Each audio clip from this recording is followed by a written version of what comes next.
Thank you.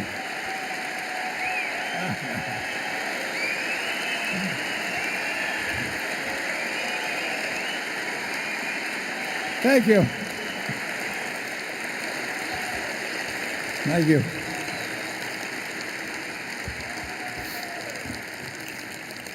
I'm Warren. This is Charlie. He can hear, I can see, we work together. In just a couple of minutes, we'll move on to the questions and answers and follow the same procedures as in previous years.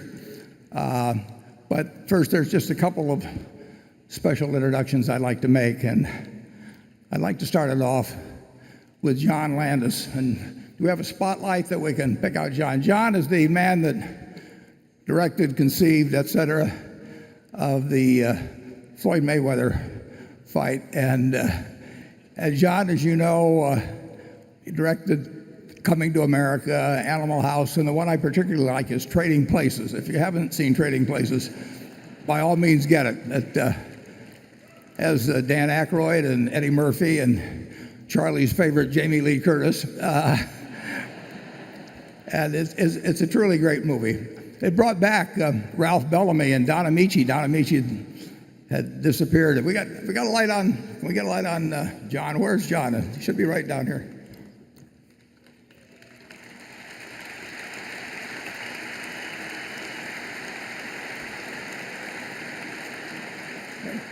We're gonna fight over here. Come on. You got it on.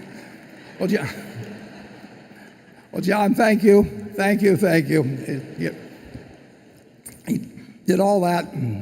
Now came to the meeting. We really appreciate it. The other person I want to say have a special thanks for is a young 30-year-old woman who has a 1.5-year-old baby at home and manages to put on this whole event with the help of hundreds that come from our various companies, and that's Carrie Silva. I hope Carrie is here that we can give her a thanks.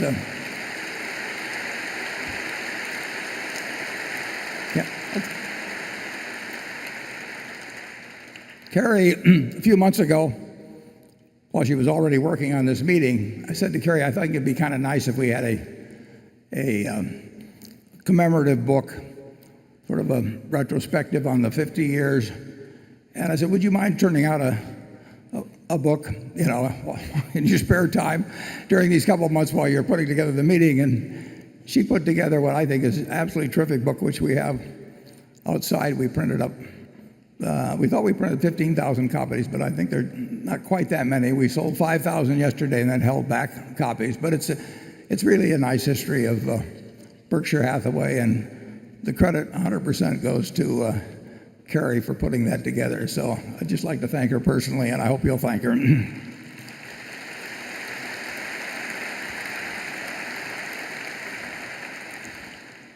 Now we'll have the annual meeting at 3:30. And at that time, we will be voting on directors, but many of you won't be here at that time, although we'll have a full house in here. I should mention all of the overflow rooms here at the CenturyLink are full now. There may be seats. We've got the grand ballroom and the second ballroom over at the Hilton, and there may be some seats left over at the Hilton. So if you can't find a seat here at the CenturyLink, either here or in the overflow rooms, at least give it a try over there at the Hilton. We got all the rooms we could possibly get, but I think the attendance may have outrun the seats this time. I'd like to introduce the directors, and like I say, you'll vote on them at a little after 3:30, and if they'll stand, and we'll get a light down here, and withhold your applause until the end, and you can withhold it then if you would like. And we'll do this alphabetically. You've met Charlie, of course, but we'll start with Howard Buffett, Steve Burke, Sue Decker, Bill Gates, Sandy Gottesman, Charlotte Guyman, Tom Murphy, Ron Olson, Walter Scott, and Merrill Whitmer. Very great bunch of directors.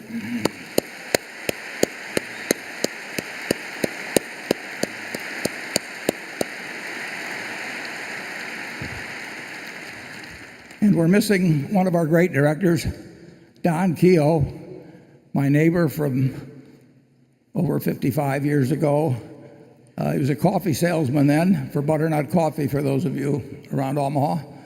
He broadcast Nebraska football games, and around 1950 had a radio show on WOW for 15 minutes. He was followed by a fellow named Johnny Carson, who had another 15-minute program. And Don, when I would see him in later years, he'd always say, "What happened to that Carson fellow?" And Don died a few weeks ago, but we are very grateful that his wife, Mickey Keogh, has joined us together. So let's have a hand for Mickey Keogh. Mickey, will you stand?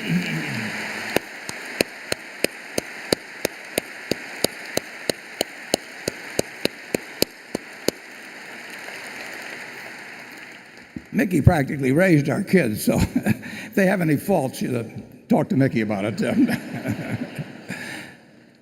Okay, we have just we have one slide that relates to our quarterly earnings that we could put up. We released these yesterday afternoon, and nothing particularly remarkable. The railroad, BNSF, did dramatically better last year, not only in earnings, but in all kinds of performance measures, in terms of train velocity and on time and you name it. So that we got behind last year early in the year, and there's been lots of money and, more important, lots of effort spent to get the railroad operating like it should be. And in the first quarter, those efforts paid off. We gained share. Our earnings relative to other railroads improved dramatically. So, we've got the trains running. We're going to spend a lot of money making sure we get even better. But the improvement has been huge, and I want to thank Matt Rose and Carl Ice for really extraordinary performance in having our railroad running the way it should be running. So thanks, Matt and Carl.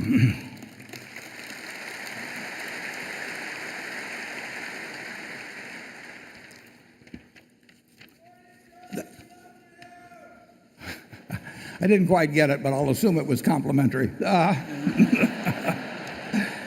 Okay, I think we're ready. We're ready to move on to our questioners. We'll handle it the same way as before. We start with the journalists, we move to the analysts, and then we move to the audience. And we keep doing that until about noon. And at that time, we take a break for about an hour. And then we come back and we repeat the procedure. After we get through, I think it's either 48 or 54 questions, then we just take them all from the audience. We have various zones where people have been selected by drawing to ask questions personally. But we start off the first one with a woman who retired after 60 years, setting a longevity record for all of Time Inc. She retired at Fortune, been my friend for many years, and in my opinion, the best print business journalist in the world, Carol Loomis. That doesn't soften her up at all, folks.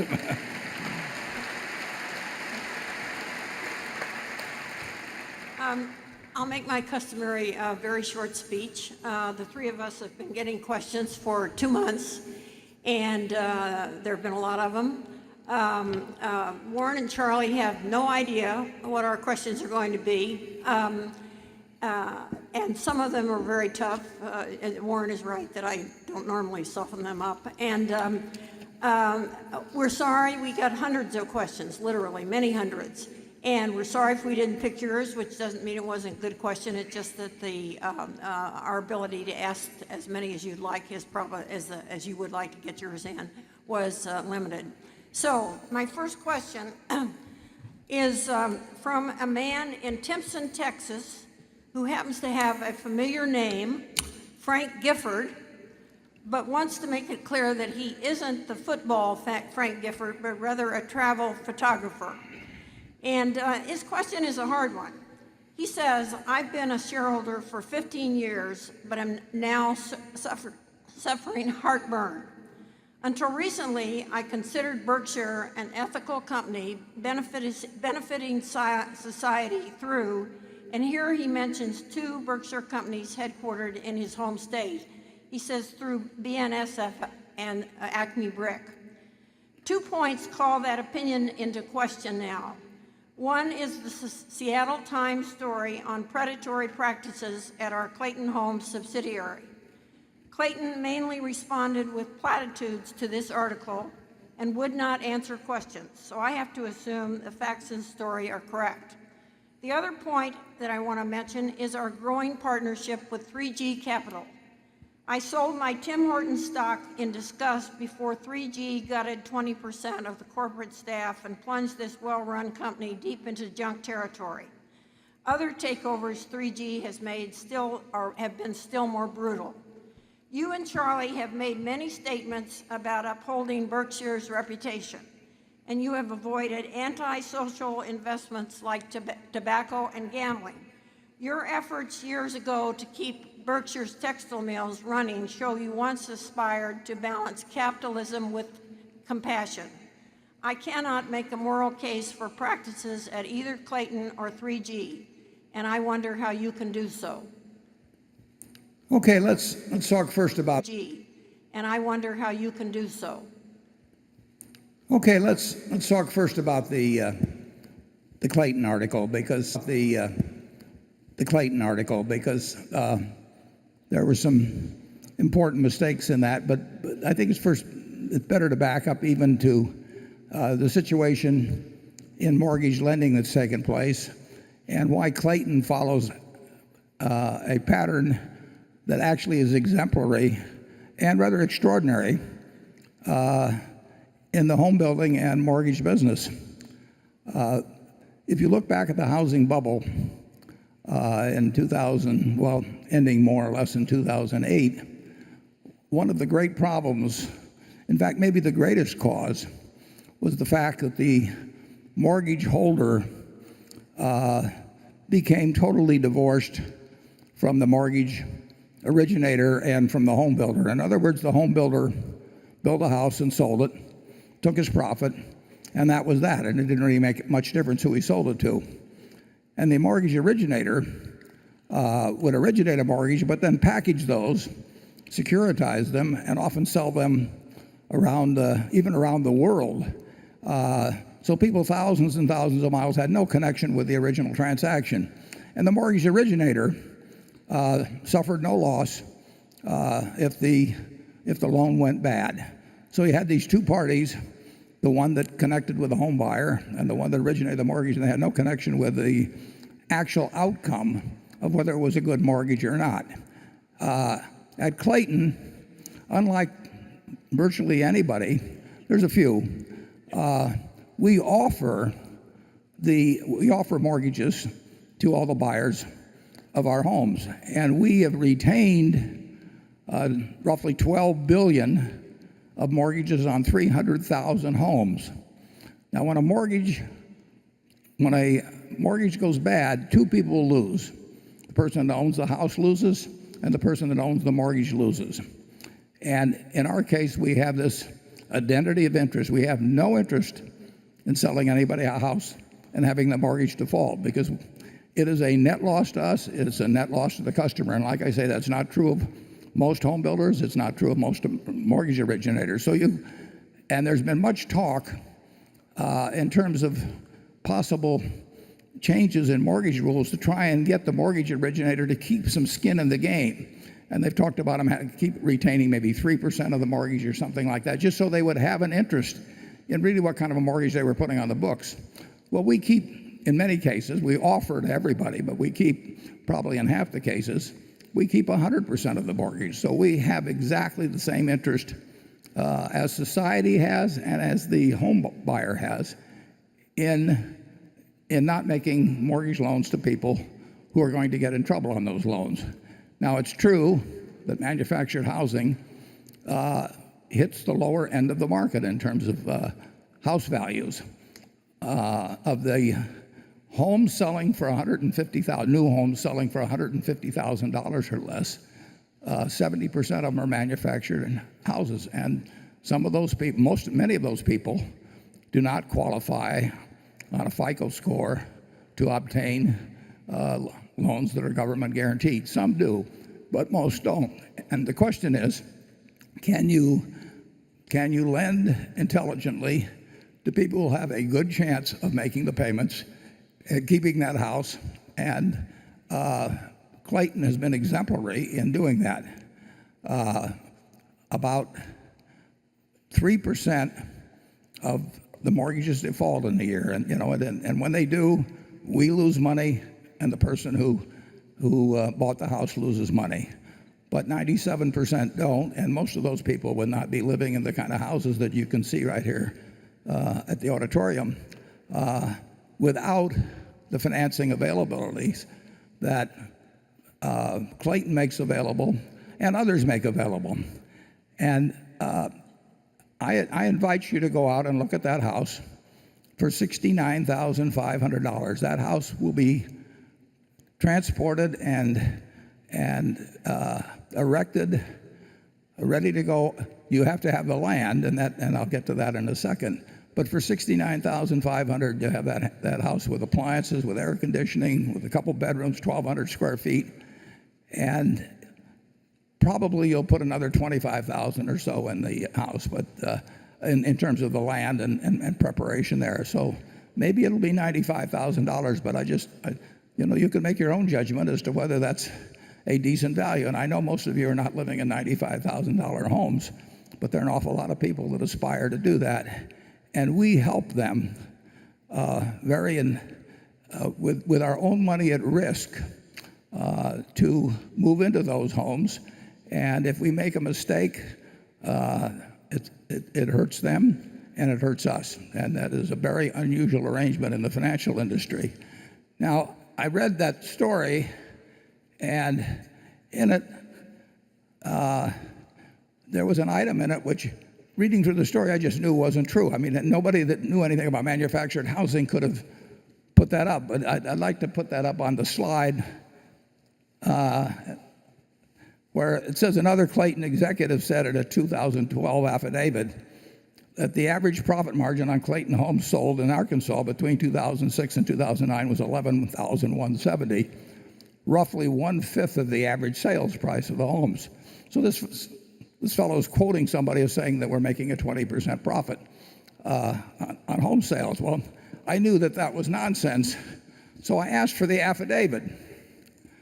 And I read the affidavit about 3 times, and nowhere in that affidavit was a statement made. Now, what was said was what I'd show in the next slide. It's hard for me to see what's up there, but it should show item 6, where it says Clayton manufactured homes sold 2,201 homes, and item 7, that 4% of the gross profit from the home sales total $983,000. So if we'll move to the next slide, I did a little arithmetic, and sure enough, if you take 25 times the commission was 4%, so you take 25 times, and then you divide by the number of homes, you come up with 11,170. But that statement in the affidavit said gross profit. And gross profit is not the same thing as profit. I'm not sure that the fellow that wrote the story understood that. So I have put on the next page the difference, for example, of a couple other retailers. I've put Macy's and Target. And Macy's has a 40% gross profit margin, but a pre-tax margin of 8.5%, after tax of 5 and 4. Gross profit is if it's the case of Macy's, what they pay for a sofa or something, and what they sell it for. But they also have the expenses of paying salespeople, rent, utilities, advertising, all kinds of other things. So the idea that gross profit and net profit are the same thing is, anybody that understands accounting would never make a mistake like that. In our particular case, on the next page, our gross margin is what the fellow said in the affidavit, and he used the word gross, of 20%. But the writer of the story turned that into a profit margin, and our profit margin is actually 3%. So I just like to point out the mathematics on that particular subject. There's one other item you should see, and again, I have trouble seeing what's up there. But we have in every retail Clayton establishment, we have a lender board which shows exactly what a variety of lenders are willing to do and what their terms are. And we also have a sheet which I think will be put up there, and it's less than a full page, and it sets out the lenders who are available. And at the very top, I'm just looking to see whether I can find that right here. At the very top of it, it basically says, check out more than one lender, and you can send the application to any of these people. And we have people sign at the bottom, and there's no small print on it. I can't see it here, but it may look like small print. But it's one page, and multiple lenders are put on that sheet. Sometimes people borrow. If there's a credit union in San Antonio is very big. The local bank is very big. And we also will lend money to the buyer of the home if they wish. If you buy that home that's out there, we'll give you a list of 4 or 5 lenders, probably including your local bank, and you will probably take the loan that offers you the best terms. So I make no apologies whatsoever.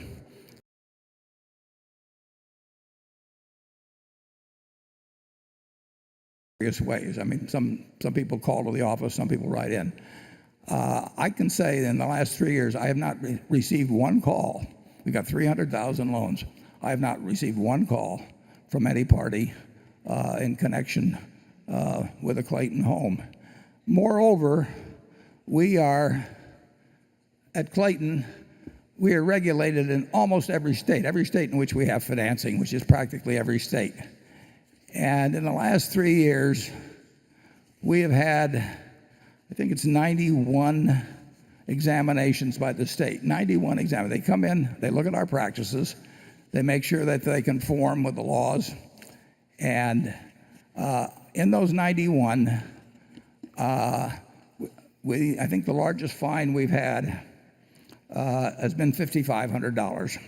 And the largest group of refunds we had was about $110,000. There were, and those were regulated not only by those states, we're regulated by HUD, all kinds of people. When we can, we try to get people an FHA loan because that's the best loan for them to get. But as I say, most of our borrowers are below the 620 FICO score, and it's true that 3% or so will lose their homes in a year. It's true that 97% of those people will have a home where their average principal and interest payment is a little under $600 a month, and that takes care of having a 2 and perhaps 3 bedroom house, well equipped. I invite you to go through it. And Clayton has behaved, in my book, extraordinarily well. The article talked about 30-year mortgages.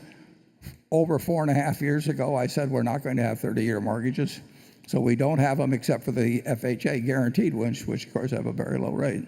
So I have I'm proud of the Clayton management. I'm proud of the fact that they put this year maybe 30,000 people in homes at a very low cost, a very good home, and a very high percentage of those people are going to have those loans paid off probably in 20 years and have a home that has cost them, it's been a real bargain, basically.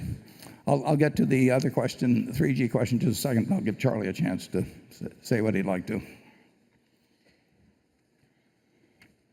Well, I don't know a lot about the mortgage practices with Clayton, but I certainly know that we've sold an enormous number of houses, and we have a big share of the total market in manufactured. About 50%. Yeah, 50%. And it's a very constructive thing. Personally, I've always wondered why manufactured houses don't have a bigger share of the market. It's such an efficient way of creating quite usable houses. Part of the reason is that the tract builders under capitalism got so efficient. And isn't Clayton now doing some tract building itself? Yeah. I think so, yes. So Clayton is a very productive part of the economy, but we can't make lending to poor people who buy houses 100% successful for everybody. We wouldn't be running the business right if the foreclosure rate was zero. Too many people would deserve credit that wouldn't get it. Yeah, the big causes of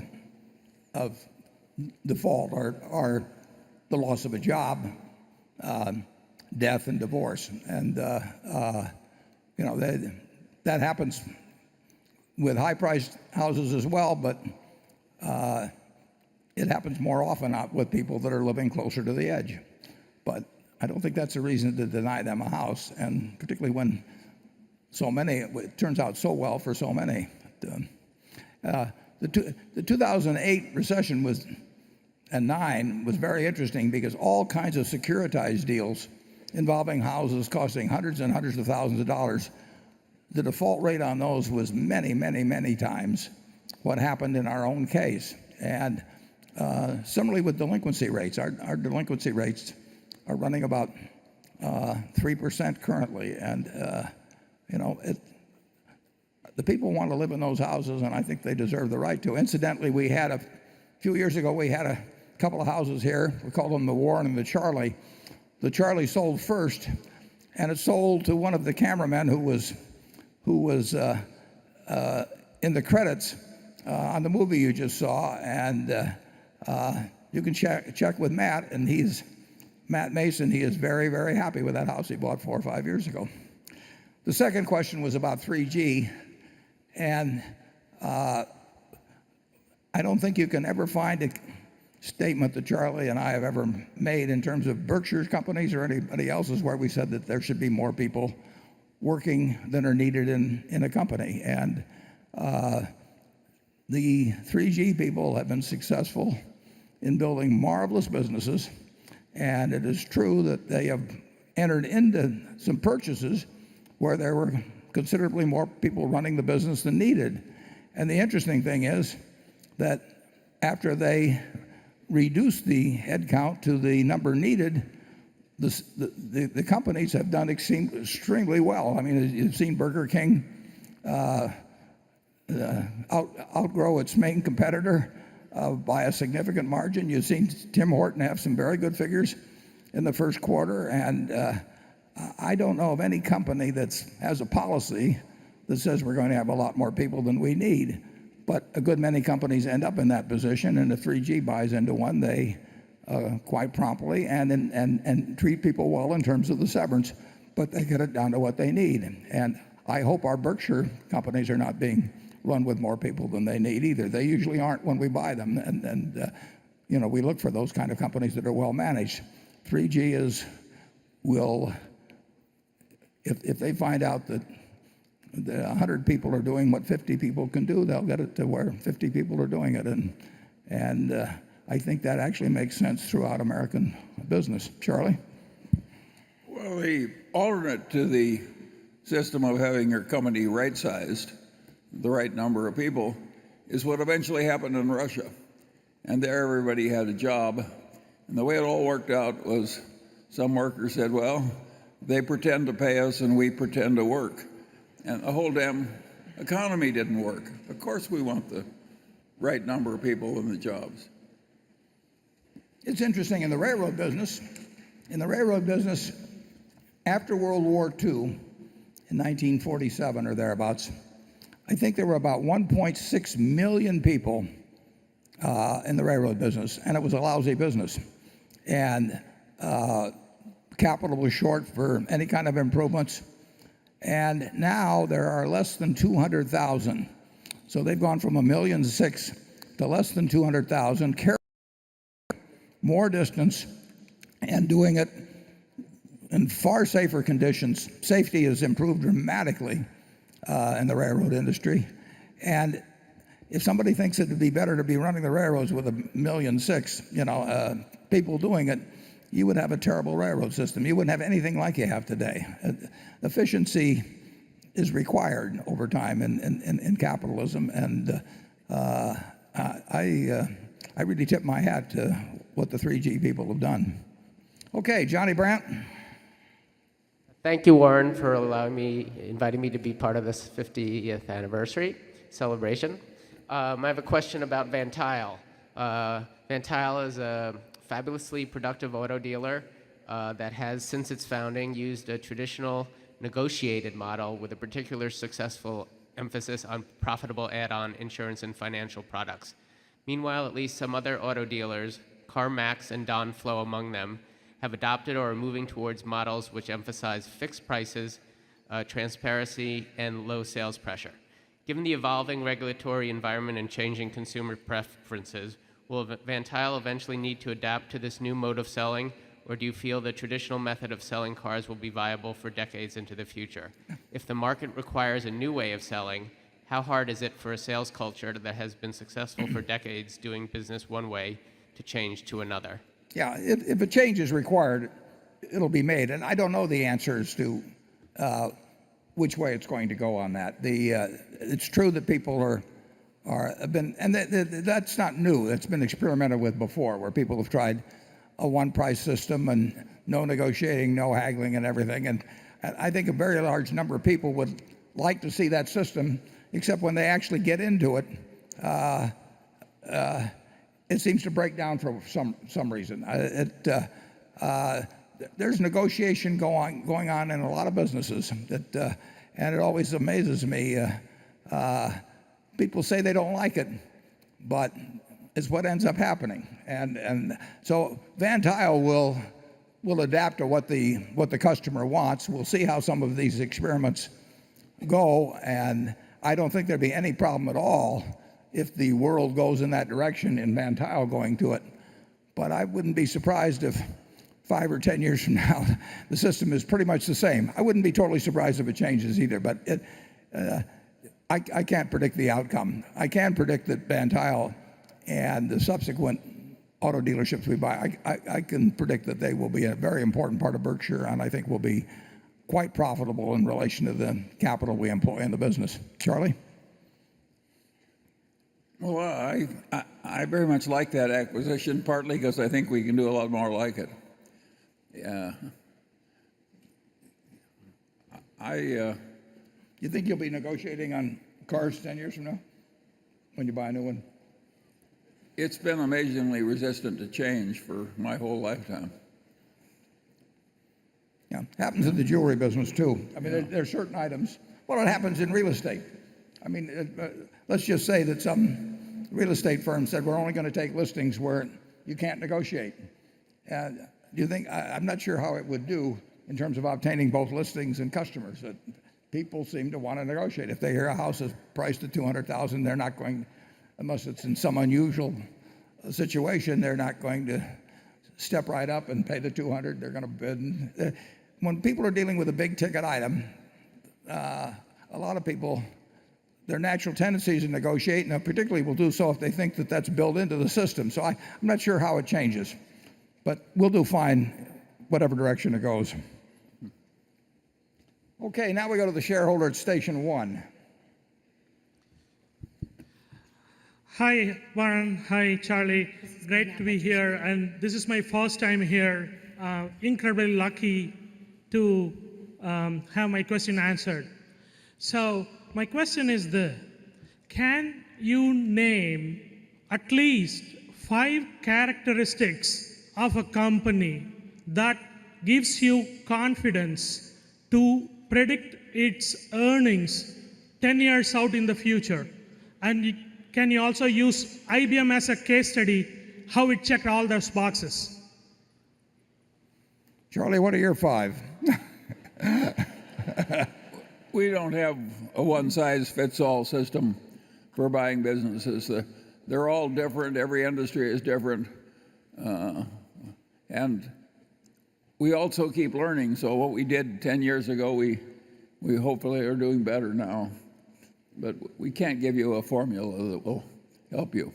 No, if you're looking at the BNSF Railroad, as we were in 2009, or if you're looking at Van Tuyl in 2014, there are a lot of things that go through our minds, and most of the things that go through our minds are things that will stop us from going further. I mean, there's the filters are there, and there are a lot of things that, if we see it in a business, including maybe who we're dealing with, will stop us from going on to the next layer.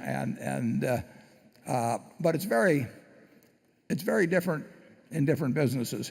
We are looking for things where we do think we've got some reasonable fix on how it's going to look in 5 or 10 years, and that does eliminate a great many businesses.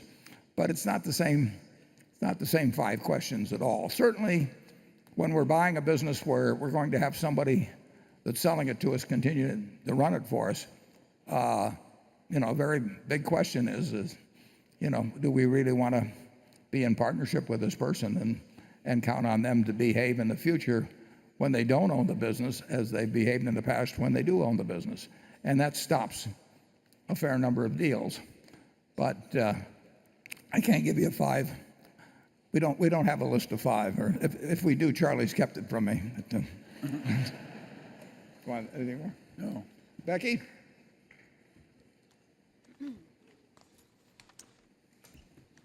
This question is for Charlie. It comes from John Baylor.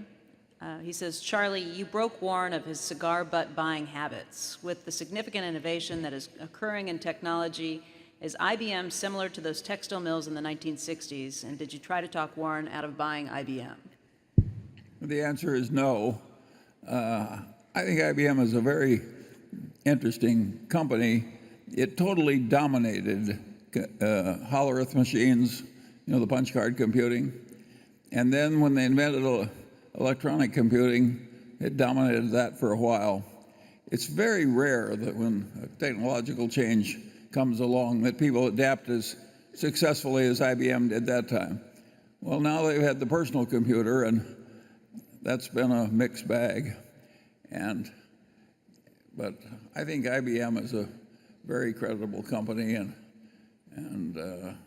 we own a lot of companies that have temporary reverses or once were mightier in some ways than they are now. IBM is still an enormous enterprise, and I think it's still a very admirable enterprise, and I think we bought it at a reasonable price. When we bought it, it was a 2-0 vote. Yeah. Okay. Incidentally, there's one thing that I always find interesting. We get asked questions about investments we own, and people think we want to talk them up, or we have no interest in encouraging other people to buy the investments we own. I mean, we are better off because either we or the company is likely to be buying stock in the future.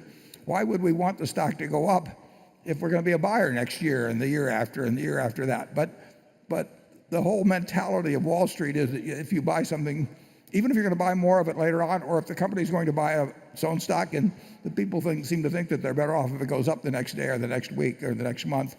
And that's why they talk about talking your book. If we talked our book from our standpoint, we would say pessimistic things about all 4 of the biggest holdings we have, because all 4 of them are repurchasing their shares, and obviously the cheaper they repurchase their shares, the better off we are.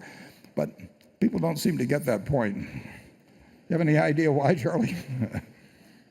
Warren, if people weren't so often wrong, we wouldn't be so rich.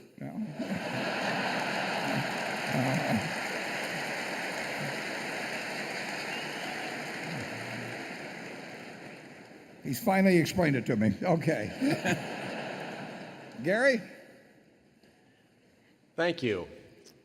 In his letter, Charlie talked about Berkshire's insurance success, quote, being so astoundingly large that I believe that Buffett would now fail to recreate it if he returned to a small base while retaining his smarts and regaining his youth. Do you agree that you could? So, what do you think are the the conditions in the insurance industry today that would inhibit a repeat of that performance? Well, I had many, many, many pieces of luck, but I had three extraordinary pieces of luck in terms of the insurance business. One was when I was 20 years old, having a fellow on a Saturday, a fellow named Lorimer Davidson, be willing to spend 4 hours with some 20-year-old kid who he never heard of before, explain the insurance business to him. So I received an education at age 20 that I couldn't have gotten at any business school in the United States. And that was just pure luck. I mean, I just happened to go to Washington. I had no idea I would run into him. I had no idea whether he would talk to me. And he spent 4 hours with me. So just chalk that one up, the chances of that happening again.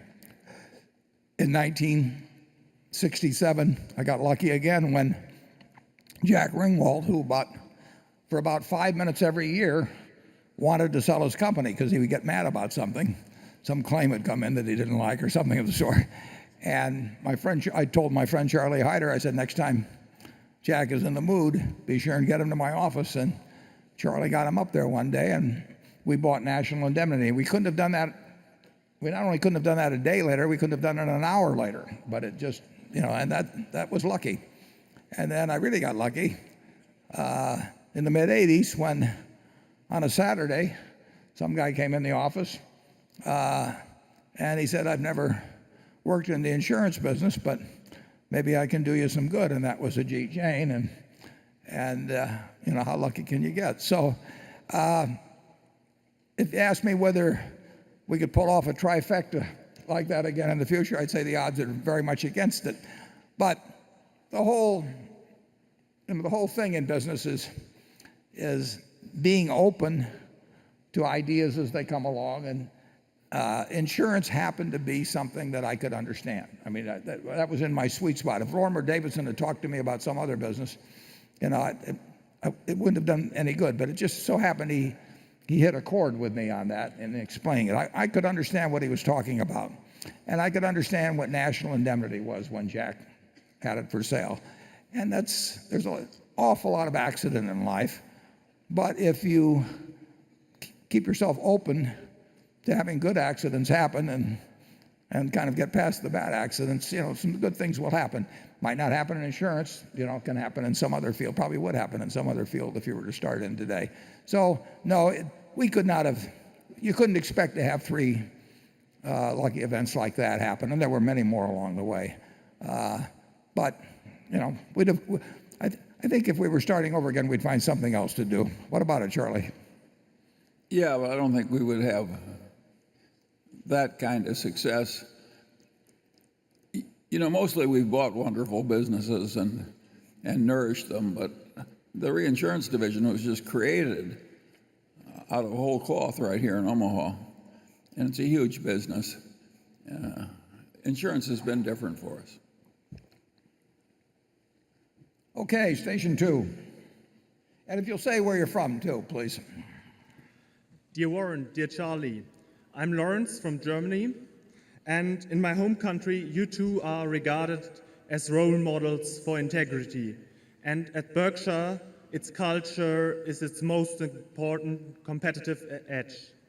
Hence my question, how can we, as outside investors, judge the state of Berkshire's culture long after you departed from the company? Yeah, well, I think it's fair that you do, come with a questioning mind to the culture, both me and Charlie. But I think you're going to be very.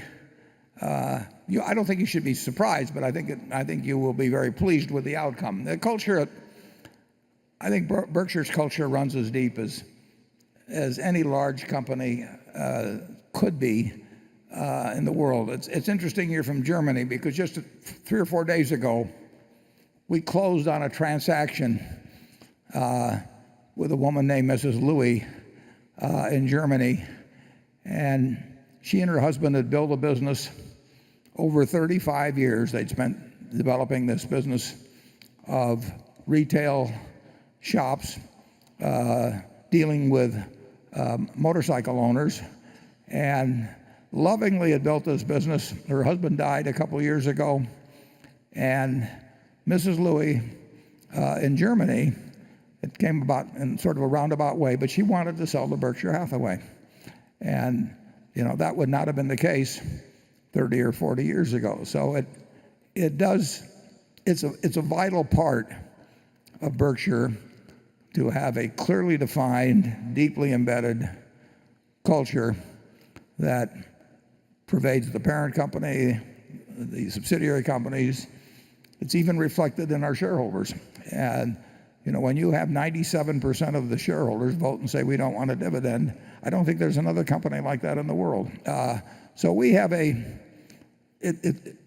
our directors sign on for it, and there again, we behave consistently. Instead of having a bunch of directors who love to be a director because I'd like to get $200,000 or $300,000 a year for showing up 4 times a year, we have directors who look at it as a great opportunity for stewardship, and who want their ownership and have their ownership represented by buying stock in the market exactly like you do. So we try to make clear and define that culture in every way possible, and it's gotten reinforced over the years to an extreme degree.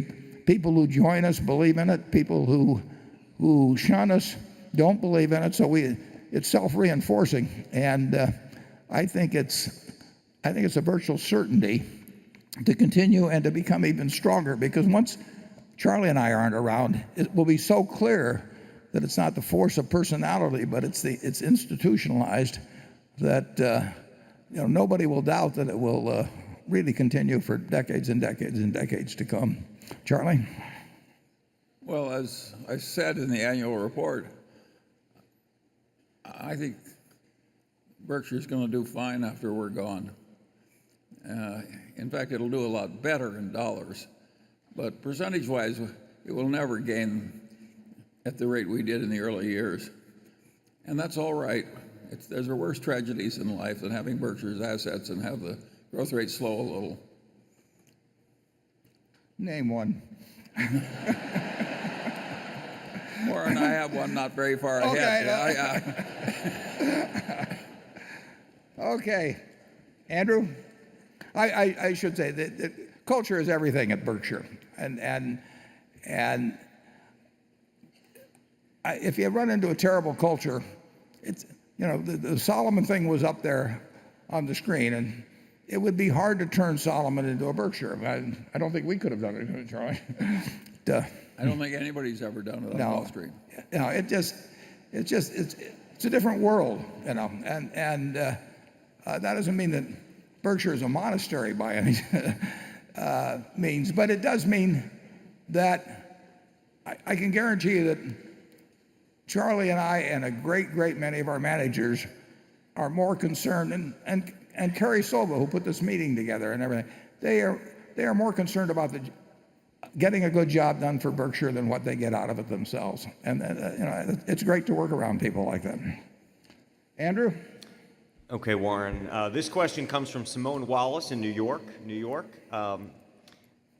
And she writes, over the last 50 years, we Berkshire shareholders have effectively been long sugar consumption through directly owned companies such as See's Candies, Dairy Queen, in funding Heinz, and in publicly traded investments such as Coca-Cola today. Yet from improvements in scientific research, we as a society have become increasingly attuned to the true costs of greater sugar consumption in the form of rising healthcare costs.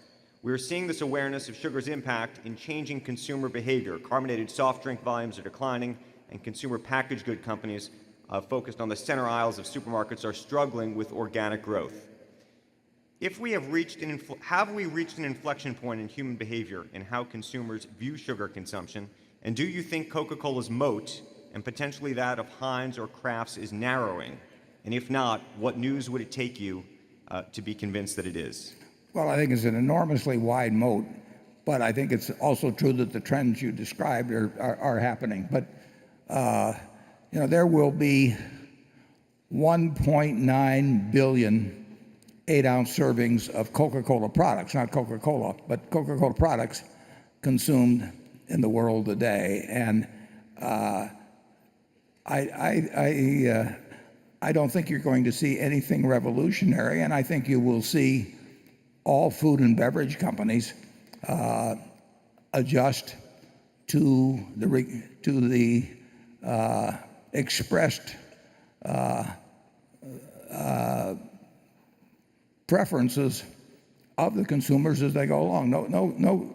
No company ever does well ignoring its consumers, but there will be, I would predict 20 years from now, there will be more people, there will be more Coca-Cola cases consumed than there are now by some margin. Back in the late 1930s, Fortune ran an article saying that the growth of Coca-Cola was all over, and when we bought our Coca-Cola stock in 1988, people were not that enthused about gross profitabilities for the product. I sit here as somebody who, in the last 30 years, 1/4 of all the calories I've consumed come from Coca-Cola. And that is not an exaggeration. I am 1/4 Coca-Cola. I'm not sure which quarter, but if you really, I don't think there is this choice. I think there's a lot to be said about being happy with what you're doing. If I'd been eating broccoli and Brussels sprouts and all that all my life, I don't think I'd live as long. Every meal I would approach thinking, it's like going to jail or something. And no, I think, Charlie?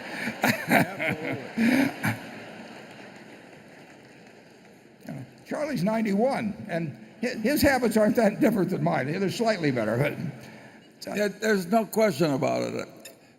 The way I look at it is, sugar is an enormously helpful substance. It prevents premature softening of the arteries. And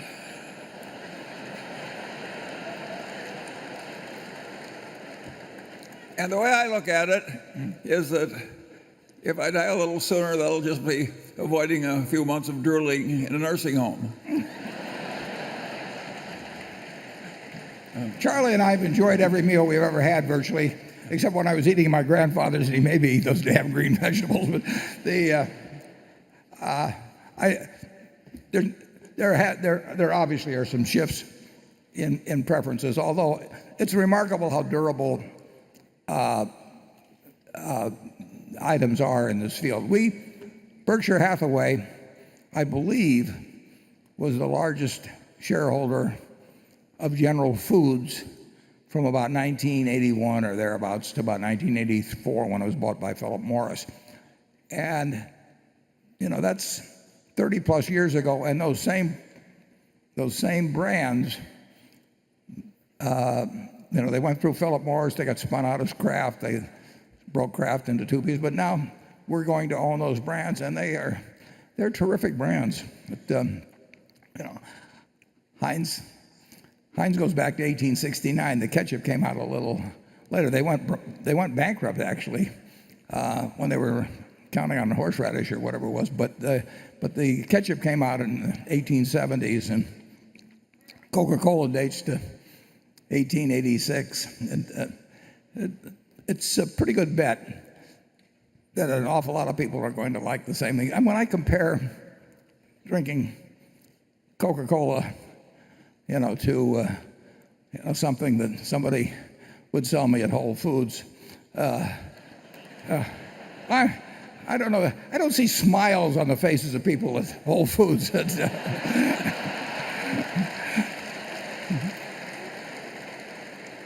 So I like the brands we're buying, Andrew. Okay, Greg Warren. Thank you, Warren. I just wanted to circle back and add on to Jonathan's question on Van Tuyl Group. What is it that attracted you most to the deal? The potential for consolidation in a highly fragmented industry, which would allow you to put some of your excess capital to work, or the unique positioning in the auto chain of the auto dealer sector, which has its hands not only in auto sales, but financing, insurance, and parts and services? I know that Charlie just said that he'd like to do more deals like it, But where do you feel the greatest return will come from longer term? Rolling up auto dealerships or tapping into the advantages that are inherent in the full service model? Yeah, there are not any huge advantages of scale, at least that I'm aware of, in owning lots of dealerships. But running dealerships well is a very good business. It's a local business. So I don't see that having well, there's 17,000 dealers in the country. And if you ask the people here in Omaha to name a bunch of dealers, they'd come up with a bunch of local names. And I don't think that you widen profit margins, particularly by having 1,000 dealers versus having 100 or even having one very good dealer. So we will be buying, I hope, more dealerships, but it will be based on local considerations.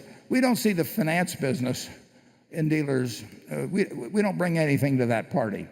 John Sumpf is here from Wells Fargo. I think they're the biggest auto finance company in the United States. And they have a cost of funds advantage over Berkshire. Berkshire is able to borrow money at a low price, but I forget whether John's liabilities cost him something like 12 basis points or something like that last quarter. And we can't come up with money as cheap as the banks can, and they're the natural lenders for loans. So we're not going to be in the finance business. We will keep looking for dealerships, maybe groups of dealers. It doesn't give us a buying advantage from the manufacturer, and we will hope that we run those local operations very well, and that they're regarded by the people who buy cars as a local business, not some part of some giant operation. So I think you'll see us buying more, but I don't think you'll see us widening out margins from what existed before, except in the cases where we can run a local dealer better. Charlie? Well, yes, and Van Tuyl has a system of meritocracy where the right people get the power and get some ownership and so on. It reminds me a lot of the Kiewit Company, an Omaha company in whose headquarters Berkshire resides as a tenant. And the Van Tuyl and Kiewit are kissing cousins. Those are very successful cultures, and I think they've got a very good thing going for them. The right people are prospering in Van Tuyl. Okay, at station 9. And if you'll identify where you're from, please.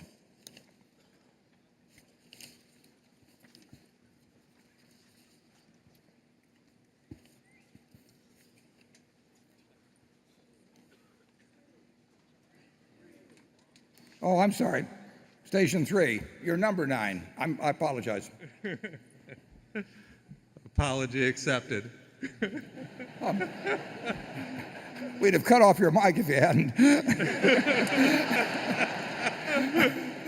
Fair enough.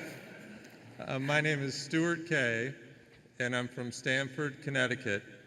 And I wanted to follow up on the questions that have been asked about culture and stewardship at Berkshire Hathaway, because I'm currently in year 5 of helping build a firm called Materan Capital Management, and we discuss values and culture quite a bit.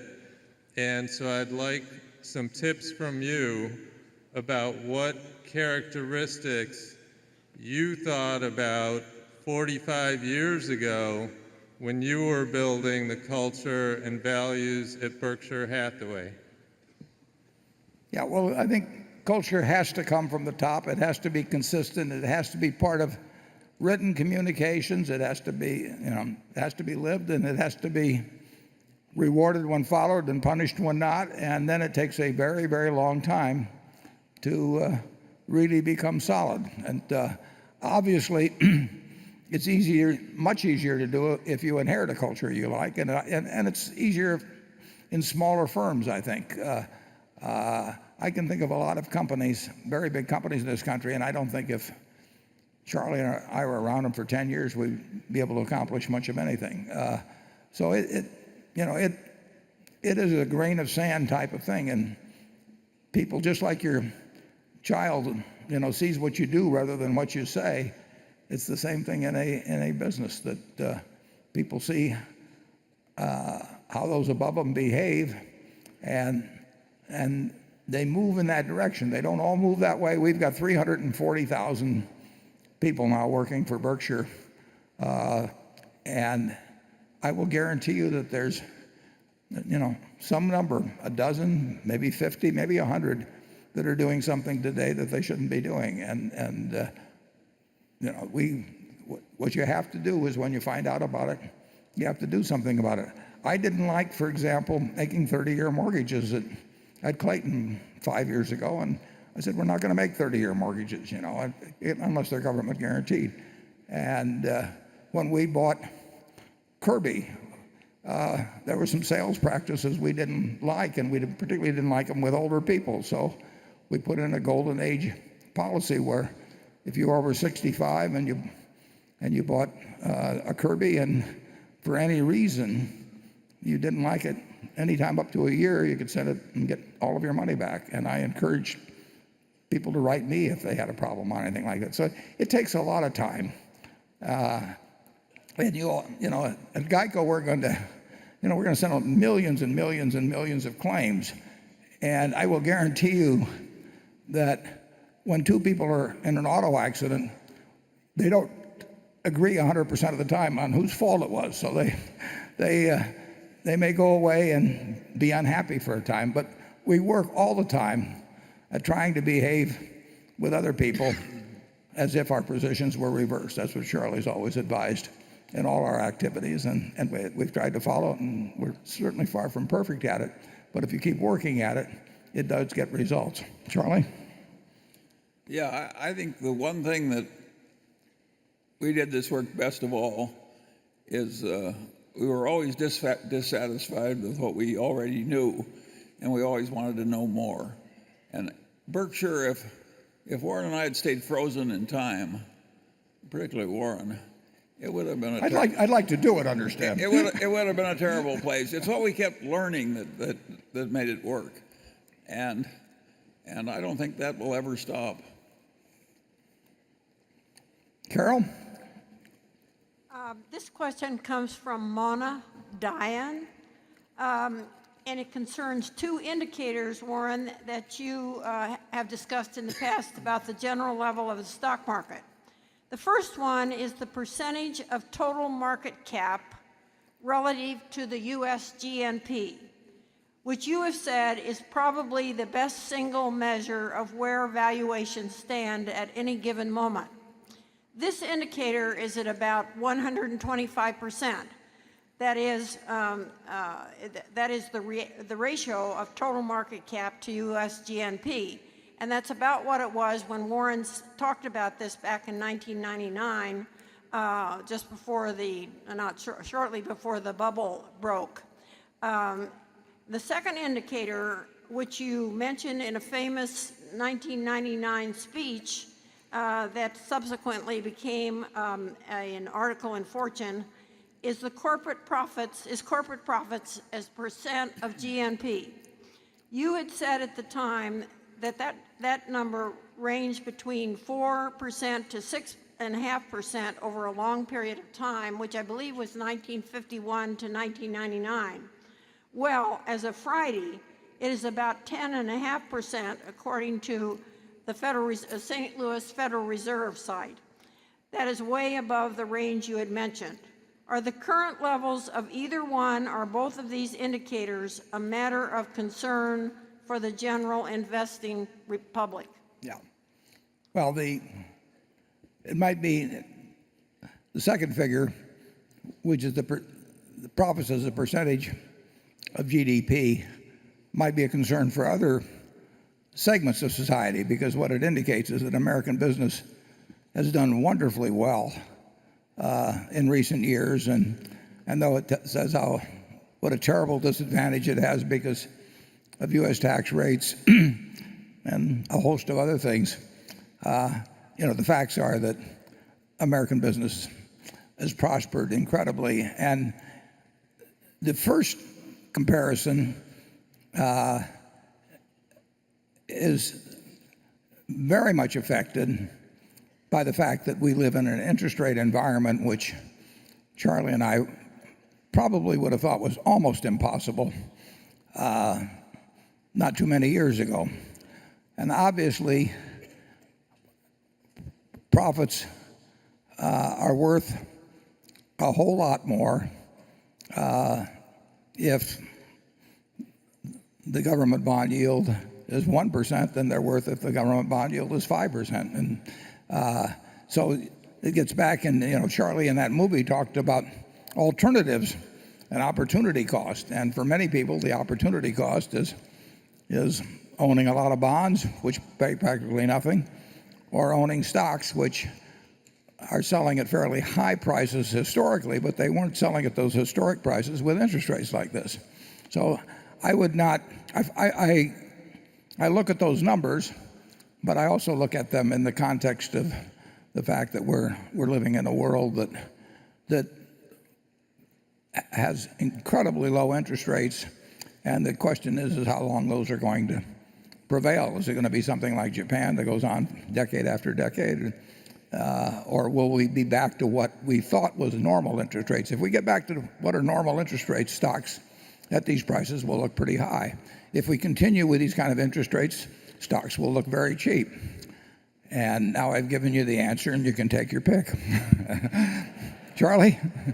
Well, since we failed to predict what happened and what exists now, why would anybody ask us what our prediction is in the future? Yeah.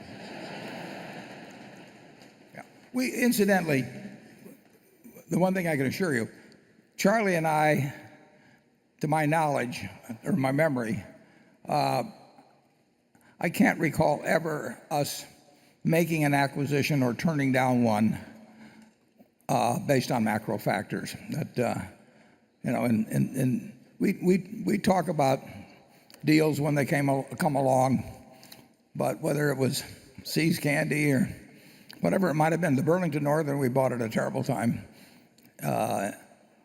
general economic conditions. But we don't talk. It just doesn't come up because we know we don't know what the next 12 months, 24 months, 30. We know we don't know what that's going to look like, but it doesn't really make any difference if we're buying a business to hold for 100 years. What we have to do is figure out what's likely to be the average profitability of the business over time and how strong its competitive moat is and that sort of thing.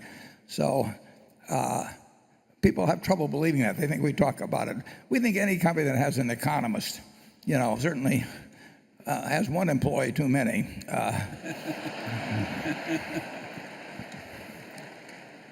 Charlie? Yeah. Can you think of anything rude to say that I haven't said? Well, it would be hard to top that one. Okay, Jonathan. There's been an awful lot written about what should be done to improve the safety of the crude by rail infrastructure. Both this week and last month, federal regulators introduced new standards.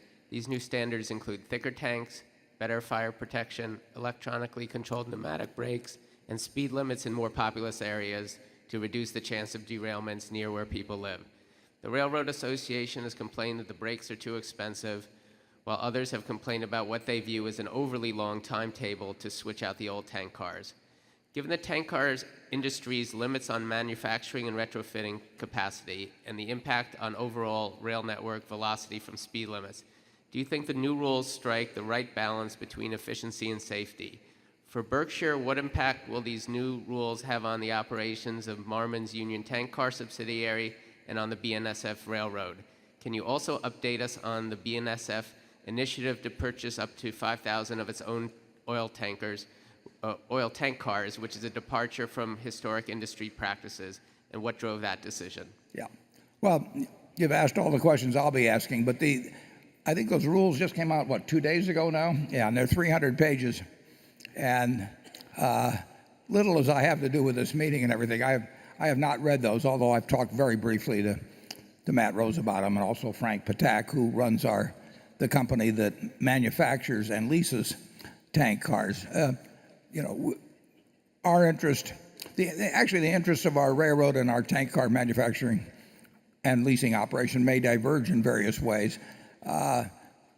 Clearly, we've got an interest, the country has an interest in developing safer cars, and we found that some cars we thought were safe have turned out to be less safe than we thought going in. The most dangerous kinds of things we carry, of course, are as a common carrier, we have to carry chlorine, we have to carry ammonia, and we're required to carry that. We'd rather not carry it. There are dangerous products that have to get transported in the country, and it's more logical to transport them by rail than either truck or pipeline. And some of those we'd rather not carry, but we do carry. I would say that probably everybody will be somewhat unhappy with the rules, but it is up to Washington and the government to devise the rules under which something that is potentially dangerous is transported. And transporting by pipeline has its problems. Transporting by rail has its problems. And railroads have gotten dramatically safer over the years. Our safety figures, and Burlington Northern leads the industry in safety, but the safety figures get better year after year. But you're going to have derailments, and you better have very safe cars carrying that, and nothing will be perfect. Charlie? Yeah, well, big companies and successful companies like Burlington Northern and Exxon and Chevron and so on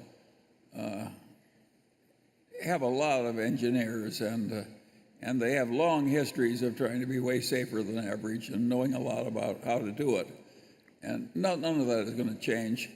You'd be out of your mind to own these big companies and not run them with a big attention to safety. And we're not out of our minds, and neither are the people who run Burlington Northern.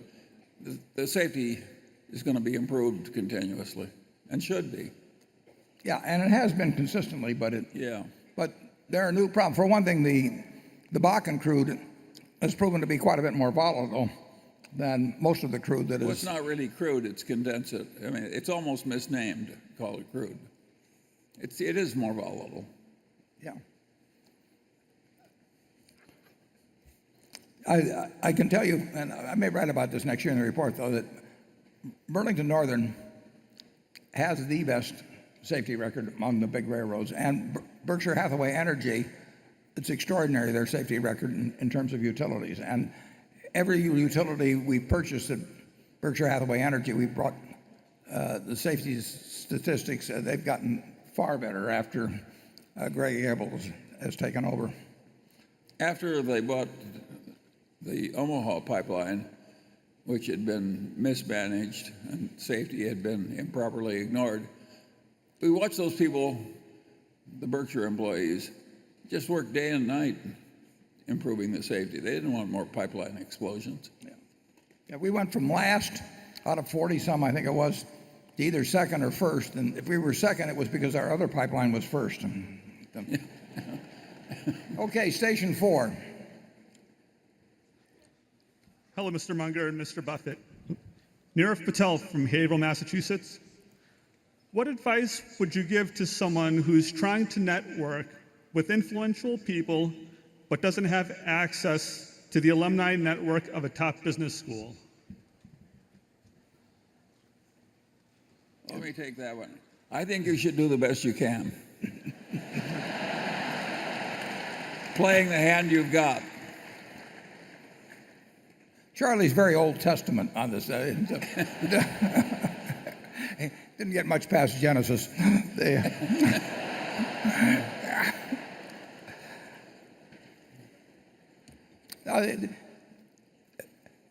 If it was his question that he didn't have a lot of associations because well, he'd like to have you help him tap into do well without business school training. I never had any business school training. Why should you have any?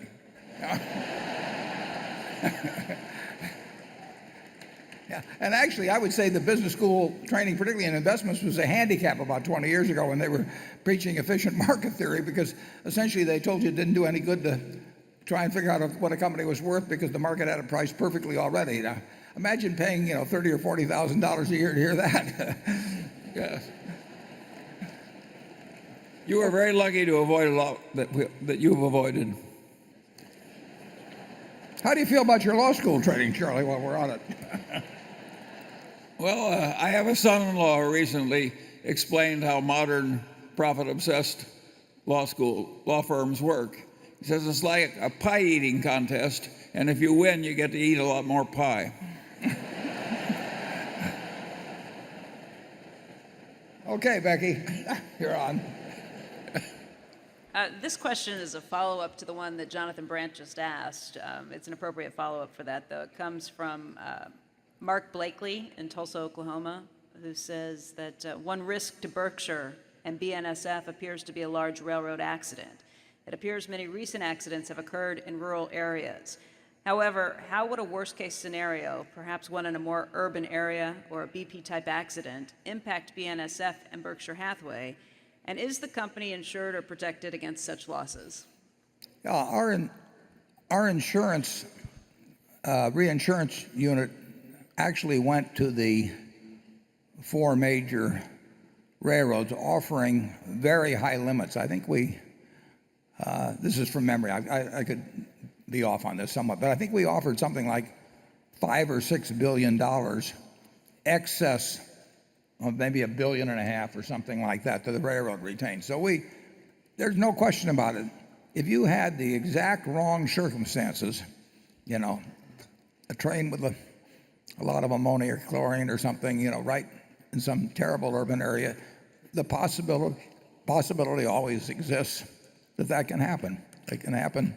You can have plane crashes. There are things that are very small probabilities, but if we run trains millions and millions of miles, year after year, something will happen, just like they happen in every other possible accident way. And so you minimize it. You run trains slower in urban areas. They've already instituted that with crude. I think they brought it down to 35 miles an hour in towns of 100,000. That's the maximum.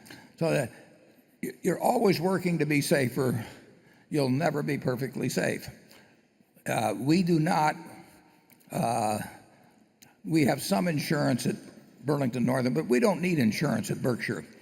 We've got the capability to take any loss that comes along. So we actually would be more likely to be offering that insurance, and we did offer that insurance, and the railroad industry didn't like our rates, which is understandable, and so they haven't bought it, but that doesn't mean they won't at some time in the future.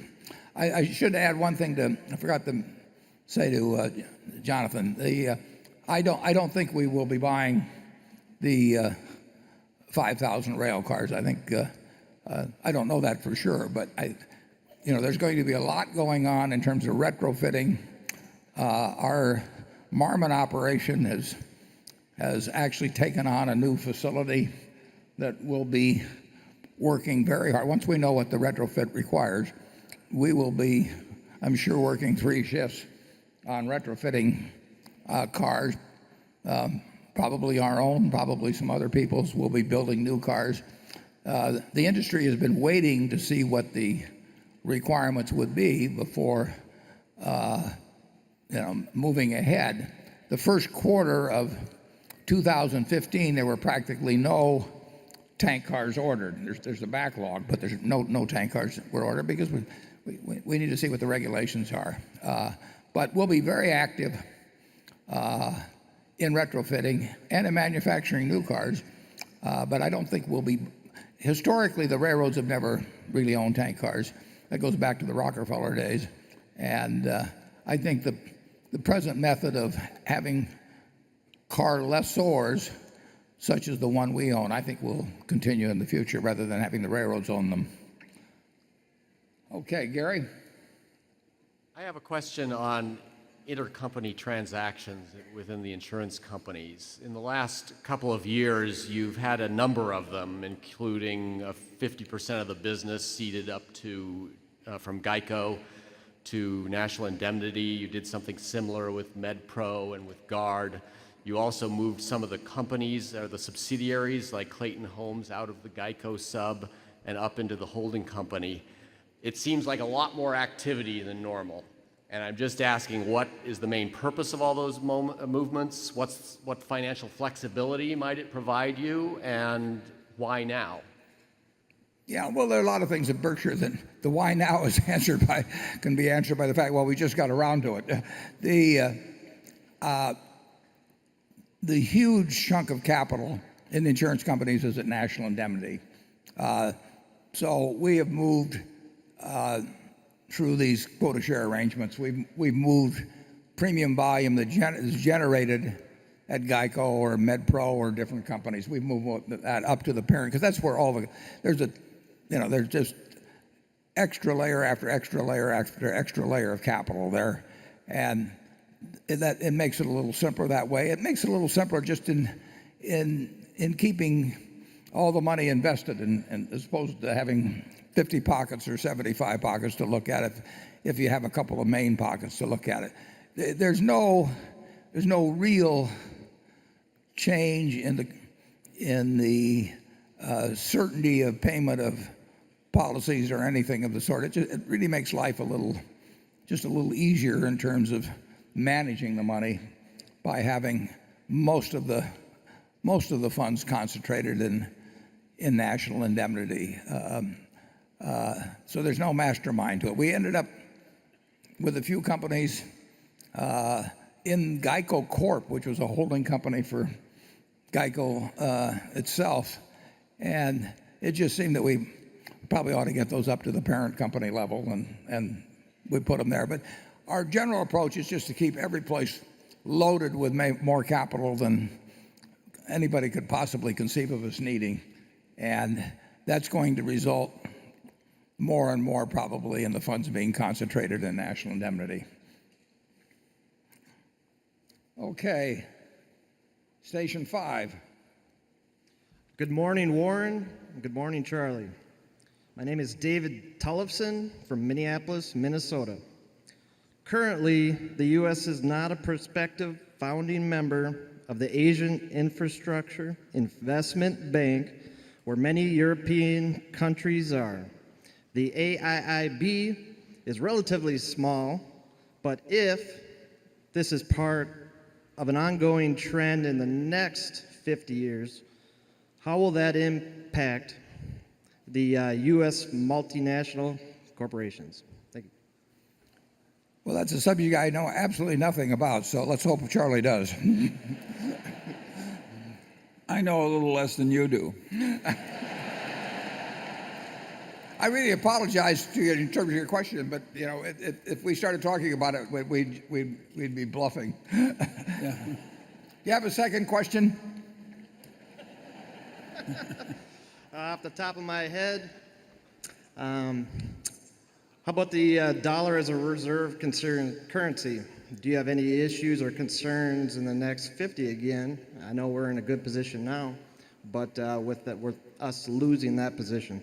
I think the dollar will be the world's reserve currency 50 years from now, and I think the probabilities of that are very high. Nothing certain, but I would bet a lot of money on that one. Charlie? Well, I have a little feeling on that subject. I'm probably more nervous than a lot of people about printing a lot of money and spending it. There are times when you have to do it, I'm sure. And we just came through one. But I'm happier when we print money and use it improving infrastructure than I am when we just spread it around with a helicopter.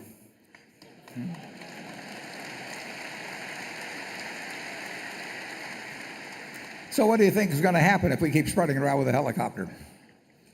I think it's always more dangerous than the economic profession thinks. Okay, with that we'll go to Andrew. Okay, this question comes from a local shareholder, Max Rudolph, who writes in, recently several subsidiaries were renamed to include Berkshire or BH in their name, which Mr. Buffett has avoided doing previously, at least due in part, I imagine, to increased reputational risk should something go wrong. Can you discuss how you decide which subs are allowed to rebrand and discuss those risks, given that Clayton NetJets and others have received negative publicity this year. And attached to that question, Steve Ryder of Chicago asks, will Fruit of the Loom become Berkshire undergarments? Well, if it does, we won't pay him a royalty for the idea. We did create a Berkshire Hathaway home service operation, which is a franchise operation.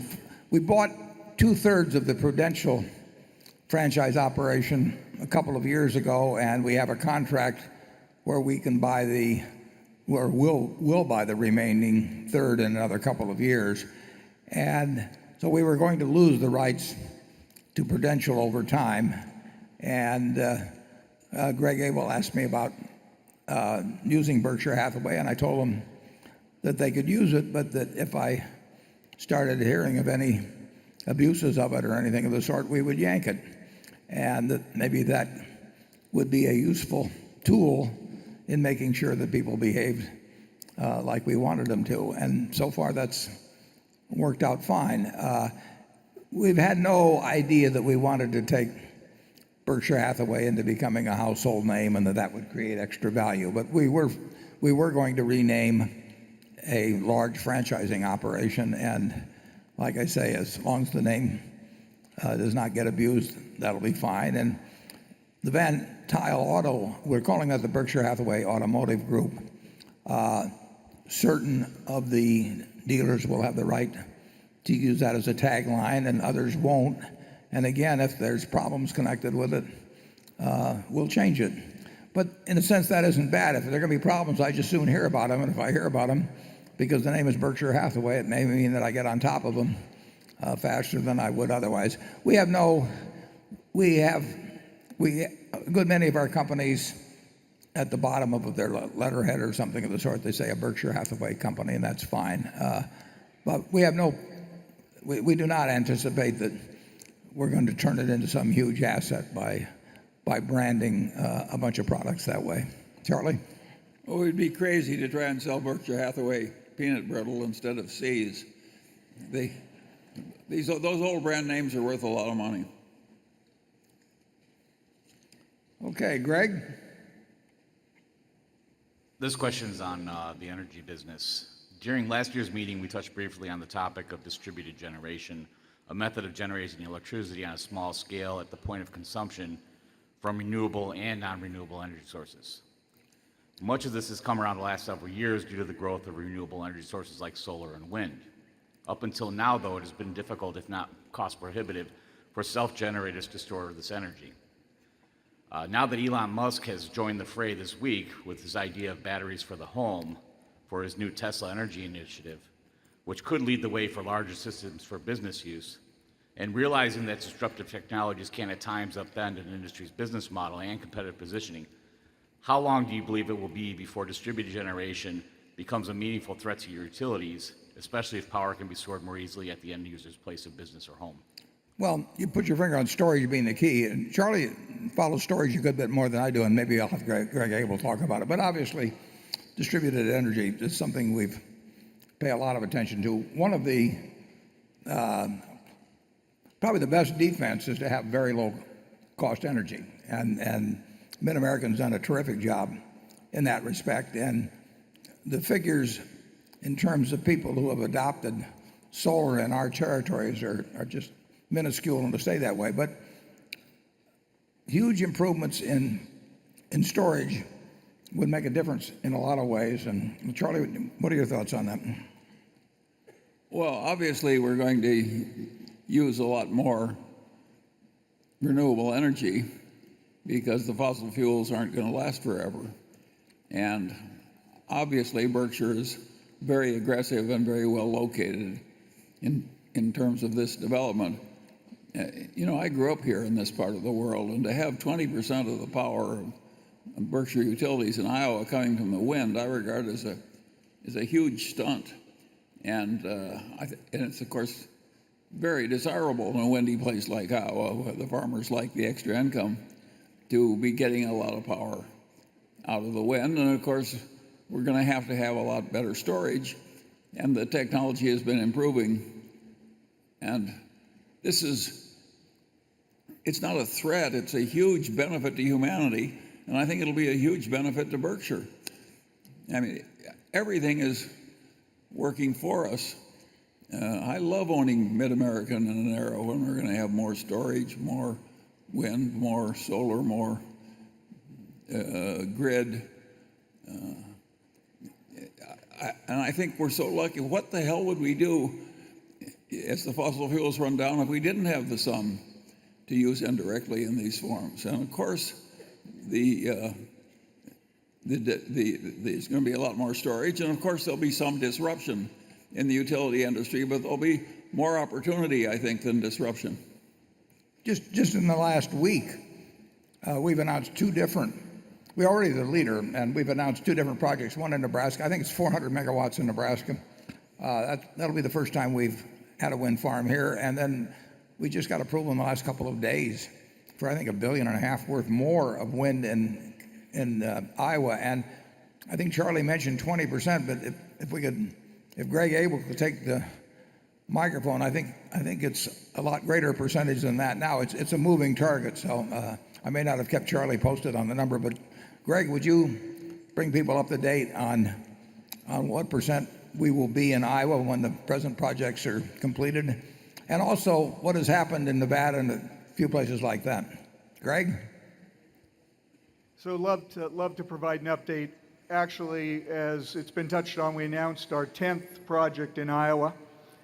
That brings us to more than 4,000 megawatts built over the last 10 years in that state. And at the end of 2016, we will now have 58% of our energy, approximately 58% of our energy that we provide to our customers coming from wind. And then if you continue to, thank you.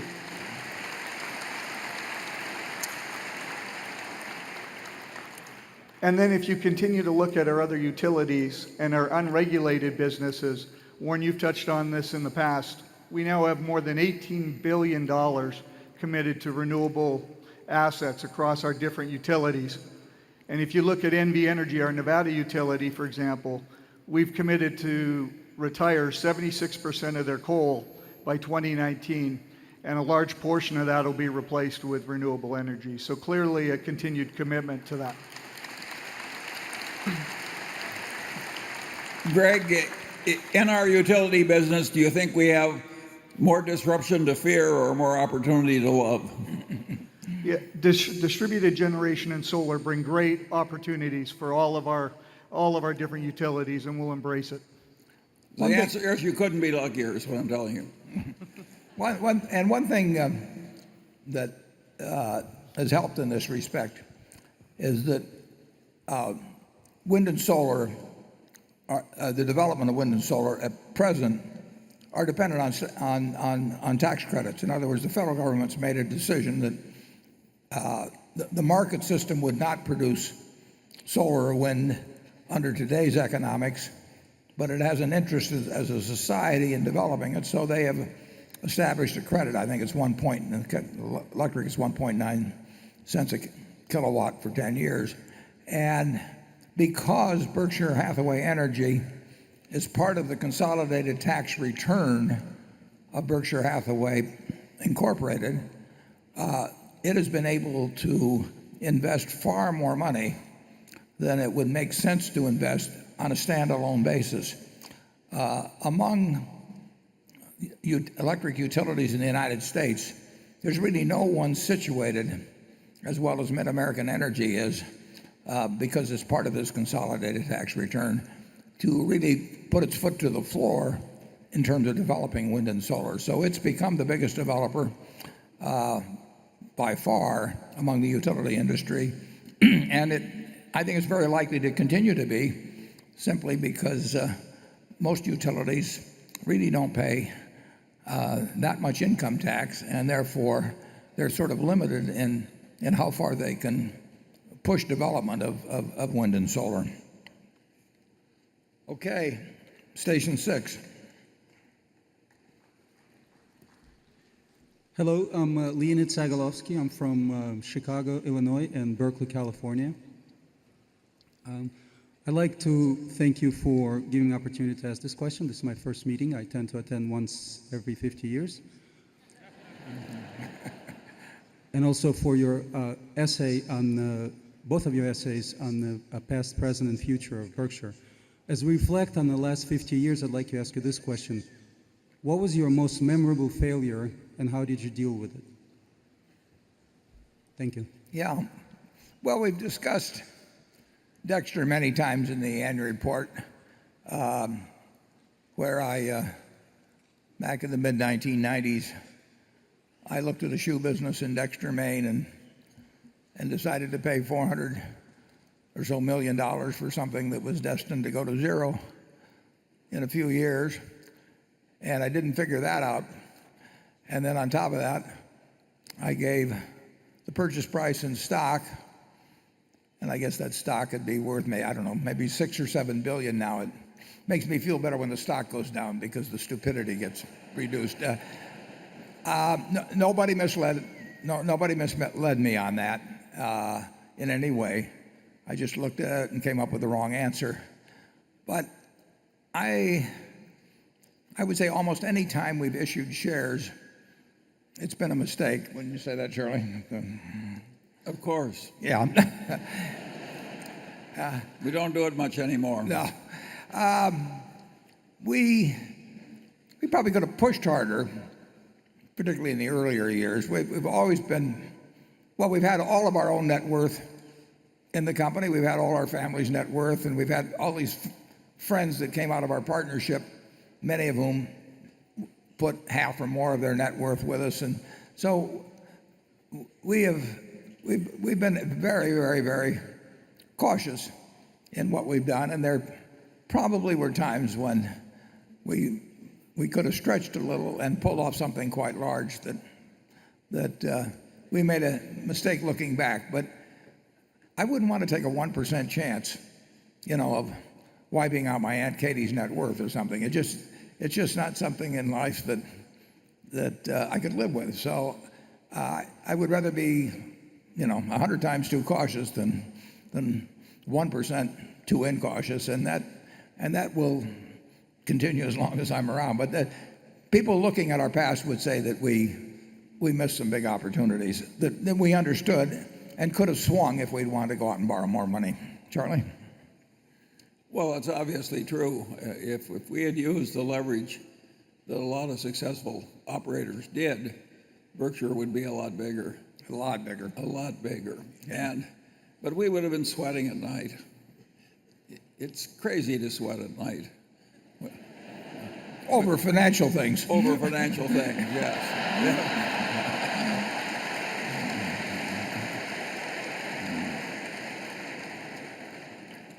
Well, we won't pursue that. Carol? In your 2008 annual letter, you mentioned that a likely consequence of the Treasury and Federal Reserve's action to stabilize the economy would be, quote, an onslaught of inflation.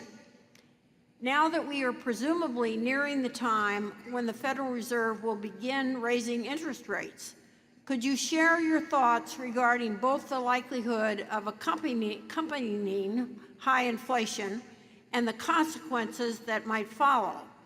And if high rates of inflation did occur, how would the consequences for Berkshire compare to those for most large companies? And this question, I say belatedly, came from James Cook of Waterville, Maine. Yeah. Well, so far we've been very wrong, or I've been very wrong. Charlie's probably been a little bit wrong too. Of course. Yeah.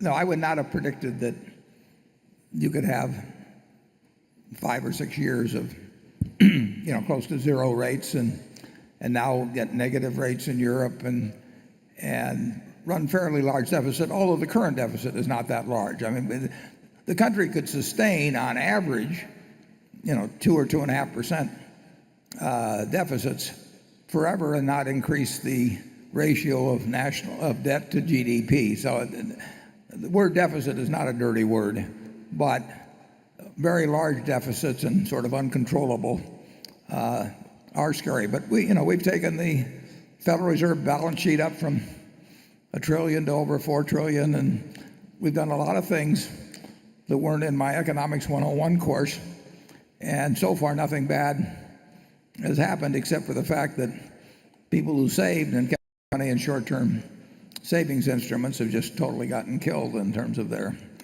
the income that they receive from that. But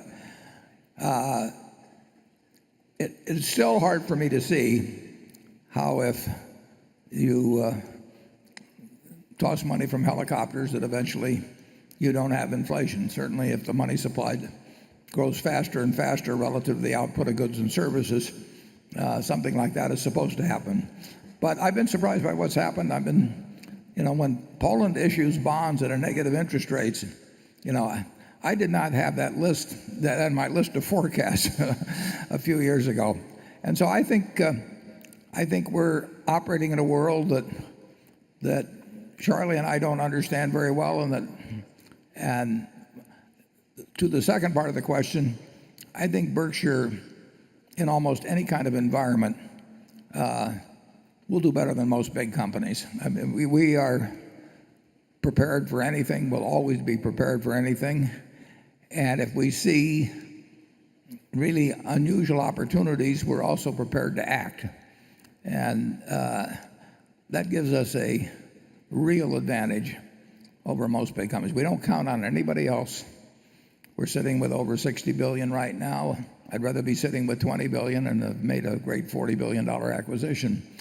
But we will be very willing to act if economic turbulence of any kind occurs, and we'll be prepared, and most people won't be. Charlie? Yeah, we have made very little progress in life by trying to outguess these macroeconomic factors. We basically have abdicated. We're just swimming all the time, and we let the tide take care of itself. And we really we've not seen great successes by others who have been all involved in macro predictions. I mean, they get a lot of airtime, but that's about all that happens. The trouble with making all these economic pronouncements is that people gradually get so they think they know something. It's much better just to say I'm ignorant. Yeah. We will find things, though, under any circumstances. They don't come in an even flow. They may not, and you can't predict the size or anything, but you can be sure that over the next 10 years, you'll see a lot of things you didn't think were possible, and we will occasionally see something that makes sense for Berkshire, and we will be prepared to do it both psychologically and financially. Okay, Jonathan. For a variety of reasons, bonus depreciation on fixed assets investments in the non-insurance businesses perhaps being the most important, Berkshire's cash taxes have been meaningfully lower than reported taxes for the last several years. The cumulative difference between cash taxes and reported taxes, which could be viewed as another form of float, now stands at around $37 billion. Do you consider any portion of the cash flow from annual increase in deferred taxes to be economic earnings? Is this a sustainable dynamic, or do you expect the relationship between cash and reported taxes to ever flip, for instance, if bonus depreciation ever expires? Given Berkshire's massive appetite for capital spending at the utility and the railroad, is it possible instead that its deferred tax liability will never have to be paid no matter what Congress does with bonus depreciation? And is it perhaps even likely that this form of float will continue to grow? Probably the most likely answer, there's two forms of it, float from deferred taxes. One is the unrealized appreciation on securities, and there, who knows what happens. I don't think the appreciation is going to disappear, but we may decide to realize some of it from time to time. In fact, we could realize a lot of it. If you move over to the depreciation, which you're talking about on the $37 billion, because the total deferred taxes, as I remember, up maybe $60 billion or something like that. That is a factor of accelerated depreciation. And one form or another of accelerated depreciation has been around a long time. Occasionally, I think the bonus depreciation one year went to 100%. I could be wrong on that. Certainly in our utility business, that helps our customer and it doesn't help us, basically. I mean, we will get a return on equity, and that's not free equity to us or anything of the sort. The regulatory commissions take that into account. Return on invested capital, in terms of how the Surface Transportation Board would look at it, again, I don't think we benefit enormously by that. It does mean there's less cash going out the door, and we therefore don't need to borrow as much money for capital investment as otherwise. But I don't think I would look at that as a hidden form of equity. I'd rather have the deferred taxes than not have them, but it's not meaningful there. Now, what could happen is that overwhelmingly those deferred taxes were probably entirely, even to the extent they're in the United States, were accrued at a 35% rate. So if the corporate rate changed, then you would have a major change in the deferred tax item, and there's always a possibility of that. There would be a book entry. It wouldn't mean much. It wouldn't mean much. Yeah. We do the float from the insurance business. We regard as a terrific asset. The deferred tax liability is a plus, but it's not a big asset. Okay, station 7. Hi, my name is Dan Hutner from Vermont. I was wondering if you could talk about Henry Singleton's Teledyne and whether you learned lessons from that, used it as a model, and what you think about how it ultimately unwound and how you might want Berkshire to continue differently. Yeah, that's a very good question. And Charlie knew Henry Singleton. I knew a lot about him. I mean, I studied him very carefully, but Charlie knew him personally, and as well as studying him. So I'm going to let Charlie answer that. But there's a lot to be learned from both what Singleton did in his operating years and then what happened subsequently. Henry Singleton was very interesting. He was a lot smarter than either Warren or I. Henry was the kind of guy that always got 800 on every test and left early. And he could play chess blindfolded at just below the grandmaster level when he was an old man. That said, I watched him invest and I watched Warren invest, and Warren did a lot better. He just worked at it. Henry was thinking about inertial guidance, and Warren was thinking about securities, and the extra work enabled Warren to get by with his horrible deficit of IQ compared to Henry. And the interesting thing about... Let's not quantify it. No. The interesting thing about Singleton is he had very clever incentives on all the key executives. And they were tough, and they were important, and they were meaningful. And in the end, he had 3 different defense departments that got into scandals. He wasn't doing anything wrong. He wasn't trying to hurt the Defense Department on purpose. But the incentives got so strong, and the culture of performance got so strong that people actually went too far in dealing with the government. Teledyne did. And so we haven't had any trouble like that I know of. Can you think of any, Warren? No, and Charlie and I, we really believe in the power of incentives. And there's these hidden incentives that we try to avoid. One, we have seen, both of us, more than once, really decent people misbehave because they felt that there was a loyalty to their CEO to deliver certain numbers because the CEO went out and made a lot of forecasts about what the company would earn.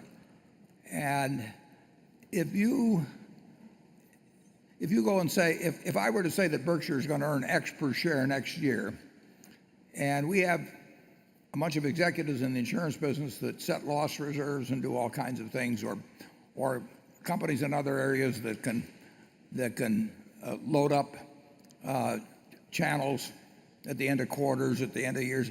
I've seen a lot of misbehavior that actually doesn't profit anybody financially, but it's been done merely because they don't want to make the CEO look bad in terms of his forecast, or he's done it because he doesn't want to look. When they get their ego involved, people do things that they shouldn't do. And so we try to eliminate incentives that would cause people to misbehave, not only for financial rewards, but for ego satisfaction. And I think that's probably pretty unusual to even be considering that in the business, but we've seen enough, so we do consider it. I might also report that at the end, Henry wanted to sell his business to Berkshire for stock. So he was very smart of him, right to the very end.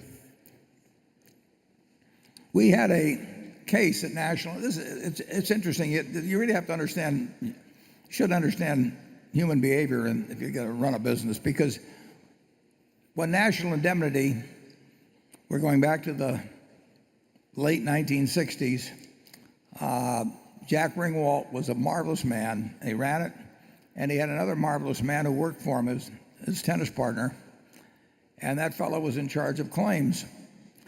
And when the claims man would come into Jack and say, I just received a claim for $25,000 or something for some long-haul truck or something, Jack would say, it was just his personality. He would start berating the fellow and saying, how can you do this to me? And these claims are killing me and all of that. And he was joking. But the fellow he was joking with couldn't take it really, and he started hiding claims. And he stuck them in a drawer. And that caused us to not only misreport fairly minor figures, but it also caused us to misinform our reinsurers because they had an interest in the size of claims. And the fellow that was hiding the claims had no financial interest in doing it at all, but he just didn't like to walk into the office and have Jack kid him about the fact that he was failing him. And you really have to be very careful in the messages you send as a CEO.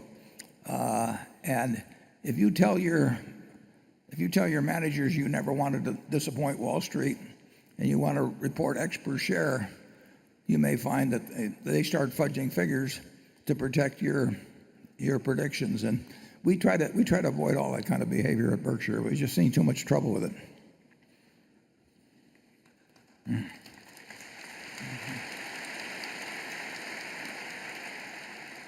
Becky?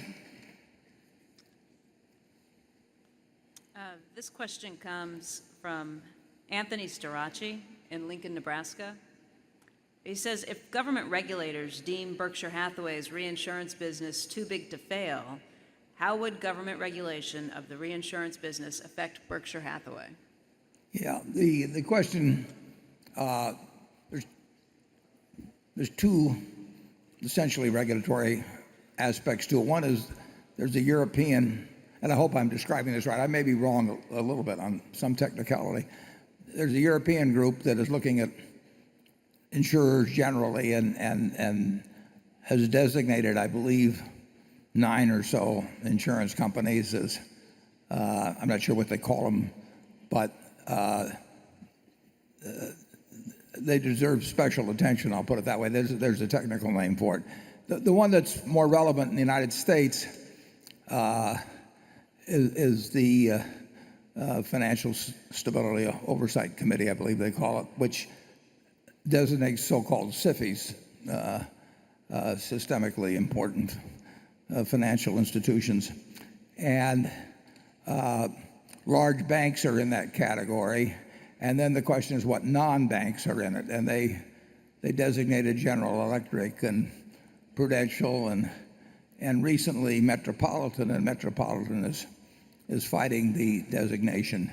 The question is whether question isn't just whether you're large. I mean, ExxonMobil's large, Apple's large, Walmart's large, and nobody thinks about them as SIFIs.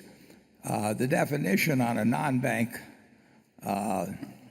SIFI would be 85% of revenues coming from financial matters, and we don't come remotely close on that. I mean, we're 20% or thereabouts. But the real question is whether problems that Berkshire might encounter could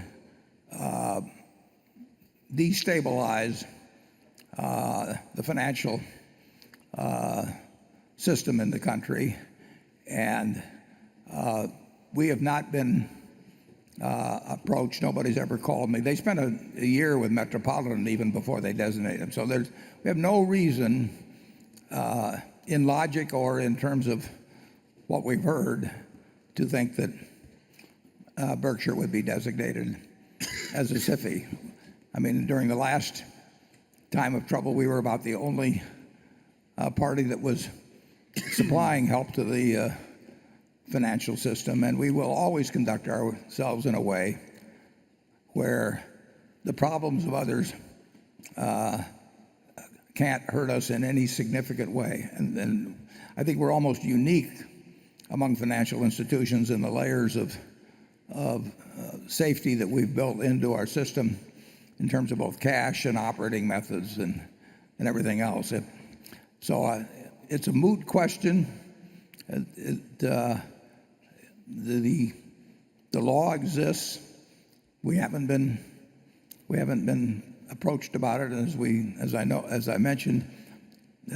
Apparently, it takes a year or so, even if they approach you, while they listen to your presentation and look at your facts. And I do not think Berkshire Hathaway comes within miles of qualifying as a SIFI. Charlie?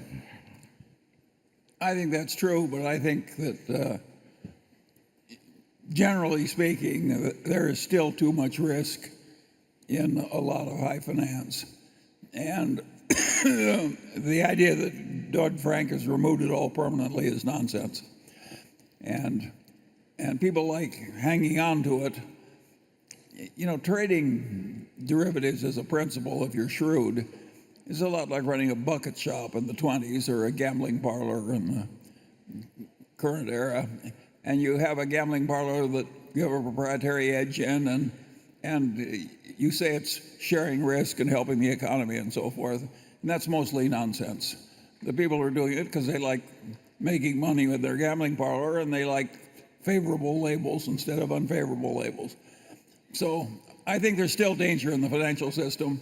And I also think our competitors don't like it that they deserve regulation and we don't. And I think there's danger in that too. Yeah. One thing that may not be, I haven't read much about it, but my understanding is that Dodd-Frank actually weakens the power of the Fed and to some extent the Treasury too, to take the kind of actions they took in 2008 primarily. And those powers were needed to keep our system, in my view, from really going into utter chaos. The ability to say and have people believe you when you say it, that whatever needs to be done will be done, has resided in the Federal Reserve and with the central bank, the European Central Bank. And the fact that people believed when Hank Paulson said that the money market funds are going to be guaranteed, that stopped a run on $3.5 trillion of money market funds that had lost $175 billion in deposits in the first 3 days there back in September of 1 week. If people hadn't believed that, you would have seen that $175 billion turn into $1 trillion very quickly. I mean, the system would have gone down. So when you have a panic, you have to have someone somewhere who can say and be believed and be correctly believed that he or she will do whatever it takes. And you saw what happened in Europe when Draghi finally said that, and you saw what happened in the United States when Bernanke and Paulson more or less together said it. And if you don't have that, panics will accelerate like you cannot believe. You know, in the old days, the only way you could stop a run on a bank was basically for somebody to come and pile up gold. I mean, they used to race it to the branches that were having a problem. I remember reading the history of the Bank of America on that and how they would put out runs before the Federal Reserve existed. And the only thing that stopped it was to pile up gold. I mean, if the CEO of the bank came out and said, our Basel II ratio is 11.4%, the line would just lengthen. It would not get the job done. Gold got the job done. Bernanke and Paulson got the job done. But the only way they got it done was saying, we're guaranteeing new commercial paper. We're guaranteeing that the money market funds won't break the bank. We're going to do whatever's necessary. I think Dodd-Frank weakens that, and I think that's a terrible thing to weaken.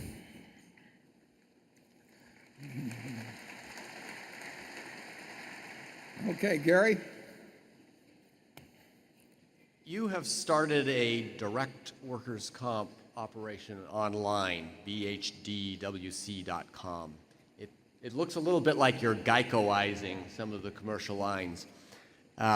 What's the overall strategy of that effort, and how big do you think it can grow? And what concerns might you have on channel conflict with Guard, who uses independent agents? Yeah, Progressive did pretty well with channel conflict between direct writing and agents.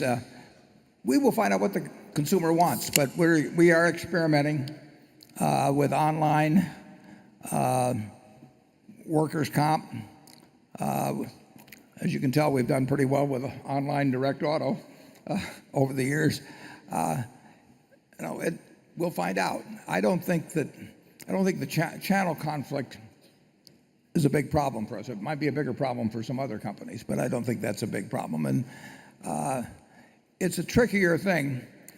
We write commercial auto through Geico, and that's grown, and it's not small, but it hasn't achieved private passenger auto proportions at all. So we'll find out. But we believe in experimenting at Berkshire, and we've got the know-how to write that business direct, and we'll find out if the customer wants to buy it that way. We've got an awfully good insurance business, but the nature of the insurance business has changed. I mean, Geico was all direct mail back in 1936 when Leo Goodwin and his wife sat there and stuffed envelopes. And the basic idea of saving people money on auto insurance continues to this day, but it went from direct mail it went to the TV and the phone, went to cable TV, and it went to the internet and goes to mobile, and the world moves on, and the key is to be able to save people money and give them good service, and whatever way does that in the most effective way is going to be what wins 20 or 30 or 50 years from now, and we'll try to stay on top of it. Okay, station 8. Hello, my name is Paula, and I'm from Gainesville, Florida. And I would just like to ask Mr. Buffett, after all these years of interviews and meetings, what is the one question that you've never been asked that you would like to answer now? Well, I can think of the question I haven't been asked, but I'm not sure I want to answer it now. I think I've been asked almost all of them, and many of them time after time after time. Charlie, do you have anything that you're just dying to be asked? Well, Ms. Lady will first tell us the worst thing she ever did in her life.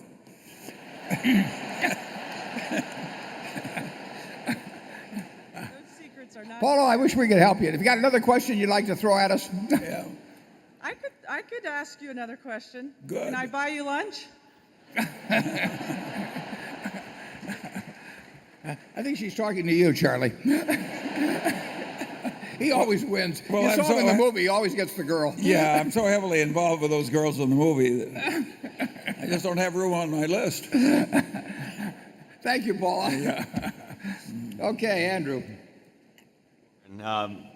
This is a toughie, and I should say we probably got, or at least I got, several dozen emails on 3G, and so this is a follow-up to what you talked about on 3G earlier, and specifically, actually, it's two questions in one that actually came from the audience after your response about 3G. So just to put it in perspective, those shareholders are in the audience, and they asked not to be named. So here we go.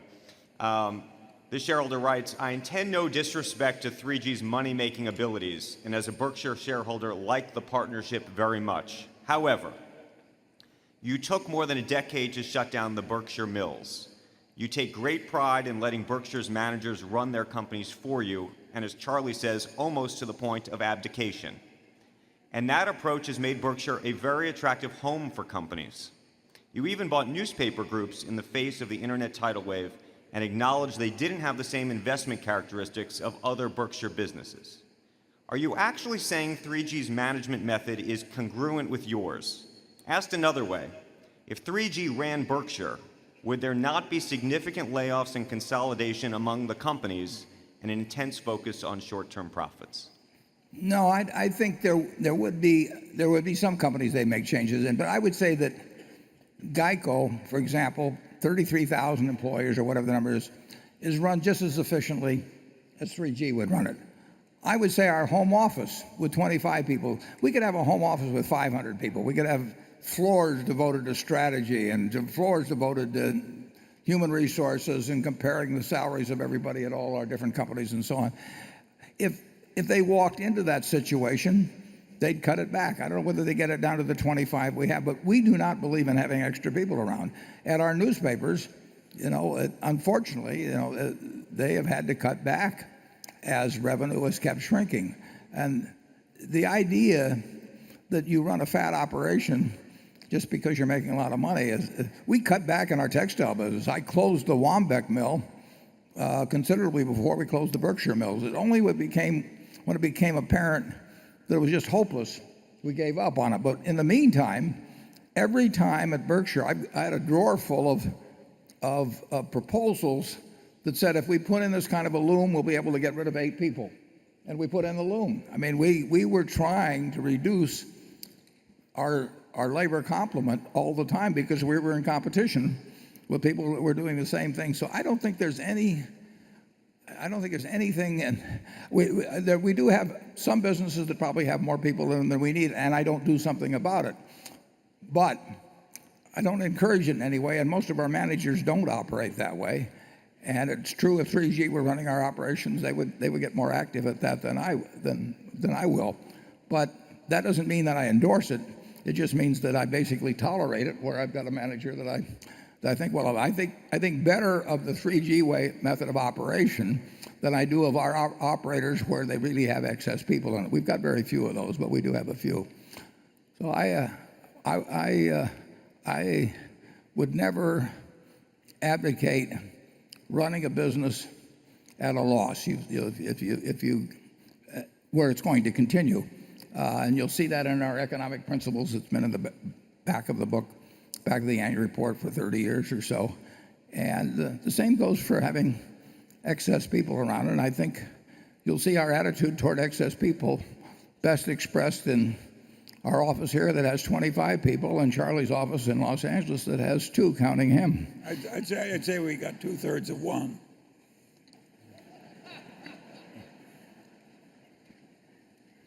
We're getting by with practically nothing. Yeah. Okay, Greg? This is sort of a follow-on to the 3G question.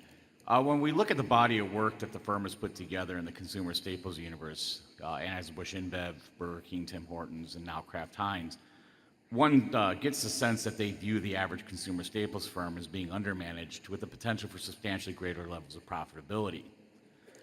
Given the ongoing struggles of many packaged food firms, most of which compete in a mature category against private label and or store brand offerings that undercut them in price and diminish the value of their brands, and many of them having to deal with large retailers like Walmart that provide meaningful sales volumes but are also quite demanding and continuously pushing for the lowest price available, do you see the potential for further consolidation in the industry with a firm like Kraft Heinz emerging as a big consolidator?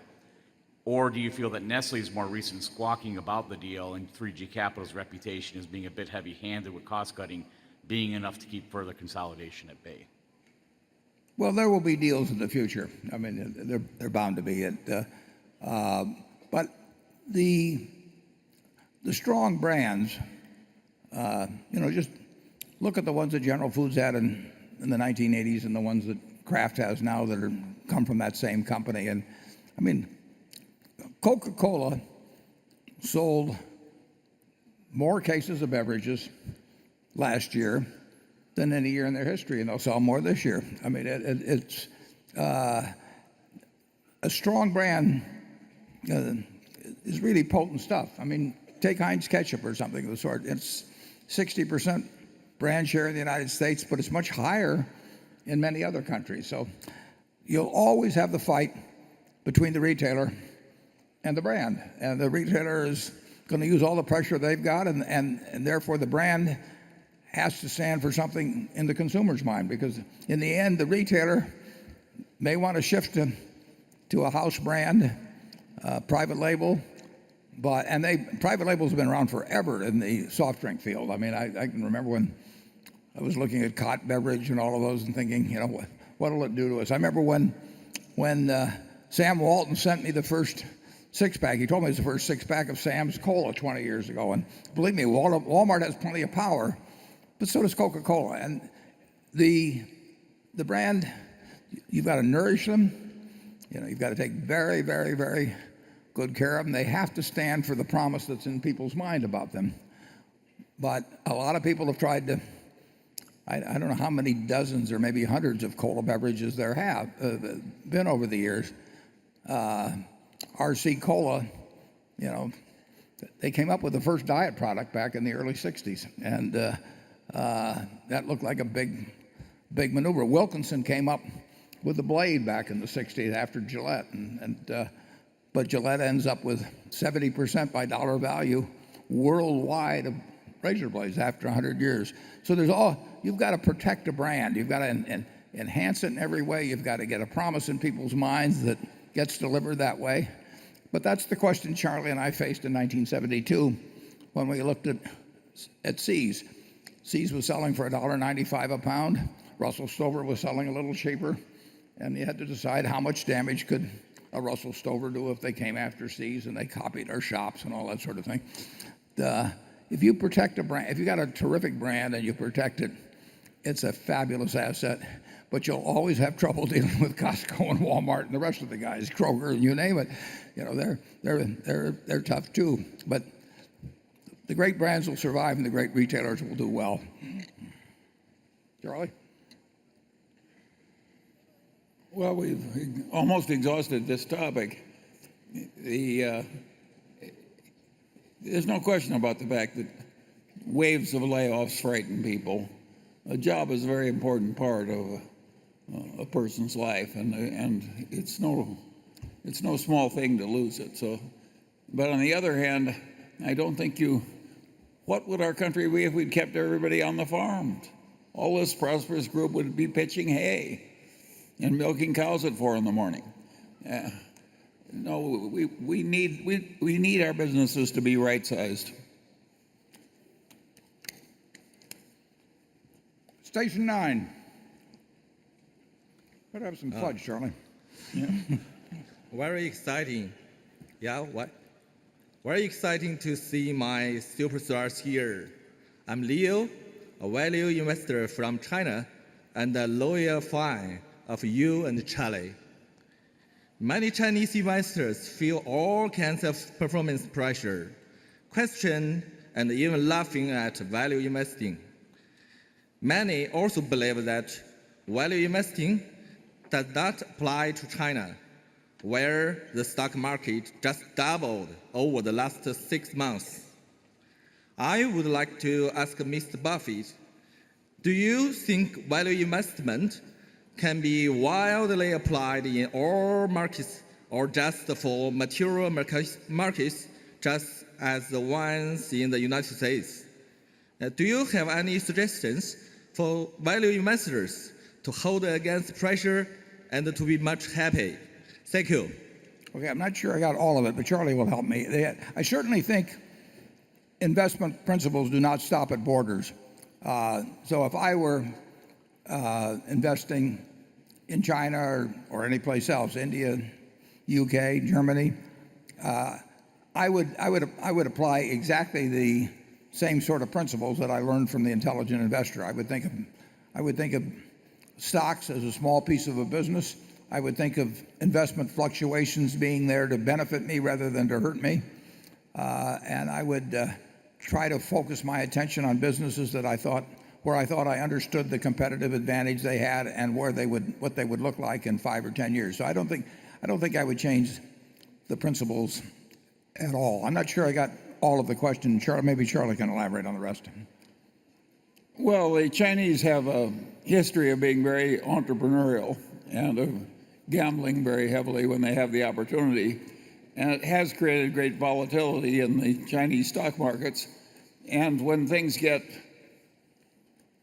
bouncy and prosperous like our internet craze here in the United States, China looks a lot like Silicon Valley. I think China would do way better to be more value investor minded and less absorbed in waves of speculation. So I think the more China copies the way Berkshire operates, I think the better it'll be for China. Yeah, there's a certain irony in that we would do the best over decades if we operated in a market where people operated very foolishly. And the more people respond to short-term events and exaggerated things or anything that causes people to get wildly enthusiastic or wildly depressed actually is what allows people to make lots of money in securities. And on the other hand, it's not the greatest thing for a society. And Charlie and I have benefited enormously by the fact that over a 50-year period, there have been a few periods, probably the most extraordinary being 1973 and 74, where you could buy stocks unbelievably cheap, cheaper than happened in 2008 and 2009. And, it doesn't make sense to have that much volatility in the market, but humans behave the way humans behave, and they're going to continue to behave that way in the next 50 years. I mean, if you're a young investor and you can sort of stand back and value stocks as businesses and invest when things are very cheap, no matter what anybody is saying on television or what you're reading, and perhaps, if you wish, sell when people get terribly enthused, it is really not a very tough intellectual game. It's an easy game if you can control your emotions.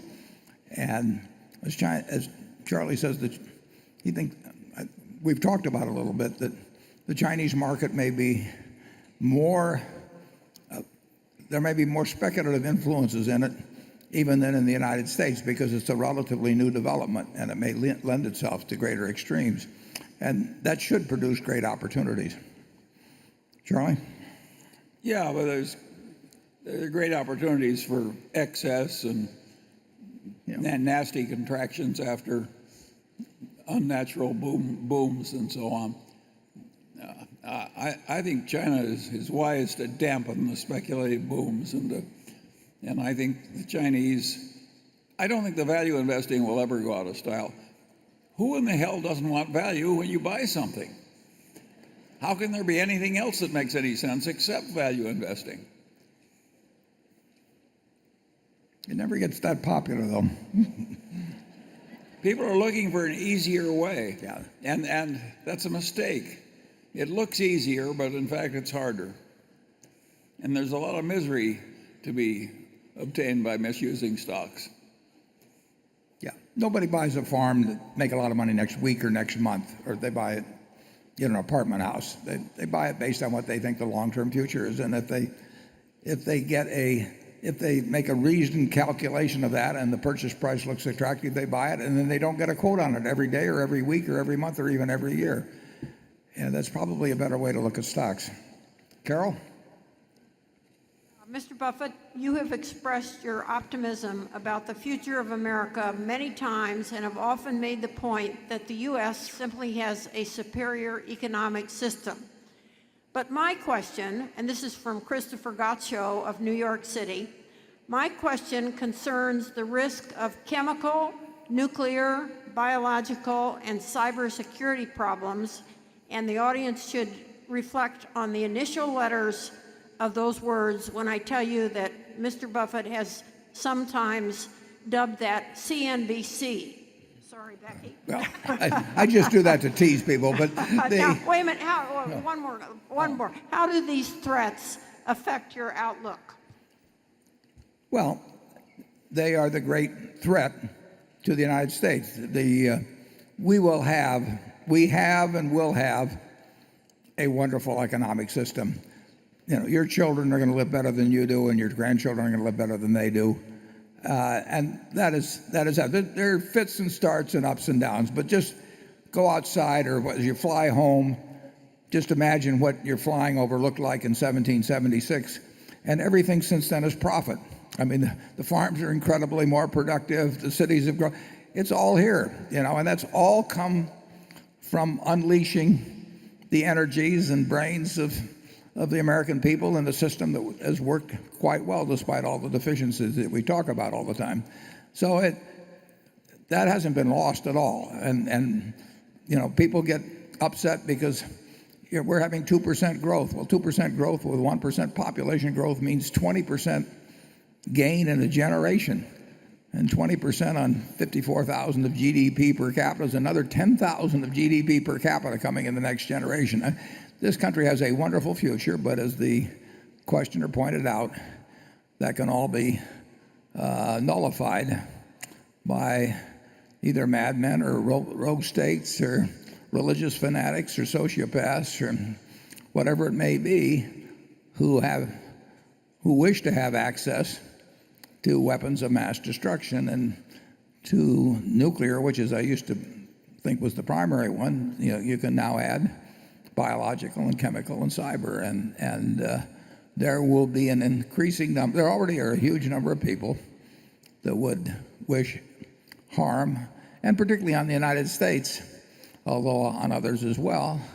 And those people aren't going to go away, and they're going to look for more ingenious ways of utilizing the raw materials that they have or might get access to, and better delivery systems. And we need an extremely vigilant security operation in the United States, and we will have threats. I do a little bit about those things in a few ways, but that's something we live with. But we also live in a country that is going to do extraordinarily well, and if we successfully ward off those threats, or at least minimize their impact on us, I still maintain that the luckiest person ever born in history on a probabilistic basis is the baby being born in the United States today. Charlie? Well, of course, we were a favored place, and we've had a favored outcome, and we've been lucky too. I think I probably lived in the most ideal era that any man in human history could have been born into. I think you too. You have too, Warren. Right. But I don't think we should get too smug. China has come up a lot faster than any other big nation ever came up. And but that's good for us. Well, I think I can hardly think of anything more important than future close collaboration between the United States and China. And you're talking about the two most important nations in the world going forward. And I think it is very important that we like and trust one another and have very good relations and work together to avoid bad consequences that come from other people's mistakes and misbehavior. So I think both China and the United States would be crazy not to collaborate and and increase trust. I don't think there's anything more important that we could do for our respective safety and for the general benefit of the world.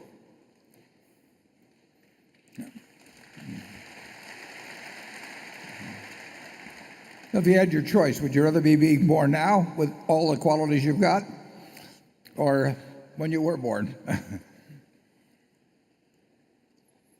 Well, I must say it's very interesting now, but it was all. I think that's too tough a question. I don't like these very theoretical questions. I'd rather think about something where I might gain some advantage or help somebody else to gain an advantage. Okay, then we'll move on to Jonathan. Warren, you have up to this point said that Berkshire in the future will have a chief executive officer and one or more chief investment officers. You haven't explicitly said that a chief investment officer cannot be the CEO, but that has, for me at least, been implied. Berkshire has been successfully managed for 50 years by a chairman and vice chairman whose principal experience was in allocating capital amongst a number of businesses and industries with which they were familiar and whose attributes they could compare. Since capital allocation is the key skill needed for a company structured the way Berkshire is, why couldn't the company's principal decision maker in the future also be someone who is experienced in choosing among different reinvestment options, with perhaps a second outstanding person expert in operations acting as chief operating officer, albeit a relatively hands-off one given Berkshire's extreme decentralization? Well, that's a very good question. It's not inconceivable. It's very unlikely, Johnny, that, but as you say, a chief investment officer will have or should have a significant array of skills that would be useful also for a chief executive officer. But I would say also that I would not want to move, if I were voting on it, I would not want to vote to put somebody whose sole experience had been investments in charge of an operation like Berkshire, who had not had any also significant operating experience. And I've said that I'm a better investment manager because I've been an operating manager, and I'm a better operating manager because I've been the investment manager. But operations, I've learned a lot through operations that I wouldn't have learned if I'd stayed in investments all my life. I would not have been equipped to run it. I learned a lot of things about operations by being in operations. So if you had somebody that had the dual experience and was very good at investments, but it had a lot of experience in operations, that would be conceivable. Otherwise, I wouldn't vote that way. Charlie? Well, every year at Berkshire is now constituted, the owned and controlled businesses get more and more important, and the marketable securities are relatively less important. So I think it would be crazy not to go with the tide to some extent. And we need expertise beyond that of a typical portfolio analyst. Yeah. But the CEO should have some real understanding of investments and investment alternatives and all of that. And I've seen a lot of businesses run by people that really don't understand the math of investing or capital allocation very well. So having a dual background is useful, but actually our operating managers know, some of them know a lot about investing. Okay, station 10. Hello. Warren, Charlie, it's a pleasure to be here. My name is Douglas Coburn. I'm originally from Caracas, Venezuela, but I'm here with a large group from Columbia Business School. My question, thank you. My question is regarding Ted Weschler. Can you please share your views regarding his investment philosophy, his investment process, and the qualities that he brings to Berkshire? Yeah, both Ted and Todd, the two investment managers, aside from myself at Berkshire, are very, very smart about businesses and investments. I mean, they understand the reality of business operations. They understand what makes for competitive strength and all of the things that you'd learn in business school or learn through investing. And on top of that, they have qualities of character which are terribly important to me and Charlie. We have seen dozens and dozens and dozens of investment managers with great records over the years. We used to drop in and see some of those guys, that were running. I'm talking back in the 1960s and 70s. And when I gave up my partnership, I knew probably 20 people with great records from the previous 6 or 8 years. But I picked Bill Ruane to handle the funds of my partners going forward.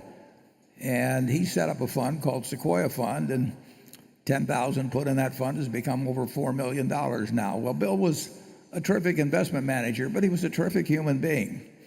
And we really want people where they do more than their share, where they don't claim credit for things they don't do, where they just every aspect of their personality is such that you want to be around them and you want to hand responsibility over to them. And Ted and Todd fit that bill, and there's plenty of investment managers in Wall Street with great records that don't fit that bill in our view. So that's about all I can tell you. Charlie met Todd first, I met Ted first, and we both, when we talked about them, we talked about their record and the kind of stocks they own, but we talked a whole lot more about what kind of people they were, and we haven't been disappointed. Charlie?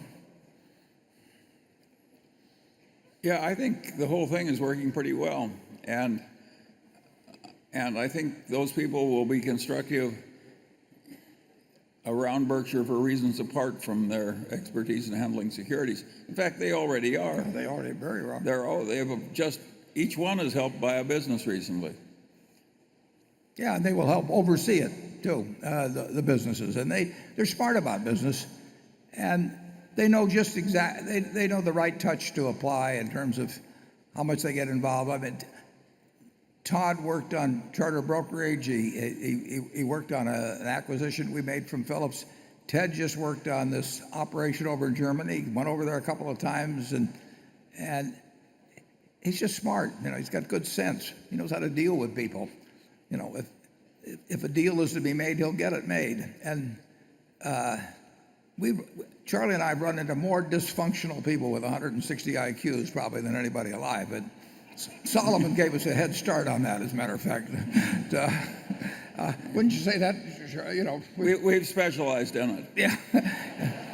We have absolutely specialized in it. Yeah.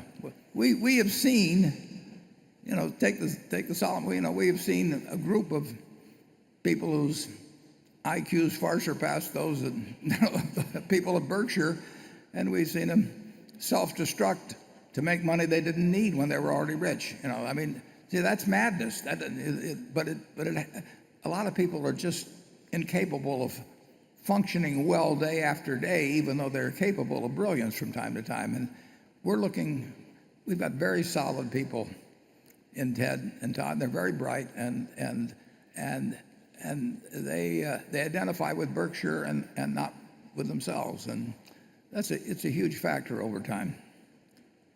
Any more, Charlie, on that? Well, yeah, and the trustworthiness is more important than the brains. Not that they don't have the brains, but we wouldn't hire anybody, no matter how able, if we didn't trust them. Yeah, very occasionally. Yeah, we'll get disappointed on that occasionally, but not very often.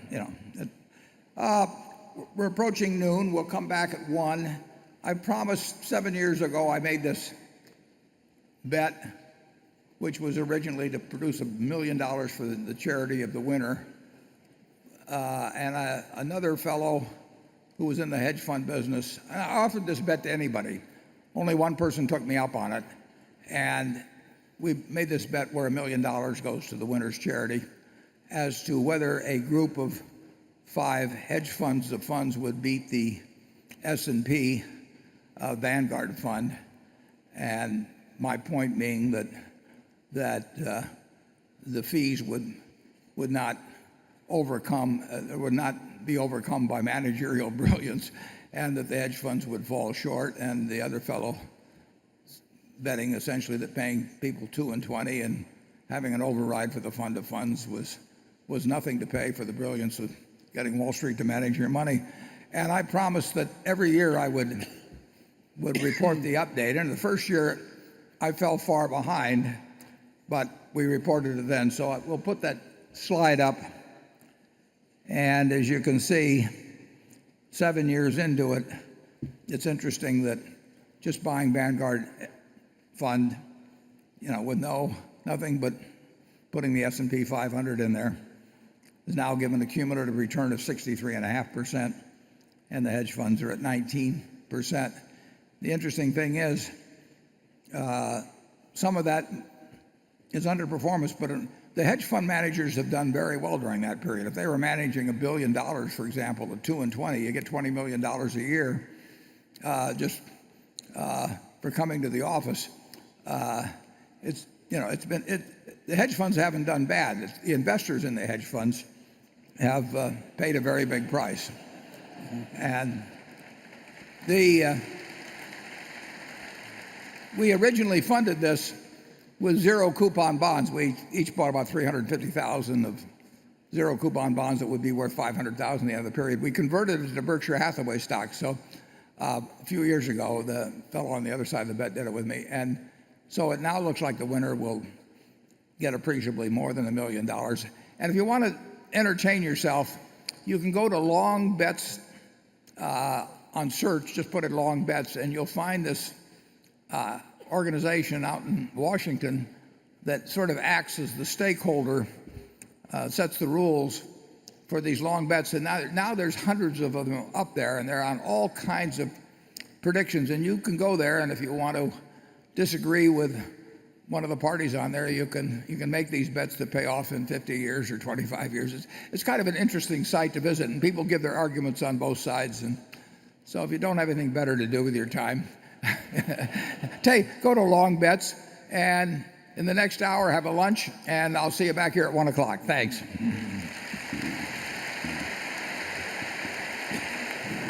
Okay.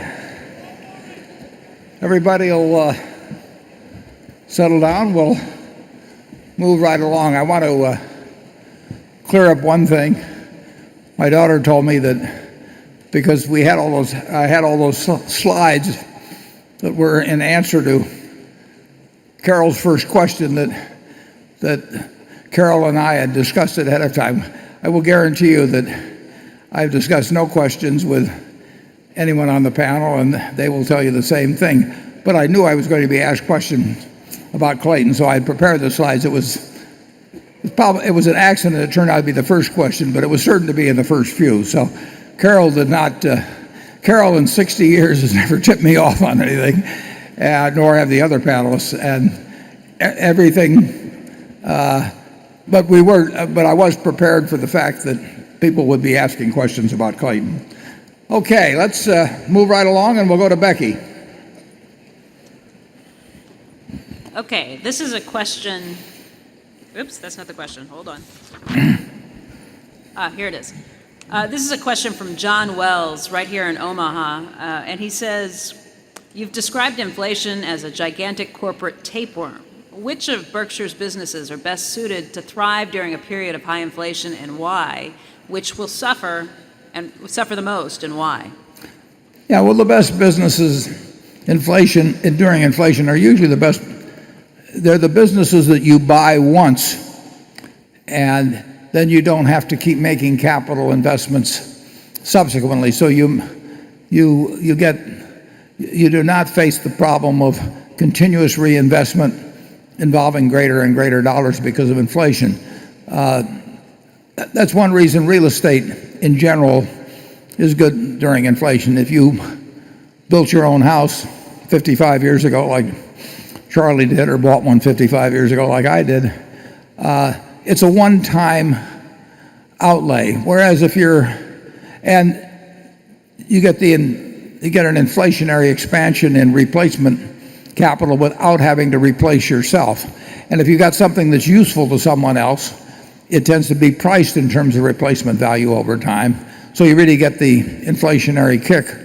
Now, if you're in a business such as the utility business or the railroad business, it just keeps eating up more and more money and your depreciation charges are inadequate, and you're kidding yourself as to your real economic profits. So any business with heavy capital investment tends to be a poor business to be in inflation, and often it's a poor business to be in generally.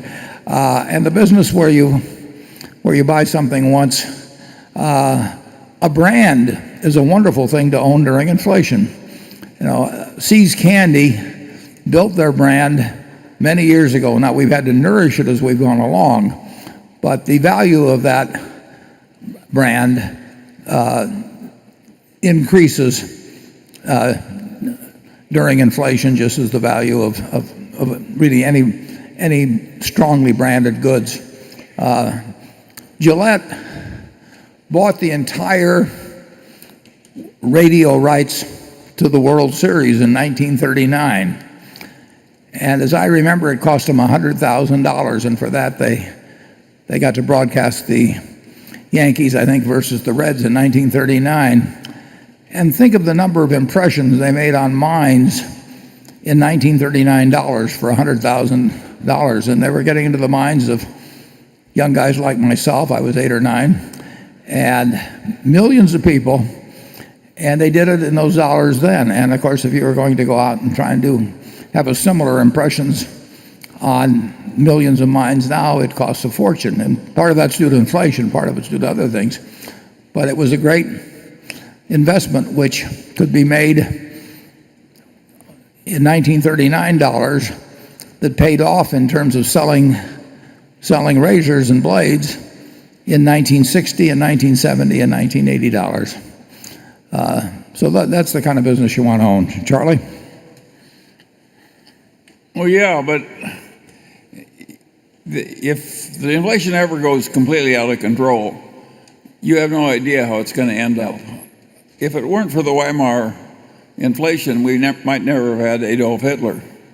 It was the twosome of the Great German inflation followed by the Great Depression that brought us Hitler. And think of the price that the world paid for that one. We don't want inflation because it's good for See's Candy.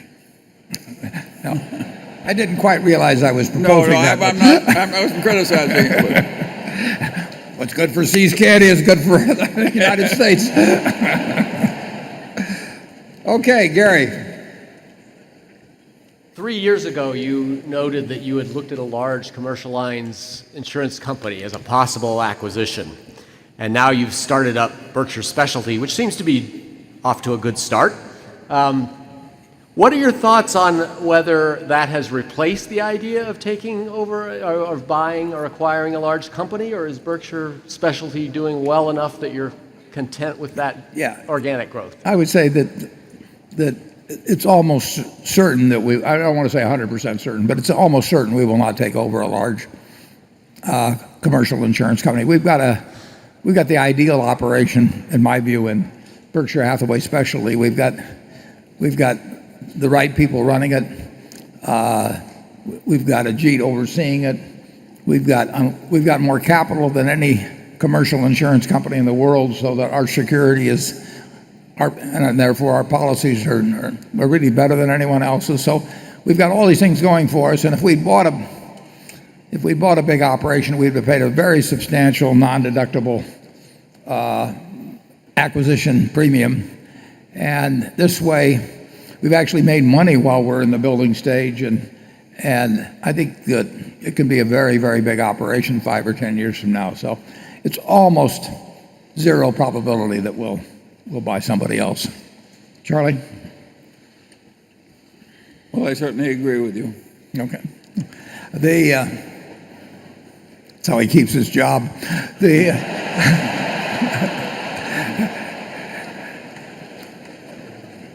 We'll go to, incidentally, all the overflow rooms, including at the Hilton, got filled. I'm not sure where Station 11 is, but we always lose a fair number at lunchtime. So now I'm sure everybody can find a seat, but we do apologize to those who could not find a seat this morning. Station 11. Yes. Hey, Warren and Charlie. How are you guys? Congratulations on 50 years. Thank you. So in this year's annual letter, Charlie wrote about the peculiar attributes that made the Berkshire system and the leader of the system a historically organizational entity. So my question to both of you is, what practical mental model or mental models would you impress upon a young, enterprising individual at the infancy of their career to build an important, enduring enterprise of that particular distinction and impact? And if you could give like maybe some contrasting examples, like why is it Microsoft able to build itself into a dominating monolithic company versus a See's Candy, which can be a great enterprise to spin off cash flow, but not necessarily be an enduring, or not necessarily enduring, but an impactful enterprise to the level of a Berkshire or a Microsoft? Thank you, Warren. You're the guy that wrote it. This is pineapple juice, incidentally. People were questioning that. They say it's good for your throat if you're going to talk a long time. Yes, well, of course, reputation you get over a long period of time. Very few people are like Charles Lindbergh, where you just suddenly have a great reputation. Most of us have to acquire one very slowly, and that was true in Berkshire's case. And in any individual, you just have to get the best reputation you can in the years you're allotted and the time available.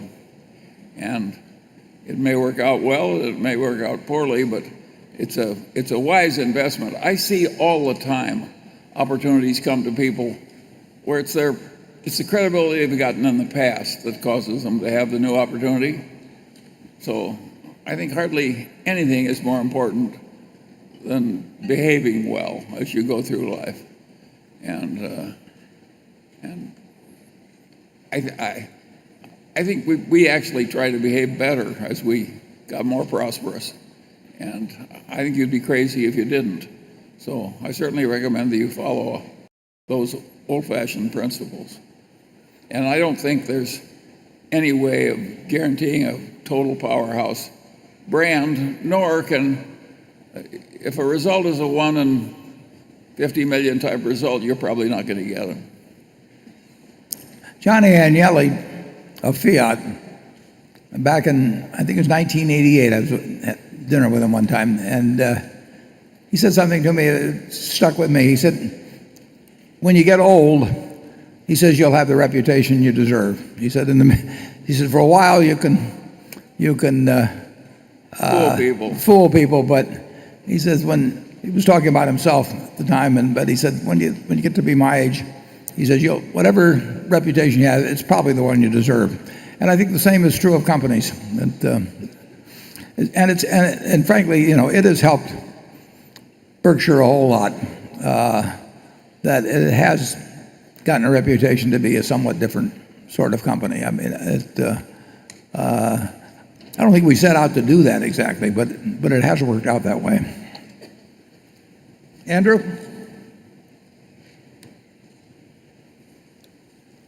Warren, you have said that global warming has not increased Berkshire's payouts for weather-related events. Yet other insurers, including Travelers, have cited climate change as a risk factor that they use. Are Berkshire's models different? And if so, how? Yeah. I've seen of course, the SEC requires you to put in all these risk factors, and the lawyers will tell you to put in, everything possibly you can think of, that you'll develop Alzheimer's or whatever it may be. I mean, they just want you to have a laundry list so that it's all been covered in case of later litigation or something of the sort. So people do put in weather risk, and maybe they put it in because they've got some model that shows it, but we price our business, basically we price it every year. It's not like a life insurance company. A life insurance company, you make a contract at so much 1,000, and if you buy whole life insurance, that you've set a price for, if you're 20, you may have set a price for 60 or 70 years in the future. But that is not the property casualty insurance business, which we're in. We set it 1 year at a time, and I see nothing that tells me that on a yearly basis that global warming is something that should cause me to change my prices a lot, or even a small amount. that doesn't mean that it isn't a threat to humanity or, and terribly important. It just means that if I'm going to sell a 1-year insurance policy and I'm going to sell it on a $1 billion plant, I may care enormously about the fire protection and various other kinds of protection within that plant. I may care about what's going on adjacent to that plant and all kinds of things. But I am not thinking about global warming. It does not change the situation in a material way in any 1-year period of time, in my judgment. And if I was writing a 50-year windstorm policy in Florida, I would think very hard about what global warming might do in that case to the incidence and the intensity of potential hurricanes. But I do not think it has any material effect on the likelihood of or the intensity of a hurricane in Florida or Louisiana or Texas or next year. So it is not it's not something I would put in the 10K as a threat. Charlie? Yeah, I don't think it's totally clear what the effects of global warming will be on extremes of weather. I think there's a lot of guesswork in that field, and a lot of people like howling about calamities that are by no means sure. Yeah, do you think, would it change your 1-year prediction as to what the rate should be? No. No, it wouldn't change mine either. So I don't really understand why they put that in there. A lot of people get very invested in it. It's like a crazy ideology. It's not that global warming isn't happening, it's just that you can get so excited about it, you make all kinds of crazy extrapolations that aren't necessarily correct. Yeah, look at it this way, Andrew. Would you change the rate for tomorrow on insurance because from the rate today for global warming? I doubt it very much. Now, would you change it for 50 years? Might very well. But I think that 1 year is much closer to 1 day than it is to 50 years in terms of focusing on that factor. So I do not want our underwriters to sit there thinking a lot about, in terms of writing a risk or the price at which to write that risk. I do not want them thinking about global warming. I want them thinking about whether there's a moral risk involved and who owns the property. I mean, that can be very significant. There used to be one fellow called Marvin the Torch that if you insured Marvin the Torch, global warming didn't really make much difference. His building was going to go. But Marvin had a marvelous way of looking at it, though. He said, I don't burn buildings, I create vacant lots. Okay, Greg? When we look back at some of your bigger stock purchases during the past decade, two names actually stand out: ConocoPhillips and ExxonMobil. In the first instance, you bought shares near the height of the spike in oil prices in 2008, later acknowledging that this was a mistake given how dramatically oil prices fell during the crisis. While you've been able to swap some of those holdings post the spinoff of Phillips 66 into operating assets, most of what you sold the last 6 years by our estimates has been at a loss. Given that experience, it surprised some of us to see you take a meaningful position in ExxonMobil during the summer of 2013. While it looks like you were able to eliminate that stake at cost as oil prices fell last year, these types of investments, which can be negatively impacted by the volatility in oil prices, don't really seem to fit well with the other types of investments in your stock portfolio, many of which are built on strong franchises with unique competitive advantages. With that in mind, and given the track record that Greg Abel and his team at Berkshire Hathaway Energy have had acquiring and investing in energy assets, does it make more sense to leave future energy-related investments in their hands? Well, there's nothing we like better than to back up Greg in buying utility properties. But we call it energy, but it's not oil and gas in Berkshire Hathaway Energy. And they're really in a dramatically different business than ConocoPhillips or ExxonMobil. But we are looking constantly for opportunities for Berkshire Hathaway Energy to spend big money, and it will. Berkshire Hathaway Energy, we paid $35.05 per share in 1999 to buy the stock. I was at $35, and I don't change my prices. And Berkshire, and the company was then called Mid-American. They hired some investment bankers to come out from New York, and the investment bankers spent a week here doing nothing. But they felt, before they went home, they said that, you got to give us something because we're going to send a big bill. And I said, well, in that case, we'll pay $35.05, and you can say you got the last nickel out of me. But, so my ambition ever since has been to have Berkshire Hathaway Energy earn $35.05 per share. It's never paid a dividend. It will probably earn about $30 a share this year, which is a great tribute to Greg and his management. But we will get the 35 or better because he will make some good deals. It's not at all analogous to the ConocoPhillips or ExxonMobil investments. As it turned out, we wrote ConocoPhillips down because we were required by the auditors to do it. We actually, by the time we got all through, we made some money in it, and we made a little money in ExxonMobil too. But we will not be buying very often oil and gas stocks, but we will. We probably haven't bought the last one. And in the end, we look at the cash, we look at available opportunities, both in investments and businesses, and we make decisions occasionally on buying something, and sometimes we change our mind. And that'll continue that way. It's been going on that way for a lot of years, and we have not distinguished ourselves at all in the oil and gas field, although we've made a little money, and we passed up one or two where we could have made a lot of money. Charlie? Yeah, and with interest rates being so low and the dividend on ExxonMobil being as high as it was not a bad cash substitute if you think only in those terms. Yeah, it worked out okay. There were other things we could have done that were a lot better, but that's always been true, and it'll continue to be true. Station 1. Mr. Chairman, Mr. Vice Chairman, my name is Andy Peak, and I'm from New York City. First, congratulations to you on a remarkable 50 years. And second, thank you for hosting a one-of-a-kind annual meeting where you patiently answer questions from shareholders.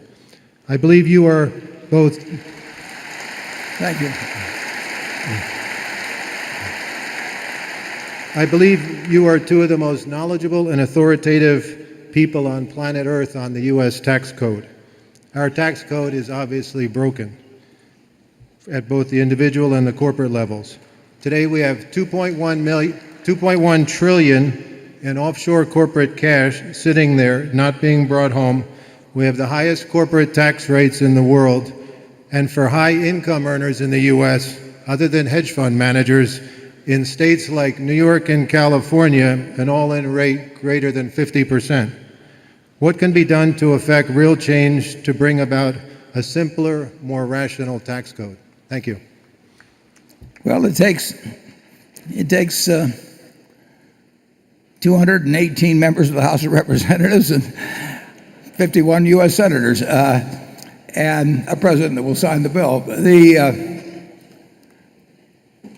The question is how much you think the country should spend, and then from whom do you get it? And I would point out that despite the tax rates that all the corporate chieftains complain about, the share of earnings, a share of GDP accounted for by corporate profits is at a record. Corporate taxes 40 years ago were 4% of GDP. They're now running about 2%. They've decreased significantly while payroll taxes have increased. It's a real question. And once you get special provisions in the code, it is really hard to get rid of them absent a major revision of the code. I actually think, I may be an optimist on this, but I think both Ron Wyden and Orrin Hatch, the two members of the ranking members, Senate Finance Committee, I think they're capable of working out something that neither one of them likes, but they both like it better than what exists now, and I think it can be made considerably more rational. But in the end, If we're going to spend 21 or 2% of GDP, we should probably raise 19% of GDP. We can take a gap of a couple percent without getting further into debt as a proportion of GDP than we are. So we've got that leeway. But you take 19% of 17.5 trillion or thereabouts, and you're talking, as Senator Dirksen said one time, real money. And how much you get from corporations, how much you get from individuals, how much you get from estate taxes, it's a fight up and down the line. And in terms of the cash abroad, basically you can bring it back. You just have to pay tax at U.S. corporate rates. And our corporate rates are 35%. Charlie and I, a good bit of our life, operated with corporate rates at 52%, later at 48%. And the country grew well. American business prospered during that period. I don't shed any tears for American business in terms of the tax rate overall. I think there could be a much more equitable code in terms of the corporate tax. But I do not think that the 2% of GDP that's being raised from corporate taxes, which is far lower than was the percentage 30 or 40 years ago, I do not think that's an onerous number. And for people who are getting 1/4 or 0.5% on their CDs who retired, and with American business earning on tangible equity, which is the way to measure it, probably averaging close to 15%, I think equity holders are getting treated extraordinarily well compared to debt holders in this economy. Charlie? Well, I agree with you, and I don't die over this in the tax code either. I live in California, of course, where there's like a 13.5% tax on long-term capital gains, non-deductible for federal purposes. That's a ridiculous kind of a tax to have in California because it drives the rich people out. Hawaii and Florida have enough sense to know that rich people don't commit a lot of crimes, they don't burden the schools, they provide a whole lot of medical expenditures that are good for everybody else's income. I think California has a really stupid tax policy. But I don't think the U.S. policy is. I don't think the U.S. policy is bad at all. And it's not deductible because of the alternative minimum tax? Yes, exactly. Yeah. That really wasn't the case before, but it's always kind been of slipped in. They did it on purpose. No, they did it on purpose. We're here, early stages of paranoia. But it's amazing. The idea of driving the rich people out.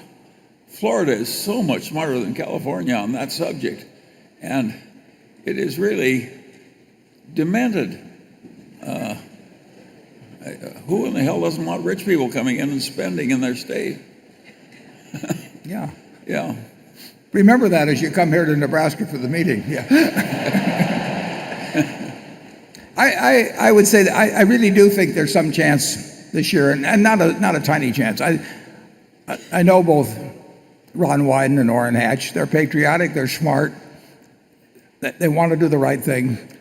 They've got different ideas about what the right thing is. There's no question about that. But they also know they can't get any place without cooperating. I think the real opportunity is if they work out of the public eye in working on something like this. And I wouldn't be surprised if they are. I think that's the way to get it done.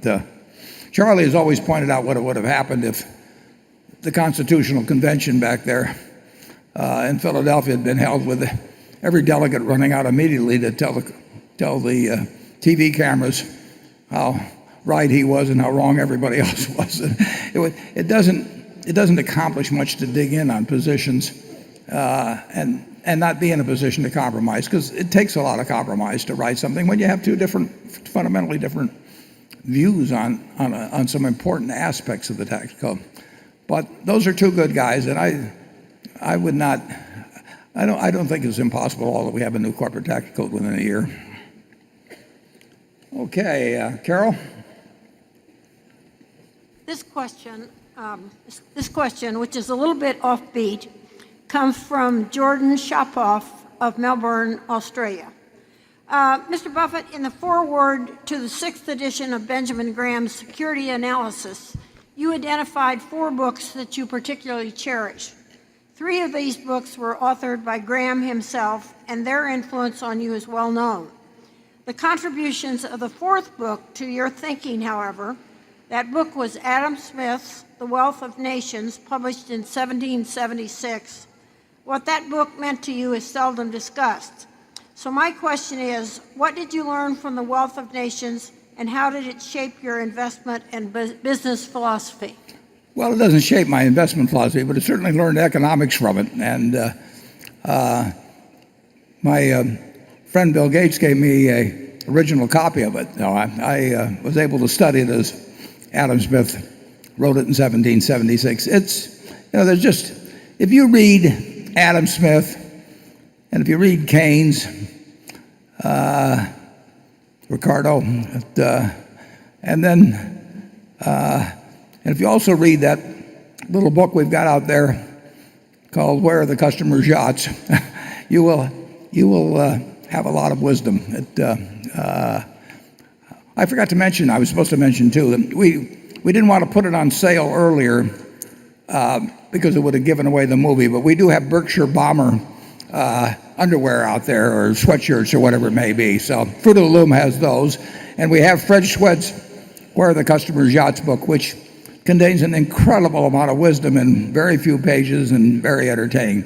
But if you want to not only get a lot more wisdom but appear more erudite, you should read The Wealth of Nations also. Charlie?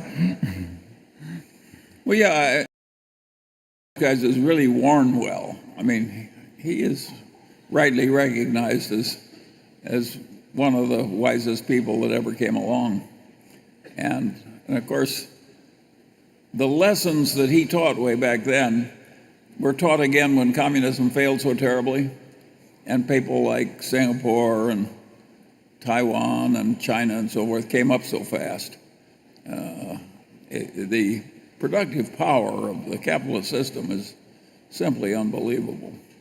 And he understood that fully and early, and he's done a lot of good.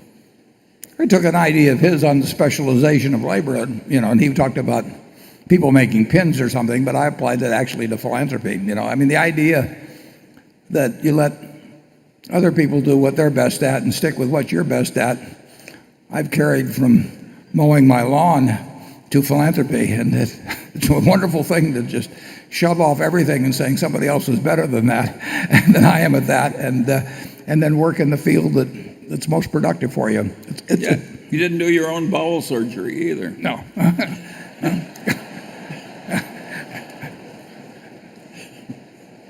I'm not sure I have any reply to that. Okay, Jonathan. Warren, you have told the managers of your businesses to think of their businesses as something that they will own forever, and that their first priority should be to widen the moat and take care of their customers. In more than one case, according to people I've spoken to, Berkshire subsidiaries that were formerly publicly traded have run into trouble by, now this is on the margin, mind you, trying to maximize calendar year earnings and dividends to the parent as opposed to focusing on the long-term health of the business. Do you find that managements of formerly public companies, through force of habit perhaps, have more trouble making decisions with only minimal concern for short-term results than would be the case for formerly private companies? If this dynamic is a real one, is there something more that can be done to combat it? And I'm curious, are most of Berkshire's compensation structures based on 12-month results, or are they already based over multi-year periods? Yeah.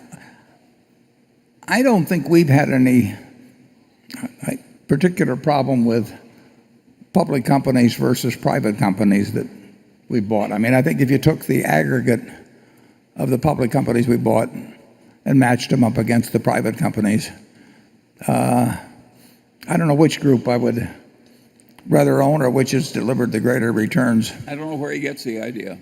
Yeah, I don't It's think not apparent to us. Well, you've heard Charlie, and I can't think of it myself. And if we tell them to think about 100 years, we mean think about 100 years, and I think they know we mean it. They certainly know we run Berkshire, in terms of our own decisions that way. So I think we set the right example, and I think we use the words to convey that belief as strongly as we can, and we try to reinforce we try to put it in the annual report. We try to talk about it in meetings like this. We believe in sort of hammering the same message out there over and over again. Now, we don't ignore yearly results at all. It's just we don't live by them. But I get figures every month on virtually every business, and I read them with great interest, and I'm thinking about them all the time. I don't think they're unimportant, but we don't live by them, and I think what really counts is where we're going to be 3 years, 5 years, or 10 years from now. But I wouldn't, if we're subpar in some area, I wouldn't accept the fact that we're working to maximize things in 10 years mean that we should be throwing away money or anything like that in the short run, or not paying attention to the business. But I'd have to say what Charlie has. I don't really agree with the premise on. Okay, station 2. Dear Warren, dear Charlie, thank you for 50 great years. I'm a happy shareholder and hope to have you continue long. My name is Victoria Rentrop. I'm from Bonn in Germany. And my question is, you own companies both here in the US as well as in Germany. What differences in corporate culture and in performance do you see between German and US daughter companies? What differences between what do we? I know the question. Yeah, I'm looking to you for the answer, not the question. Oh.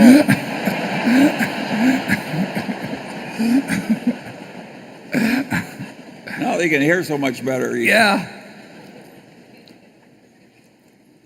Well, we've had a hard time buying things in Europe. It's been quite rare, and I think the traditions and the family traditions are different in Europe than they are in the United States and in some other countries. And Germany, of course, has a long tradition of being very good at technology and capitalism. And that's been a godsend to Germany. And we've always admired the way the Germans have performed. The Germans actually work fewer hours than a lot of other people and produce a lot more. And of course, Warren and I are pretty good at that. And so we admire the Germans, particularly the engineering side, but we've been thinking about owning good German companies for a long time, and we finally bought one. Yeah, but I'll make a prediction. I will predict we buy at least one German company in the next 5 years. I think we are far more on the radar screen than we were just a few years ago in Germany. I think we now have a woman over there who brought, through somebody else as well, but brought Louis to our attention. I think she is going to hear about more things because of her association with us on the transaction and the fact that we tried to get the word out as to her help with us. So I would really be surprised if we don't make at least one deal in Germany in the next 5 years, and I would look forward to it. I mean, we'll be very, very happy. We have to get a business we understand. I've had probably 4 or 5 letters in the last couple months ever since the Louis deal was announced. But there have been very small businesses in practically each case, but we'll get one. We're eager. We got the money, and we do fit the family situation occasionally, and prices may be a little more attractive there than in the United States, although I haven't seen anything yet that we bought. But I would say that there's a reasonable chance that the price of something we're offered over there might catch my attention more than U.S. prices currently. Okay, Becky? This question caught my attention, not because I think it's a complaint, but I think it's an actual question about the actuarial models that you use at GEICO. It comes from Stan Zions, and he says, my wife and I are stockholders of Berkshire Hathaway. I'm 78 and she's 74. We have a long-time accident-free driving record. Yet when we applied to GEICO with our stockholder discount, GEICO was unable to beat our rates for comparable coverage with other fine companies. Why? Well, it's the reason that we probably can beat the rate maybe 40% of the time with people who contact us, and 60% of the time we can't. No company is going to be the lowest in all cases, and we have our own underwriting criteria that involves many variables, one of which is age, but it wouldn't be a dominant one at that age.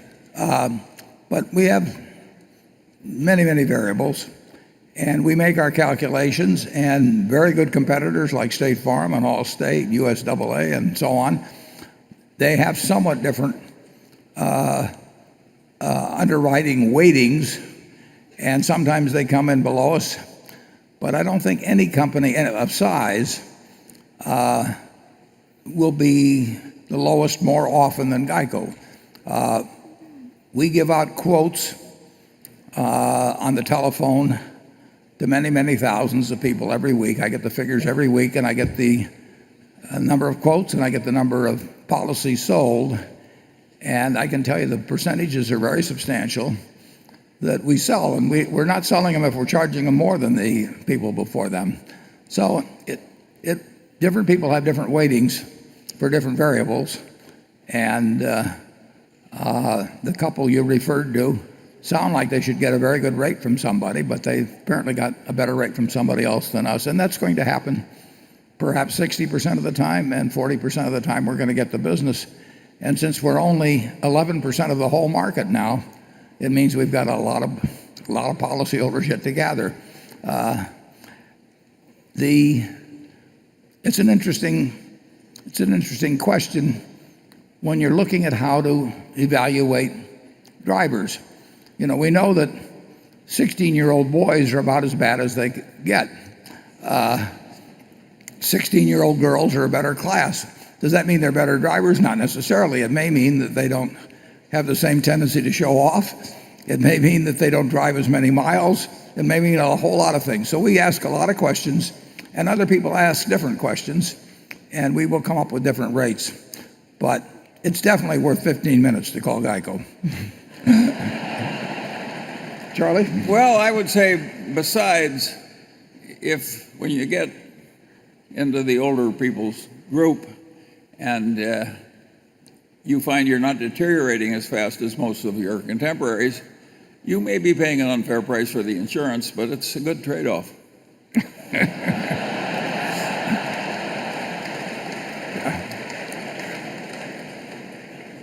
Gary,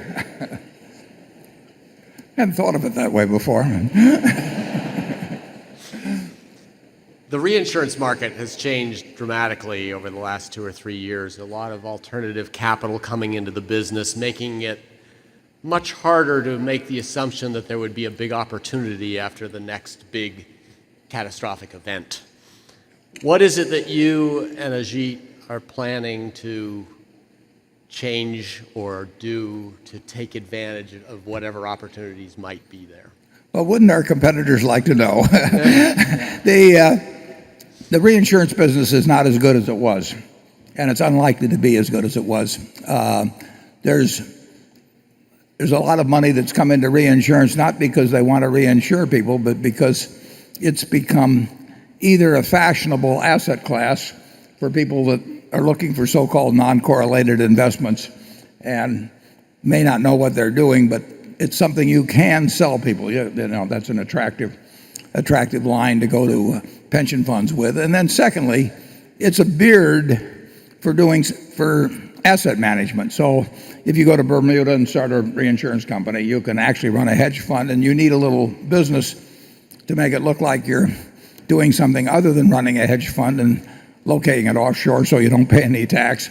But that's the primary motivation. So when you get a whole lot of people that are bringing money in and they sort of need your facade of reinsurance to cover up what their real motivations are, you're likely to get less attractive prices in reinsurance. And that's been happening on a fairly large scale. And I would say that I would expect that reinsurance business in the next 10 years to not be as good as it has been. I'm talking about the whole industry, as it has been, in the last 30 or something like that. It's a business whose prospects have turned for the worse, and there's not much we can do about it. We do find things to do. There are certain things that only Berkshire can do, and I mentioned in the annual report that there have been 8 contracts written with premiums of $1 billion or more, and we've written all 8 of them. So there's a certain corner of the world that we've got a strong position in, and there's a few other things we will do, but it's not as good as it was. Charlie? Well, I think generally speaking, of course, it's going to be harder, and of course this competition from promotional finance is getting more and more intense, and they're more optimistic. They're searching for a robust narrative. We're not searching for a robust narrative so we can sell something. We're playing the game for the long pull, and other people just pretend to be doing so.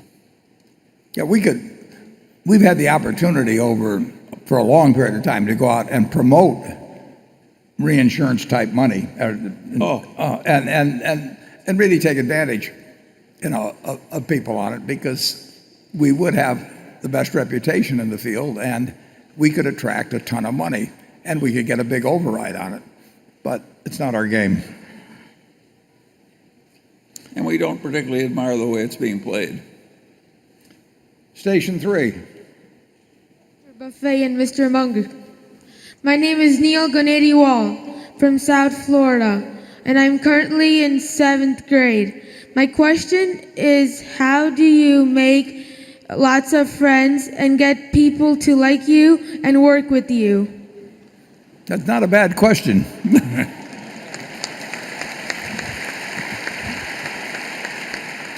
Very good question.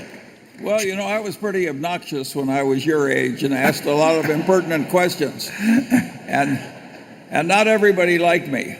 And so the only way I could get the people to like me a little bit was to get very rich and very generous. That will work. People will see all kinds of virtues in you if they think you'll write a check. Yeah, the truth is, both Charlie and I were on the obnoxious side early on, but you should get a little smarter about human behavior as you get older, and I turned out to have some pretty good teachers as I went along in terms of what worked. I mean, I have looked at other people during my lifetime and had these wonderful teachers. They weren't teachers in the standard definition, but they were people I admired, and I thought to myself, why do I admire these people? And if I want to be admired myself, why shouldn't I take on some of their qualities? So it's not a complicated proposition.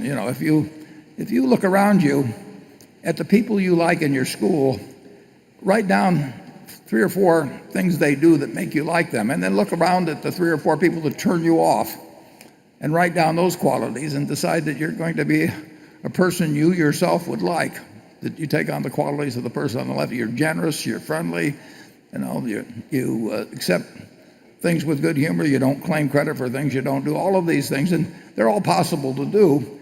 And if you like that in other people, people are going to like it in you. And if you find things that are kind of obnoxious, you're always late, and you're always claiming credit for more than you do, and you're kind of negative on everything, and you don't like those in other people, get rid of them in yourself, and you'll find out it works pretty well.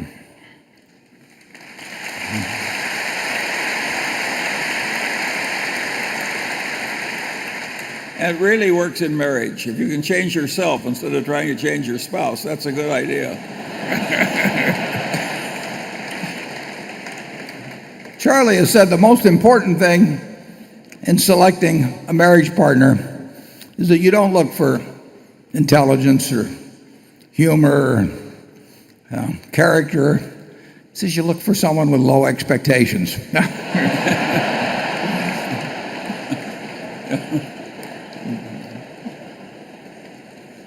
Okay, Andrew.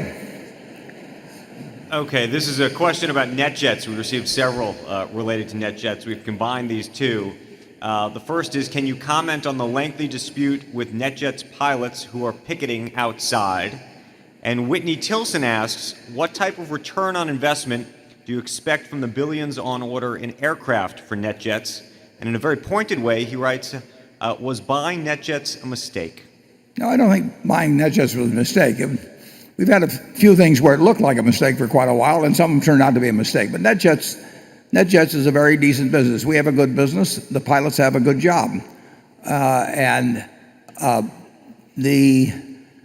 It's not really the right way to look at it, I don't think, in terms of return on investment in the billions of dollars of orders we have, because we resell those planes to owners. And we do have a core fleet that represents an investment, but the investment is held in very large part by the owners themselves. I own, what do I own? 3/16 or something like that of one type of plane that my children use. I own 1/8 of another plane that I use, but that's my investment. It's not the NetJets investment. The labor relations at Berkshire, we've had hundreds of labor unions over the years. I mean, literally hundreds. In fact, we probably have hundreds at the present time. And we've only had, in 50 years, we've had 3 strikes that I can remember. I don't think there have been any others. There could have been some one-day walkout maybe, but we had a 4-day strike at Berkshire Hathaway textile operation. We had a 4-day or so strike at the Buffalo News 30 years ago. But so we have no anti-union agenda whatsoever, and we think we have sensational pilots. I mean, I have flown NetJets. My family's flown NetJets now for 20 years, and we've had nothing but professional pilots and friendly pilots. And it's not, it's in human nature to have differences sometimes about what people get paid. Our pilots make an average of $145,000 a year. They work 7. They have options, but one of the options, and the main option, is 7 days on and 7 days off. We pay for their time to get to where they're based. They can live any place in the country, and compared to our competitors at FlexJets or Flight Options or so on, or in charter, we pay well, but it's perfectly understandable that employers and employees have some differences from time to time, and we'll get it worked out, but that doesn't necessarily come in a day or a week or a month. And our volume is up in terms of flying. Our volume is up in terms of owners, and in the United States. Europe's flat, but the United States is the bigger end of it. So it's a business I'm very glad we own. I'm proud we own it. It's a first-class operation. We give our pilots more training, I believe, than anybody else. And I'm flying on NetJets. My kids are all flying on NetJets. Our managers are, in many cases, are flying on it. So nobody cares more about safety. This is not a company where the CEO flies on his own jet and other people fly in other ways. So I get the same. I get the same planes that the other people get, and the same pilots. I mean, there's no special arrangement. So we've got this intense interest in safety, and we've got very professional pilots. And at the moment, we've got a difference of opinion about a contract, but that will get settled in my view. Charlie? I have never in all the years had a NetJet pilot that didn't affect me as a wonderful fellow and a very skilled, able, and dutiful, reliable person. And I would say most I can think of no NetJet pilot that has ever in any way indicated that he's dissatisfied with his life. And a lot of them say they just love it because of the. I'm not at all sure the union is fairly representing the pilots. Okay.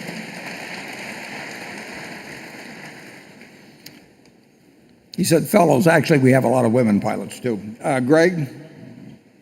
Warren, looking at your acquisition of Duracell from Procter & Gamble, at the time of the deal, you noted that Duracell is a leading global brand with top quality products.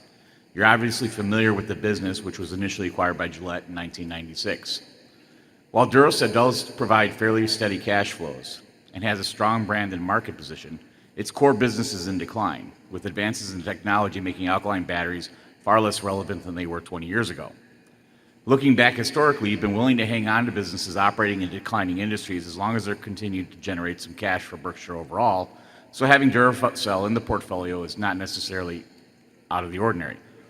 The question I have is how much of a role did tax planning actually play in doing this deal, given the extremely low cost basis on your P&G shares, some of which you've been selling the last several years, and would you have done this deal without tax considerations, and if so, at what price? Well, both Procter & Gamble and Berkshire Hathaway had tax advantages in doing the deal this way. So they probably wouldn't have sold it at the price at which the deal took place, and we wouldn't have bought it at the price without the tax benefits that each enjoyed. And this is something we had to have held our stock for over 5 years in Procter & Gamble. It's something that's been in the code a long time that we have had nothing to do with it being in the code, but it's part of the code. And it's somewhat similar to the real estate exchange arrangement where you can exchange real estate and defer any tax.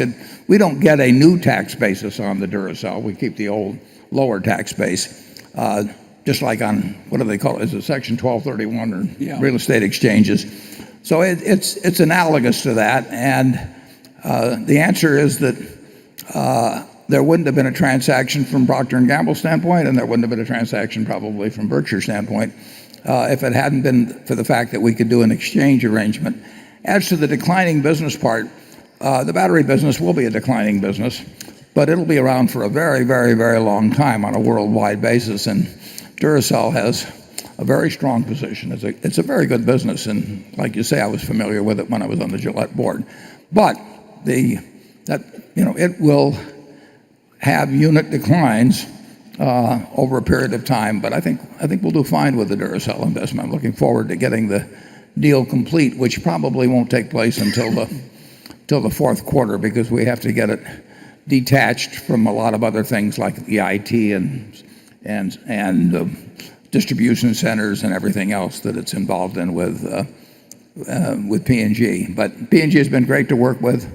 They're making the transition. They couldn't be better to work with during that period, and I'll be very happy when we own it. Station 4. Hello, Warren and Charlie. I am Marvin Blum, an estate planning lawyer from Fort Worth, Texas, home to 4 of your companies. And by the way, we're excited about the new Nebraska Furniture Mart and the Berkshire Hathaway Automotive Group in the Dallas-Fort Worth area. We're next to Omaha. We hope you think of Fort Worth as your second home. It's been good to us, and actually we have 5 companies down there. Mytech just bought one. All right, even better.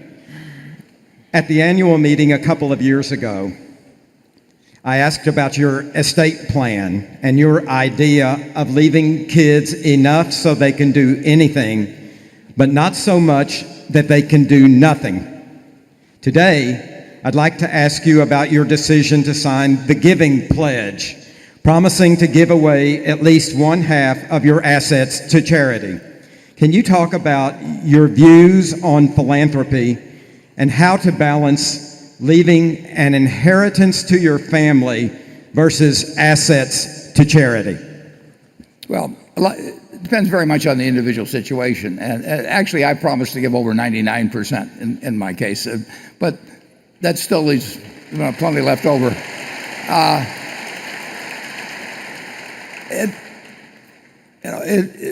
As you know, the estate tax exemption has been moved up substantially here in the last couple of years. So I might have a very different feeling if I'd had a child that had worked actively, helped me build a business and all of that sort of thing, and it was a small business, and I wanted to give it to them. But that can be really done without any estate tax these days, particularly if a little planning is used ahead of time. It's a very individual thing. As Charlie, when you get to the figuring out what you do with your money, the options get fairly limited. And as Charlie said the other day, he said where he's going, it won't do him much good anyway. There's no Forbes 400, in the graveyard. And so the question is, where does it do the most good? And I think it does limited amounts do some real good for my children. So I'll be sure that they have that, or they already have it to a degree. And on the other hand, when I look at a bunch of stock certificates in a safe deposit box that were put there 50 years ago or so, they have absolutely no utility to me. Zero. They can't do anything for me in life. I mean, they can't let me consume 7,000 calories a day instead of 3,000. They can't. There's nothing they can do. I've got everything in the world I want. I've had it for decades. If I wanted something additionally, I go buy it. So here these things are that have no utility to me, and they have enormous utility to some people in other parts of the world. I mean, they can save lives, they can provide vaccines, they can provide education. There are all kinds of utility. So why in the world should they sit there, for me or for some fourth generation down of great-grandchildren or something, when they can do a lot of good now? So that's my own philosophy on it. But I think everybody has to develop their own feelings about it and should follow where they go. I do think they might ask themselves, where will it do the most good?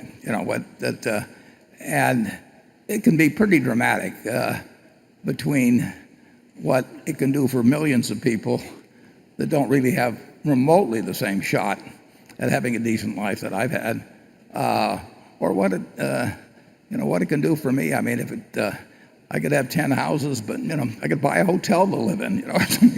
What would I be happier? It'd be crazy. Charlie and I have both like fairly simple lives, but the one thing we do know is we know what we like and what we don't like, and we don't judge it by what other people like. So I don't have too much advice for anybody, but I would say start thinking about it. When I call people on the Giving Pledge, some of them, I'll get some 70-year-old and he says, I don't want to think about it yet. And I always tell them, well, are you going to make a better decision when you're 95 with some blonde on your lap, or something? That actually was tried a few years ago, as you may know. Charlie? No, but it does occur to me that fellow who was complaining about the tax system should remember that when they've recently changed the estate tax rules, so you can leave $5 million to your kids and so forth. I think that's a very constructive change in the laws. So I don't think we should assume that our politicians are always going to be totally crazy. That was a very desirable change, I think. Okay, Carol. The questioner's name is Andre Bartel, and he's a Berkshire shareholder. Would it make sense, and I'm going to add my own edit here to say, and would it be legally permissible for Berkshire to distribute at some time in the future any or some of the long-term equity investments, for example, Coca-Cola or American Express, to the shareholders in a tax-efficient way, as Yahoo is planning to do with the Alibaba stake, for example? The idea would be to return capital to shareholders using assets that Berkshire is not actively managing, that is, has not bought or sold for some time, and has very low incentive to sell because of income tax implications, while not taking away resources, cash, that could be reinvested by the Berkshire management better than by its shareholders. Yeah, I don't think Yahoo solved it, actually. Charlie, you follow that too. I don't think that we can do that with American Express and so forth. So it's a bad example. We've got no way of doing that. No, there used to be a way to do that many years ago, and it was done. I don't mean by us, but I saw other examples of it. But under the code, there's no way to use appreciated securities to redeem your own shares. You can do it for something like acquiring, where you're exchanging it for like asset type thing on the Duracell arrangement. But there's no way to distribute it to shareholders without paying the full capital gains tax. And you can have spin-offs of whole businesses to shareholders if you've held them a long time. But that's about the only thing you can do. Yeah, but even there, I mean, what Yahoo has done is not got rid of the tax. I don't know anything about Yahoo. Yeah, no, they you know, that or what they're planning to do. It may give them some other option if Alibaba wants to eventually redeem it themselves. I mean, there could be something they can work out a deal with Alibaba. I do not see how that they have gotten rid of the tax unless they do a subsequent transaction of some sort with Alibaba. But maybe they have different tax advice than I've seen. But I know all kinds of cases where where corporations have large unrealized gains in marketable securities, and I have not seen in recent years, although I did see it early in my career when the law was different, but I've not seen in recent years any way that people have gotten that money into the hands of the shareholders without paying a tax at the corporate level. Charlie, No, that's what we say. Yeah. Jonathan? Berkshire owns many companies that benefit from single-family home construction. Acme, Johns Manville, Benjamin Moore, Mytech, and Shaw among them, not to mention the railroad. After the financial crisis, you said that young adults who were postponing household formation by living with parents or in-laws would eventually get sick of that arrangement, and that we would start to see normal rates of household formation once the job market improved, or even if it didn't. Jobs are now more plentiful, yet household formation still continues to be below rates thought to be normal, whether because of high student debt, a shift in attitudes about home ownership, or stricter mortgage terms for first-time buyers. Could something more secular be going on where household formation rates relative to the population could continue to be lower than historical rates? Could the U.S. become more like Europe, where many adult children live with their parents or in-laws for quite some time? Or do you think still that the subdued rate of household formation is mostly a cyclical phenomenon, and that the rate will eventually revert to the historical mean, boosting single-family home starts and earnings for this group of companies? Yeah, I don't know the answer, obviously, but I think the latter is more likely. And I may be wrong. When's the last set of figures you've looked at in that connection? I've heard that it's turned up a fair amount in the last 6 months, but have you seen anything on that, Johnny? Or Nothing really recently, no. Yeah, I should know the figures, but I don't for the last 6 months or 9 months. But my impression is that they had turned up somewhat. I did my best on selling that ring in the movie to that guy, and they're going to form a household here in another month or two, to which I've been invited. But the truth is, I don't know. What's going to happen on household formation. I would expect, but I expected it earlier than this. I would expect it to turn up. It always turns down in a recession, and you can argue that we're not all the way back from the recession yet. But your guess would be as good as mine, Charlie. Well, I feel exactly the same way, but I think I speak for a lot of members of the audience when I say I have some grandchildren that I wish would marry somebody suitable promptly.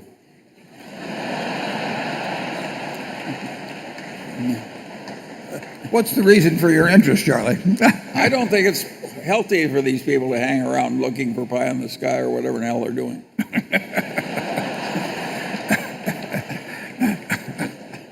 Are they in attendance today? I don't know some of them, maybe. I don't want to name names. No. I think you've already been pointed enough. Okay. Station 5. Gentlemen, thank you for a great day.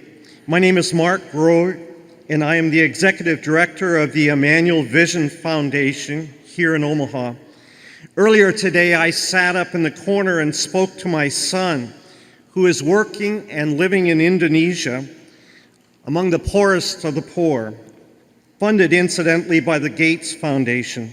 The contrast between where he is sitting today and where I am sitting could not be more dramatic. You have been a model of philanthropic caring for the needs of others.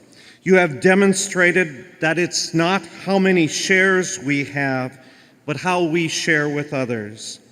So following up on the last speaker, I want to ask, how can corporations be encouraged to make an even greater impact in the lives of those who are not shareholders? Yeah, I agree, entirely with your motivation about increasing philanthropy. I'm much more of a believer, however, in individual philanthropy than corporate philanthropy. I really feel that I've got everything I need, but I do also feel that I'm working for the shareholders, and they should determine their own philanthropic activities, that it's their money.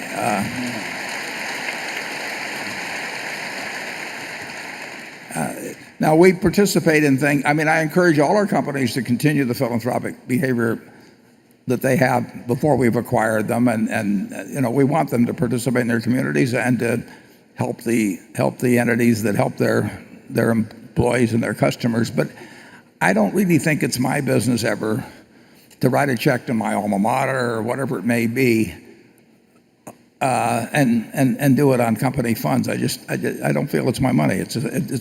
I really look at this as a partnership. We've always looked at it as a partnership, and we had a system some years back where all the shareholders could designate contributions, and I felt that was quite a good system. And then we had to give it up for reasons that I hated to give it up, but we had to do it.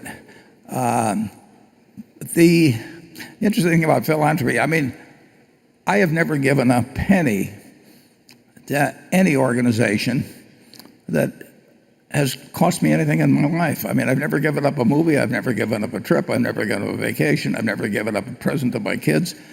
People give money this Sunday, that really actually changes their lifestyle in a small way. And that hasn't happened with me. Everything I've given has been ungodly surplus, and I'm glad I can do it.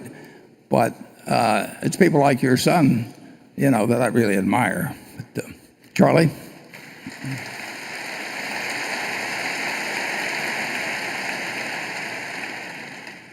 Well, my taste for giving away somebody else's money is also quite restrained. I was on the board one time of an organization that needed to raise a fair amount of money, and it wasn't church affiliated or anything like that. And so they asked me to call on 4 or 5 corporate chieftains, and they said, be sure not to ask them to give anything personally. Just ask them to give the corporate money. And I said, I'm not going to do it. Basically, if they won't put up their own money on it, why should they write checks on behalf of all their shareholders? So I've got real reservations about corporate philanthropy for the personal reasons, to some extent, of the CEO or the directors. Okay, Becky. This question comes from Philippe, and he asks, do Charlie and you think that the euro currency has had a positive or negative effect overall on the Eurozone economy? And do you think it would be a good decision for France to quit the euro currency and go back to the franc? Well, that's too easy for me to answer, so I'll give it to Charlie. I haven't got the faintest idea. I think the euro had a noble motivation and had promise of doing a lot of good, and it undoubtedly has done a lot of good. But it's a flawed system in some ways to put countries that are so different together, and it's straining at the moment. The big strains aren't in France. The big strains are in Greece and Portugal and so on. And I do think they created something that was probably unwise. They got countries in there that shouldn't have been there.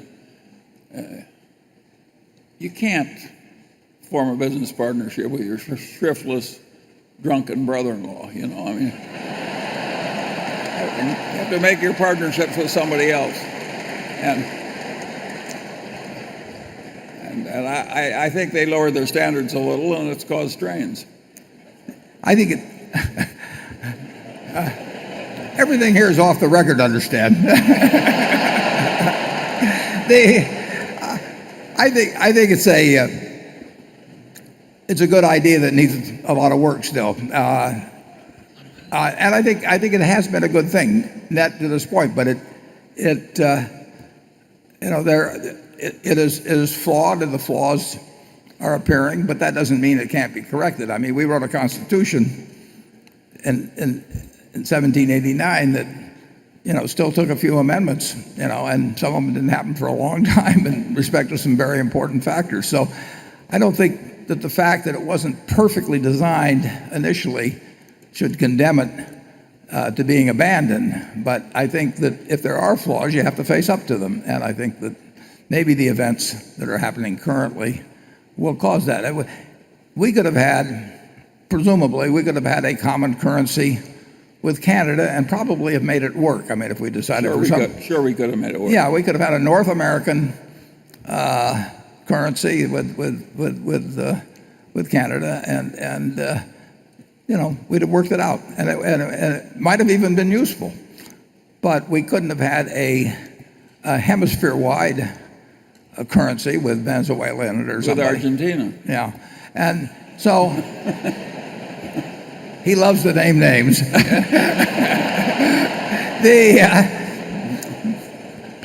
Praised by name, criticized by category.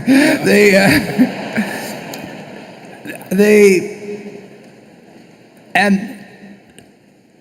I actually think it's probably desirable to have a euro currency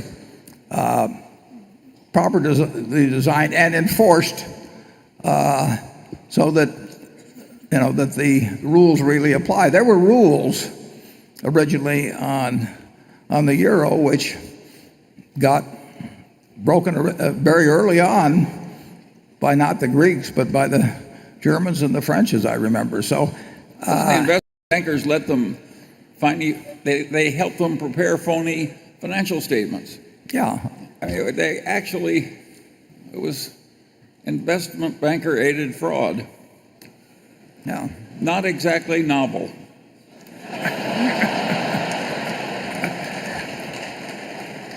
So returning to our main point,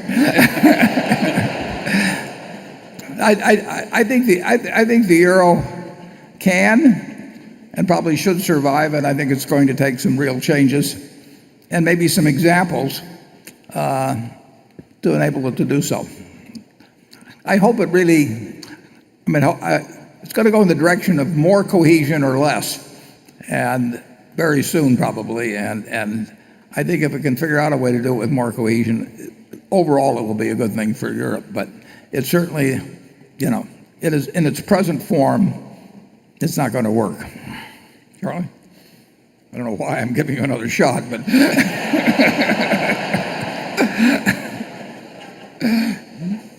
I think I've offended enough people. Right. There's 2 or 3 in the balcony. Okay, Gary. With the Van Tuyl acquisition, or now Berkshire Hathaway Automotive, there may be some natural synergies with Geico, if it's nothing more than just putting a gecko on the salesman desk. Would you expect to do anything in that regard to encourage getting more customers through that relationship? Yeah, I don't think so. You always have these things that the investment banker will tell you will produce synergy and all that. Most times that doesn't work. And historically, selling auto insurance through dealerships hasn't been particularly effective. And if we were to do that, we would probably have to compensate people who did the insurance work or made the insurance sales out of Van Tuyl. That would add to costs. I mean, Geico is a low-cost model, and it's a wonderful low-cost model. And Tony Nicely has done an incredible job of keeping those costs down, and you can see it in our expense ratios. We spend a lot of money on advertising, but its success depends on delivering first-class insurance at a better price than other people can get, and the more people we put in distribution system or anything.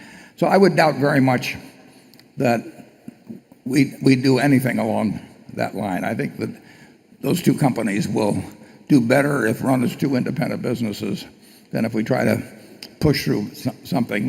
Charlie and I have seen a lot of things on paper that involve that sort of a proposition, and very, very few succeed. Charlie? Well, I agree. It's a very dumb idea, and we're not going to do it.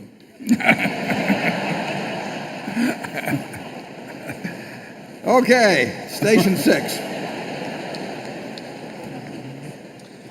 Mr. Buffett, in this environment of quantitative easing, low interest rates, and an overvalued stock market, what value in silver at these prices do you see, and do you still follow the silver market? I really don't follow it much anymore. At one time, we owned over 100 million ounces of silver, and I knew a fair amount about the supply and demand for it and the prospective supply and demand, but I really don't. I haven't paid much attention to it for a long time. Well, it's a very good thing, too. We didn't do that well. Yeah, we made a little money. Yes.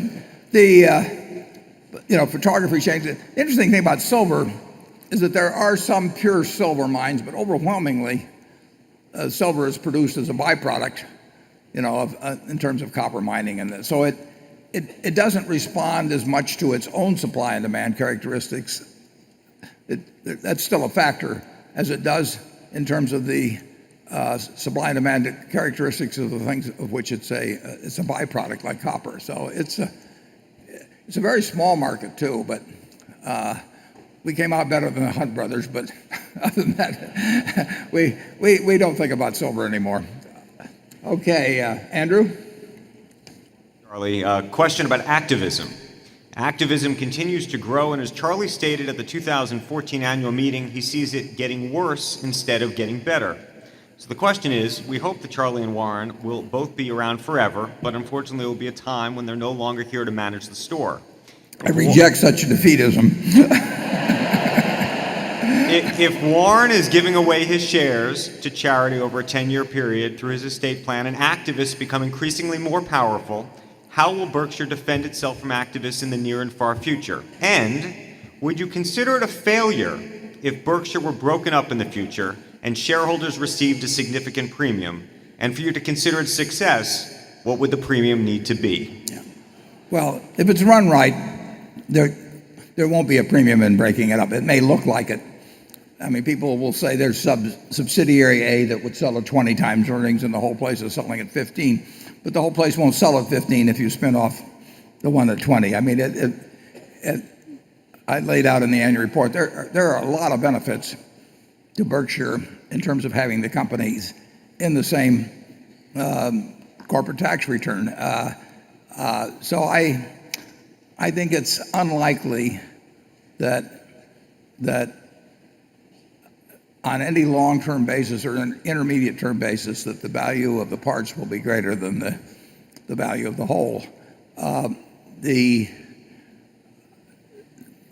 best defense against activism is performance, but lately there's been so much money pouring into activist funds because it's been easy to raise money for that. I mean, it's been a successful way of handling money for the last few years, and institutional money then starts flowing into it, and the consultants recommend it and all of that sort of thing. And so I would say that much of what I see as activism now, people are really reaching in terms of what they're of the kind of companies that they're talking about and the claims of what they can do and that sort of thing. I think the biggest, if you're talking about my shares getting dispensed over 10 years after my estate's settled and the voting power they have, and I think by the time that gets to be a reality, I think the market value of Berkshire is likely to be so great that even if all the activists gathered together, they wouldn't be able to do very much about it. Berkshire is likely to really be a very, very large organization 10 or 20 years And besides, from the now. Buffett super voting power is going to last a long time. It lasts a long time, yeah. I always, I've got these friends that call me in other companies and they've got an activist and they're worried about it. I just tell them to send them over to Berkshire. We'll welcome them. We'd love to have them buy our stock because they're not going to get it anyplace. And that's going to be the situation for a long, long time. We should be a place where people can dump their activists. Charlie, you're right. Well, the thing that I find interesting is in the old days when most stocks sold for way less than they were worth in terms of intrinsic value, it was very rare to find an American corporation buying the stock in. Oh, yeah. Now, in many cases, the activists are urging corporations to buy the stock in heavily, even though it's selling for more than it's worth. This is not a constructive activity, and it's not a desirable change, and it's not a very responsible activity for the activists. There's been more stupid stuff written on such a simple activity as stock repurchase. Most stupid stuff written and stupid stuff done. I mean, it's a very simple decision in my view as to whether you repurchase your shares. You repurchase them if you've taken care of the needs of the business and your stock is selling for less than it's intrinsically worth. But that, I don't see how anything could be more simple. If you had a partnership and a partner wanted to sell out to you at 120% of what the business is worth, you'd say forget it. And if you want to sell out to you at 80% of what's worth, you'd take it. It's not complicated, but there's so many other motivations that have entered into people's minds about deciding whether to repurchase shares or not. It's gotten to be a very contorted and kind of silly discussion in many cases. And Charlie is right. If you look at the history of share repurchases, it falls off like crazy when stocks are cheap, and it tends to go up dramatically when stocks get fully priced. But it's not what we'll do at Berkshire. At Berkshire, we will presently, we would love to buy it by the bushel basket at 120% of book because we know it's worth a lot more than that. We don't know how much more, but we know it's worth a lot more. And we don't get a chance to do that very often. But if we do get a chance, we'll do it big time. But we won't buy it in at 200% a book because it isn't worth it. And it's not a complicated question, but people that I've been around a lot of managements that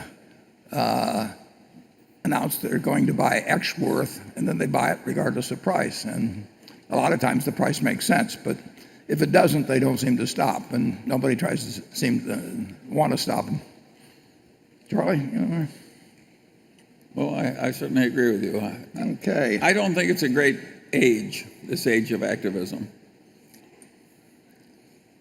You want to expand on that? Well, it's hard for me to think of many activists I want to marry into the family. I better stop before he names names. Okay. Greg.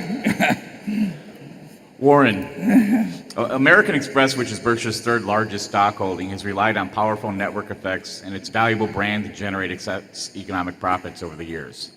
It has created a virtuous cycle, with its collection of cardholders being desirable to merchants who have been willing to pay higher transaction fees, with those fees ending up funding rewards programs and services for American Express's cardholders. More recently, though, competitors have turned this model against the firm, targeting its cardholder base with ever-increasing levels of rewards and services while charging merchants lower fees than American Express does. The company also saw its image of exclusivity take a bit of a hit earlier this year when Costco ended a 16-year relationship with the firm, a move that affects 1 in 10 American Express cards in circulation and which will impact results this year and next. With restrictions on interchange fees and the growth and acceptance of mobile payment technologies likely to impact future revenue streams, and moves by the firm to go down market in pursuit of transaction volume, potentially diminishing the brand, how does American Express defend its moat? Well, American Express has been pretty good at that, and particularly when Ken Chenault's been running it. It will be, all aspects of payments will be subject to lots of innovation and various modes of attack.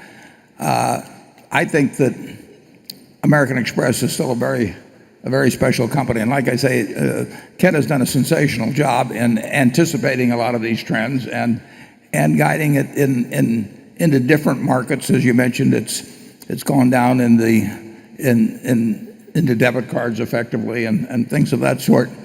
I think there's a lot of loyalty with American Express cardholders. I do think a proprietary card is worth more than a co-branded card, but I think that I probably shouldn't get into the specifics of Costco. I've got a Costco director sitting next to me.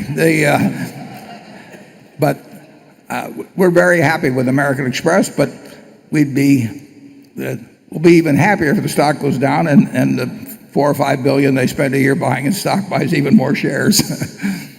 Charlie? Well, I like it a little better when they have a little less competition, but that's life. Hey. Incidentally, you'll find in this 50-year history of Berkshire, American Express did wonders for us back in the 1960s, and there's a little history on there on the fact that it was an accessible stock until 1965, which nobody paid any attention until in 1963 on. But the company has an incredible history of adapting. I mean, they started out as an express company, moved trunks around and valuables around, and then the railroad came along and started doing the same thing. So they went to traveler's checks as a way to very, very handy way of moving money around the world. And then the credit card came along, Diners Club came along in the 1950s, and that threatened the traveler's check. And then they moved into the travel and entertainment card, it was called then.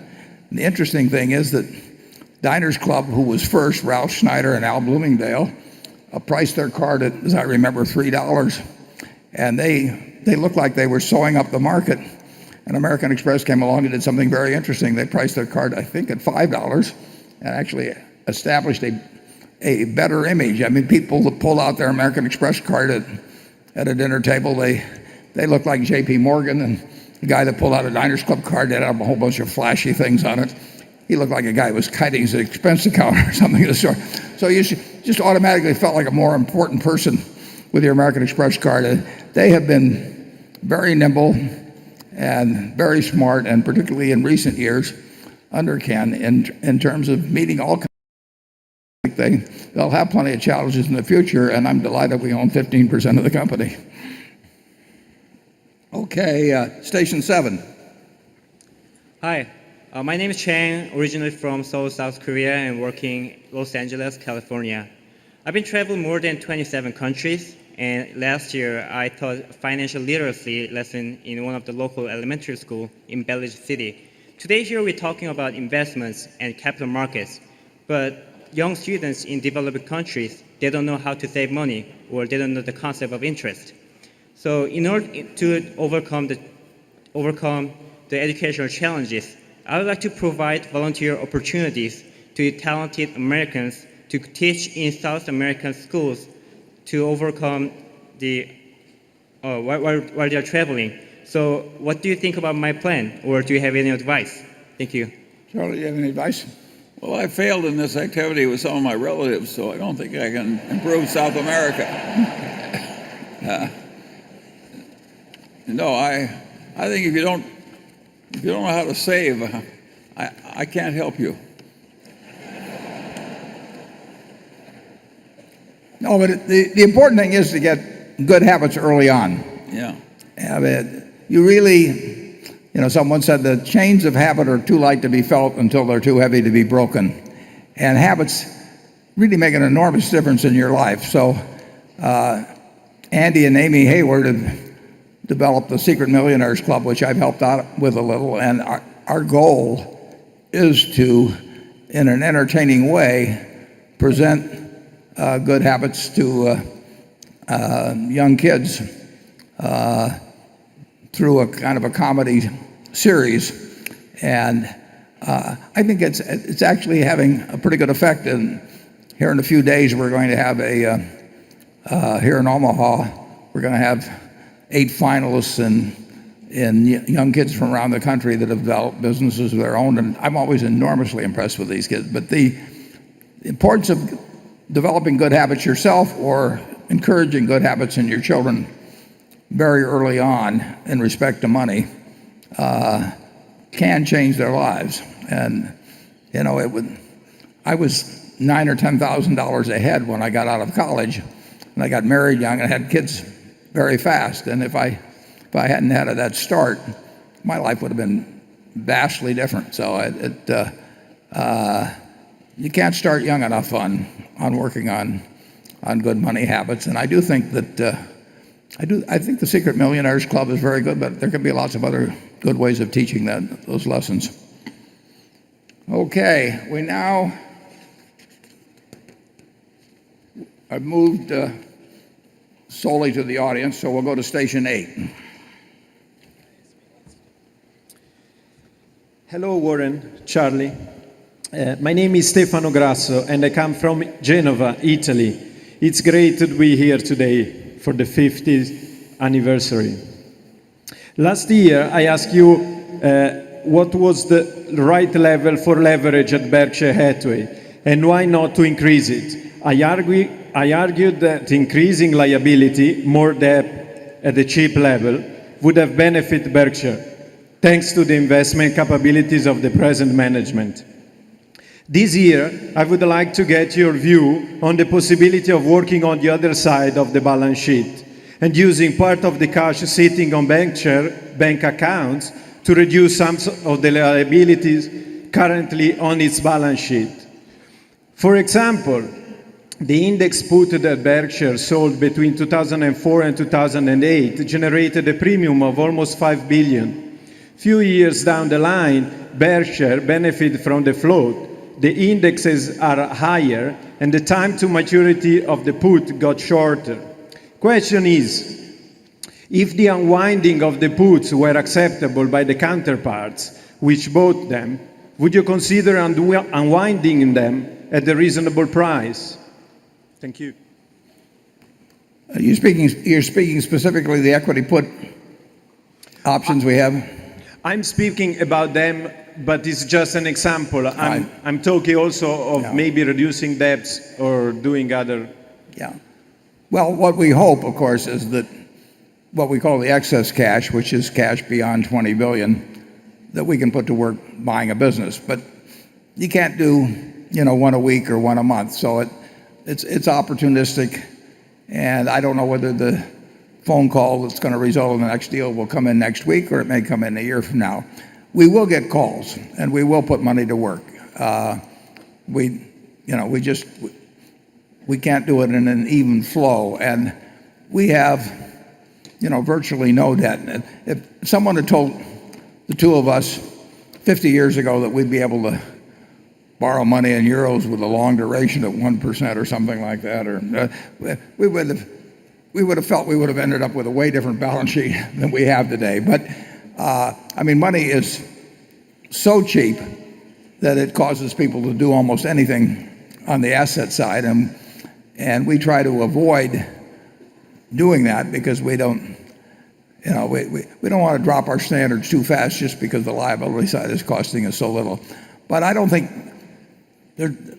obviously if we could unwind a derivative trade on a basis where we thought we were mathematically ahead by a significant amount, we would do it. But I think that's very unlikely with the contracts we have now, so we'll probably, I think it's very likely they just run out over time. We carry a liability of well over, I think it's getting somewhere between $3.5 and $4 billion for something that has a settlement value today of $400 million. So it's very hard for us it's very hard for us on the other side of the contract to arrive at a price that we both would be happy with.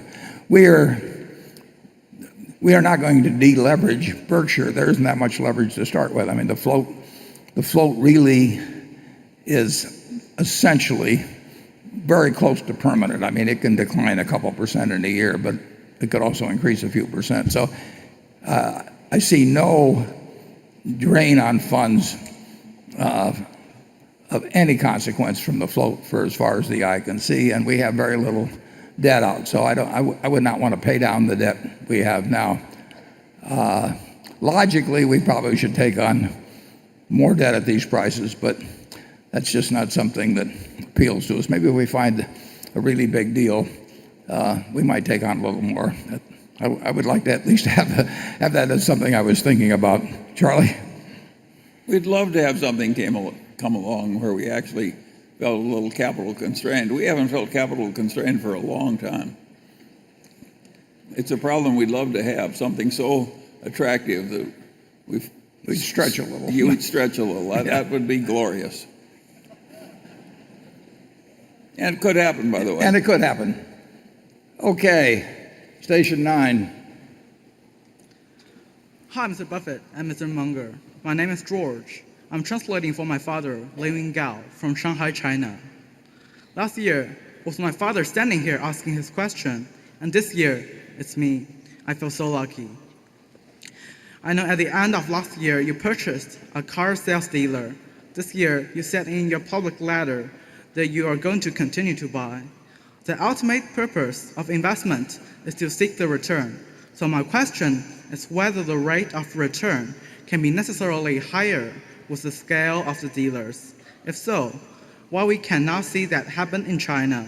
How come the differences with the dealership business of the same nature in the United States and China? Thank you. Yeah, I don't know the dealership situation in China.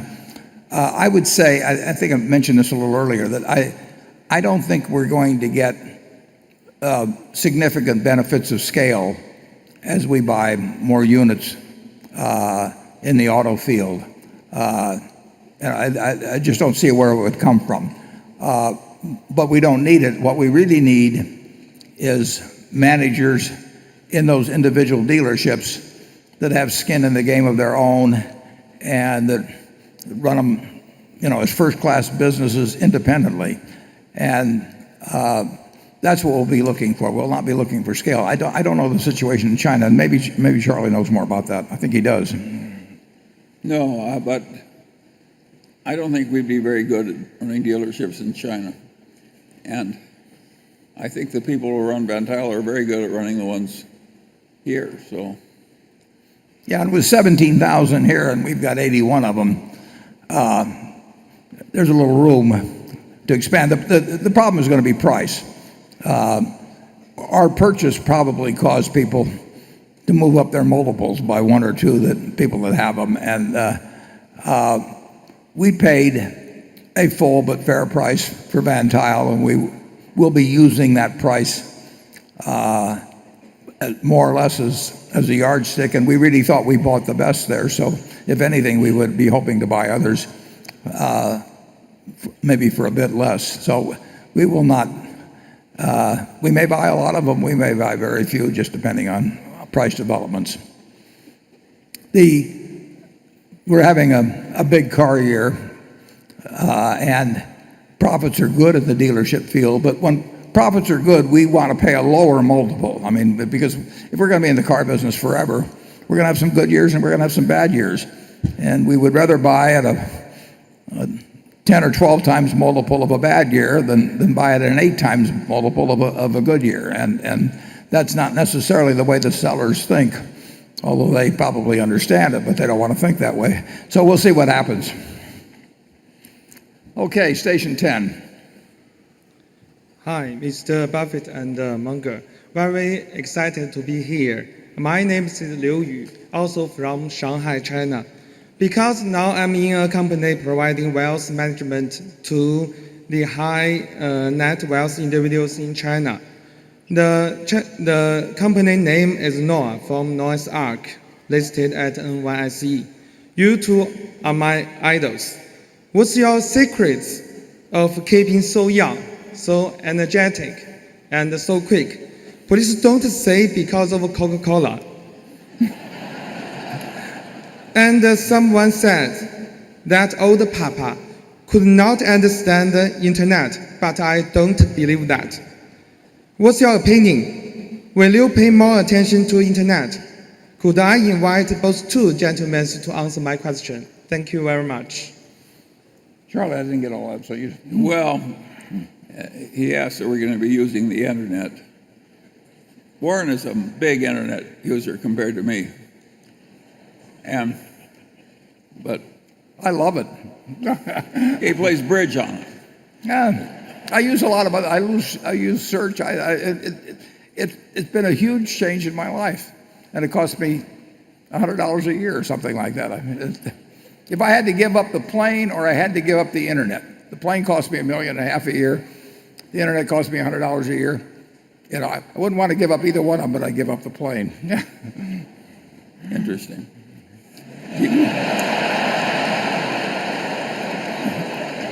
But Charlie's given up both. Are we going to be doing more? And I think everybody's going to be doing more things on the internet. It is growing in importance. And so, like it or not, we're dragged into modern reality. Doesn't sound like he likes it, does it? No, I don't like it. I don't like multitasking. I see these people doing 3 things at once, and I think, God, what a terrible way that is to think. I am so stupid that I have to think hard about a thing for a long time, and the idea of multitasking my way to glory has never occurred to me. But at any rate, the internet is here, and it's going to be more and more important, and everybody's going to think more about it and do more about it, like it or not. And of course, the younger people are way more prone to use it than we are. But Berkshire, you have what? How many Bloombergs now? In the office? Yeah. You have 2 or 3. Mark? I don't know. They don't tell me about them. They sort of hide them when I come in the room. At any rate, we're into the modern world. We have. Mark Hamburg tells me we have 3, but we'll reevaluate that situation when I get back to the office. What's that? Oh, we're not paying for one. Well, I like that. Let's see if we can not pay for 2. No, the internet, and it's changed many of our businesses. I mean, it's changed Geico's business very, very dramatically, and it affects them all to one degree or another. So it's amazing to me. I mean, people get pessimistic about America. And just think in the last 20 or 25 years, or well, just 20 years on the internet, how dramatically it's changed your life. It's not over yet. There's all kinds of things that are going to happen to make life better. And Charlie may not think the internet makes life better, but when I compare trying to round up 3 other guys on a snowy day to come over to my house to play bridge versus snapping the thing on and having my partner in San Francisco there and 2 other friends and so on in 10 or 20 seconds, I think the world has improved. Well, if I had your partner, I'd think it would improve too. Okay. Okay, station 11. Hi, I'm Whitney Tilson, a shareholder from New York. Mr. Buffett, I know many shareholders have felt irritation, to put it mildly, when you've weighed in on social issues such as tax policy or endorsed and raised money for a particular candidate. But I, for one, applaud it. I think everyone, but especially people who've achieved wealth and prominence and thus have real ability to affect change, have a duty to try and make the world a better place, not just through charitable donations, but also through political engagement. And I'd say that even to people whose political views are contrary to my own. My question relates to one of the big issues today, rising income inequality, and related to that, the campaign to raise the minimum wage, which has had some recent successes with some of the largest businesses in the country like Walmart and McDonald's. How concerned are you about income inequality? Do you think raising the minimum wage is a good idea? And do you think these efforts might meaningfully affect the profitability of corporate America? Yeah, I think income inequality is, I think it's extraordinary in the United States to see how far we've gone. Well, just go back to my own case. Since I was born in 1930, the average GDP per capita in the United States has gone up 6 for 1. Now, my parents thought they were living in a reasonably decent economy in 1930, and here their son has lived to where the average is 6 times what it was then. And if you'd asked them at that time, and they'd known that fact, that it would go from $8,000 or $9,000 in today's terms to $54,000, they would have said, well, everybody in America is going to be enjoying a terrific life, and clearly they're not. So I think it is a huge factor. There are a million causes for it, and I don't pretend to know all the answers in terms of working towards solutions, but I do think that everybody that is willing to work should have a reasonably decent livelihood in a country like the United States. And how that is best achieved, I'm actually going to write something on it pretty soon. I have nothing against raising the minimum wage, but to raise it to a level sufficient to really change things very much, I think would cost a whole lot of jobs. I mean, there are such things as supply and demand curves, and if you were to move it up dramatically, I think you would.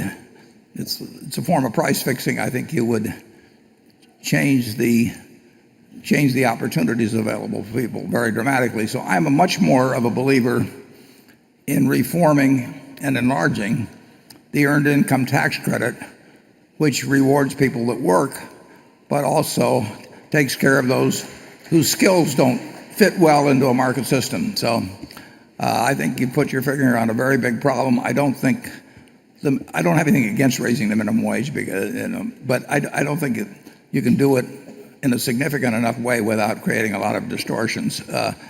Whereas I do think the earned income tax credit makes a lot of sense, and I think it can be improved. There's a lot of fraud in it.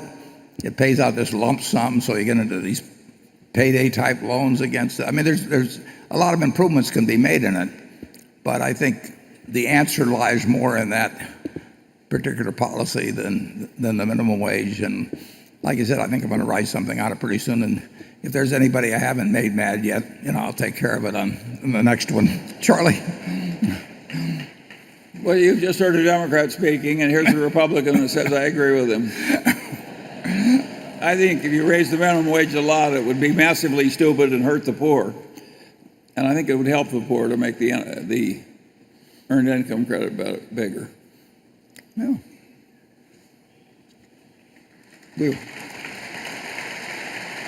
Let's go to station one. Hi. Warren, Charlie. The higher education system has expanded, covering almost everyone who would like to receive a college education. This demand has translated into rising college costs. As a high school junior, I'm looking at prestigious institutions such as UPenn, Villanova, NYU, Fordham, and Boston University. On the other hand, my parents are experiencing sticker shock. All of these schools have a sticker price of over $60,000, with some students, as shown in a BusinessInsider.com article, can pay over $70,000, as the case at NYU. How will the average American family be able to pay this in the future? And more importantly, how do you two feel about this? Charlie? Well, the average American family does it by going to less expensive places and getting massive subsidies from the expensive places. If we had to give our college education to only people who could write cash checks for $60,000 or $70,000 a year, we wouldn't have that many college students. So most people are paying less or getting subsidies, but I think it is a big problem that education has just kept raising the price, and they say, but college-educated people do better. It's a big bargain, but maybe they do better because they were better to start with before they ever went to college, and they never tell you that. It's a ridiculous argument. And so I think that's one of the silliest statistics that they publish. I mean, to say that a college education is worth X because people that go to college earn this much more than the ones that don't. You're talking about two different universes, and to attribute the entire difference to the one variable that they went to college as opposed to the difference between the people who want to go to college and have the ability to get into college. It's completely nutty, and about 70% of the people believe in it. So it gives you a certain hesitation about relying on your fellow man. So I think most people just have to struggle through with the system the way it is. There's a big tendency to have prices rise to what can be collected, and people just rationalize that the service is worth it. And I think a lot of that has happened in education. And of course, a lot is taught in higher education that isn't very useful to the people who are learning it. And of course, all those people would never learn much from anything. So it's really wasting your time. And that's just the way it works. So I think there's a lot wrong. What I noticed that was very interesting is that when the Great Recession came, every successful university in America was horribly overstaffed, and they all behaved just like 3G. They all, with a shortage of money, laid off a lot of people. And the net result is they all worked better when it was all over with the people gone. And so this right-sizing is not all bad. I don't think there's a college in America that wants to go back to its old habits. But you put your finger on it. It is a real problem to look at those sticker shocks. It's like any other problem in life. You have to figure out your best option and just live with it. We can't change Villanova or Fordham. They're going to do what they're going to do. And as long as it works, they'll keep raising the prices. And it'll keep working. Yes. And that's pretty much the way the system works. When it really gets awful, there's finally a rebellion. In my place in Los Angeles, the little traffic accident cost too much to everybody because of so much fraud in the chiropractors and some of the plaintiffs' attorneys and so on. And finally, the little accidents were costing so much that they worried about the guy who lived in a tough neighborhood couldn't afford to drive out of it to get a job. And the auto insurance companies thought, my God, if the price is going up like this, they'll have legislation creating state auto insurance or something. So the net result is they put the plaintiffs' attorneys to trial in every case, and that fixed it. And maybe something like that will happen in higher education, but without some big incentive, I think higher education will just keep raising the price. On that cheerful note, we'll move to station 2. Thank you for taking my question. My name is Brandon Chen. I'm from Taipei, Taiwan. My question is, China is undergoing a number of structural changes. When you take the pulse of the Chinese economy, what do you read and what advice would you give? Thank you. Charlie's the China expert. I think China's going to do very fine over a period of time. Yeah, I'm a big fan for what's happening in China. And as a matter of fact, I've just prepared a bust of Lee Kuan Yew, the recently deceased ex-prime minister of Singapore, because I think he's contributed so much to fixing first Singapore and then China. And one of the things Lee Kuan Yew did in Singapore was just stop the corruption, including cashiering some of his close friends. And China's doing the same thing. And I consider it the smartest damn thing I've seen a big country do in a long, long time. And I think that it's hard to set the proper example if the leading political rulers are kleptocrats. You don't want to be run by a den of thieves. You want responsible people.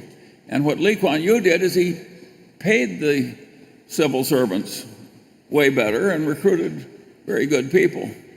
And he just created a better system. And of course, China is widely copying him. And it's a wonderful thing they're doing. So I'm very high on what's going on in China. And I think it's very likely to work. They've actually shot a few people. That really gets people's attention.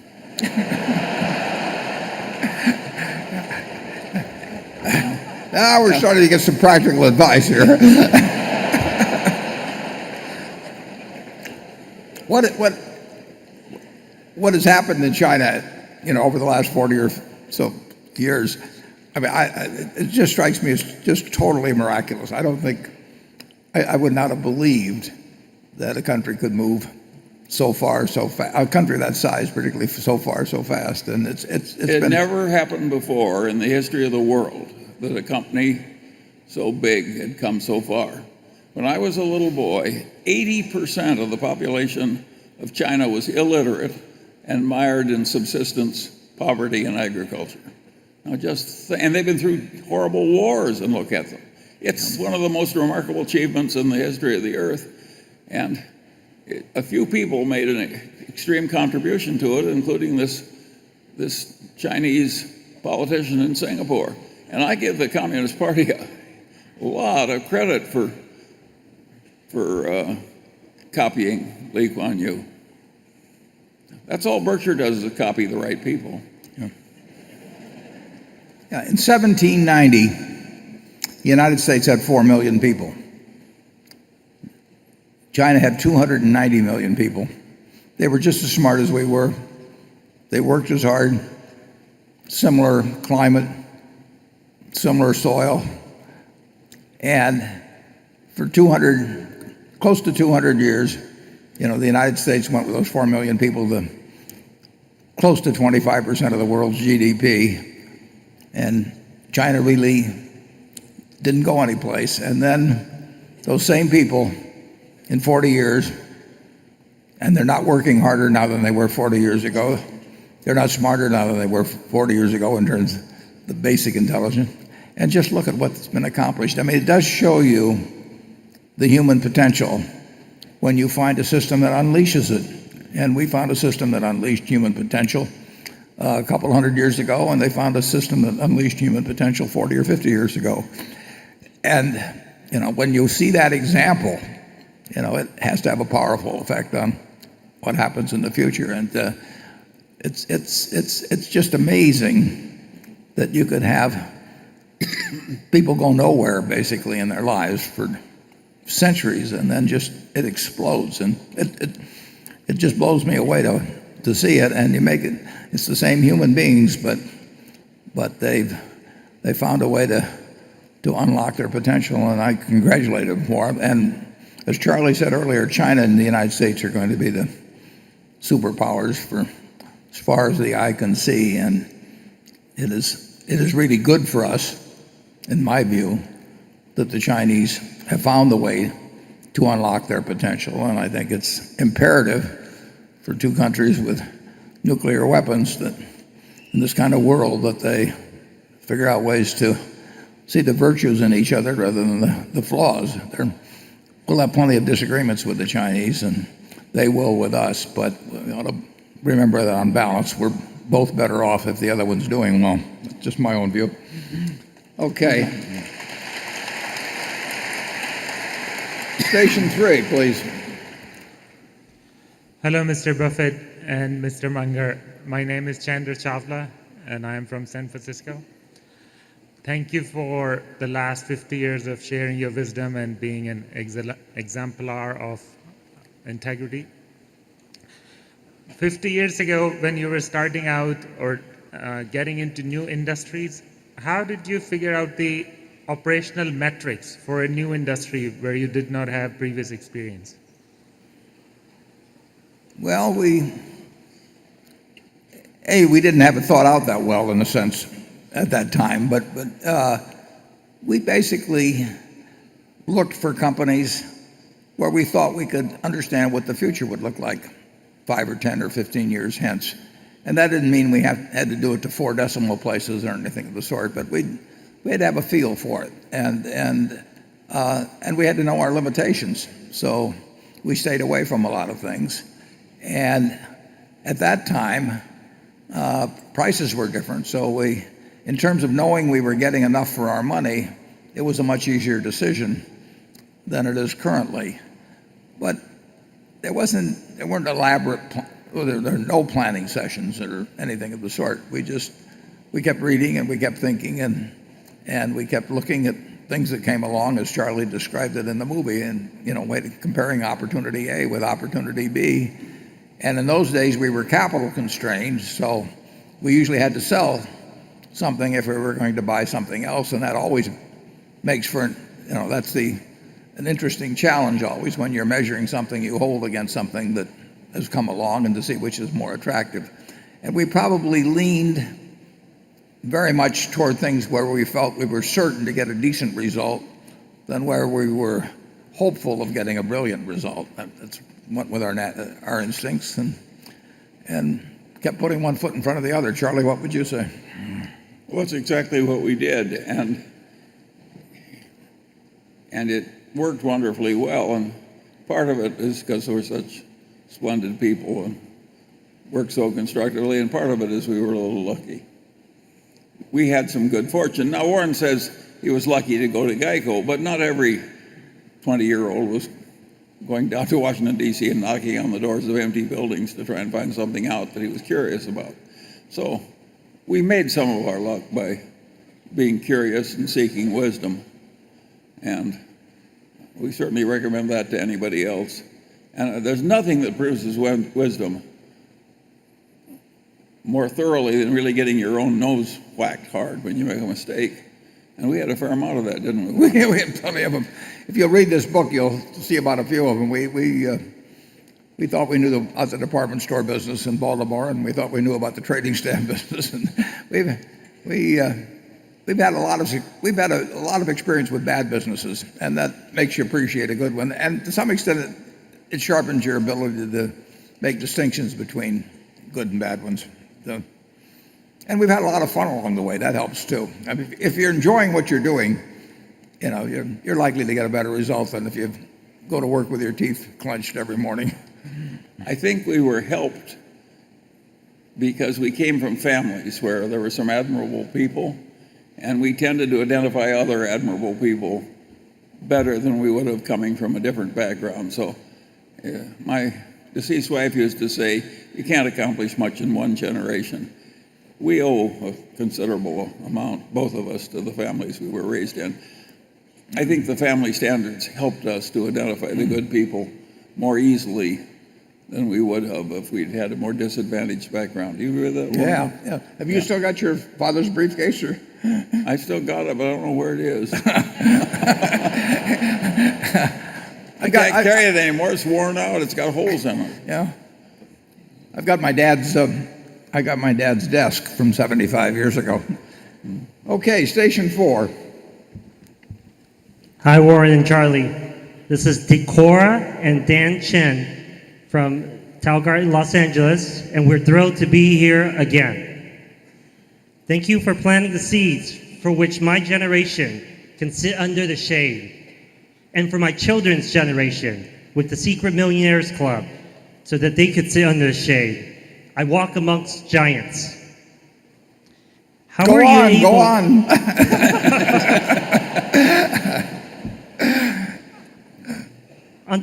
That's all I have. Don't hold back. Seriously, though. Okay. Thank you so much for everything you've taught us.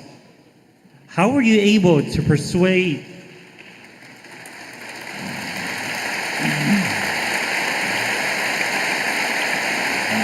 Thank you.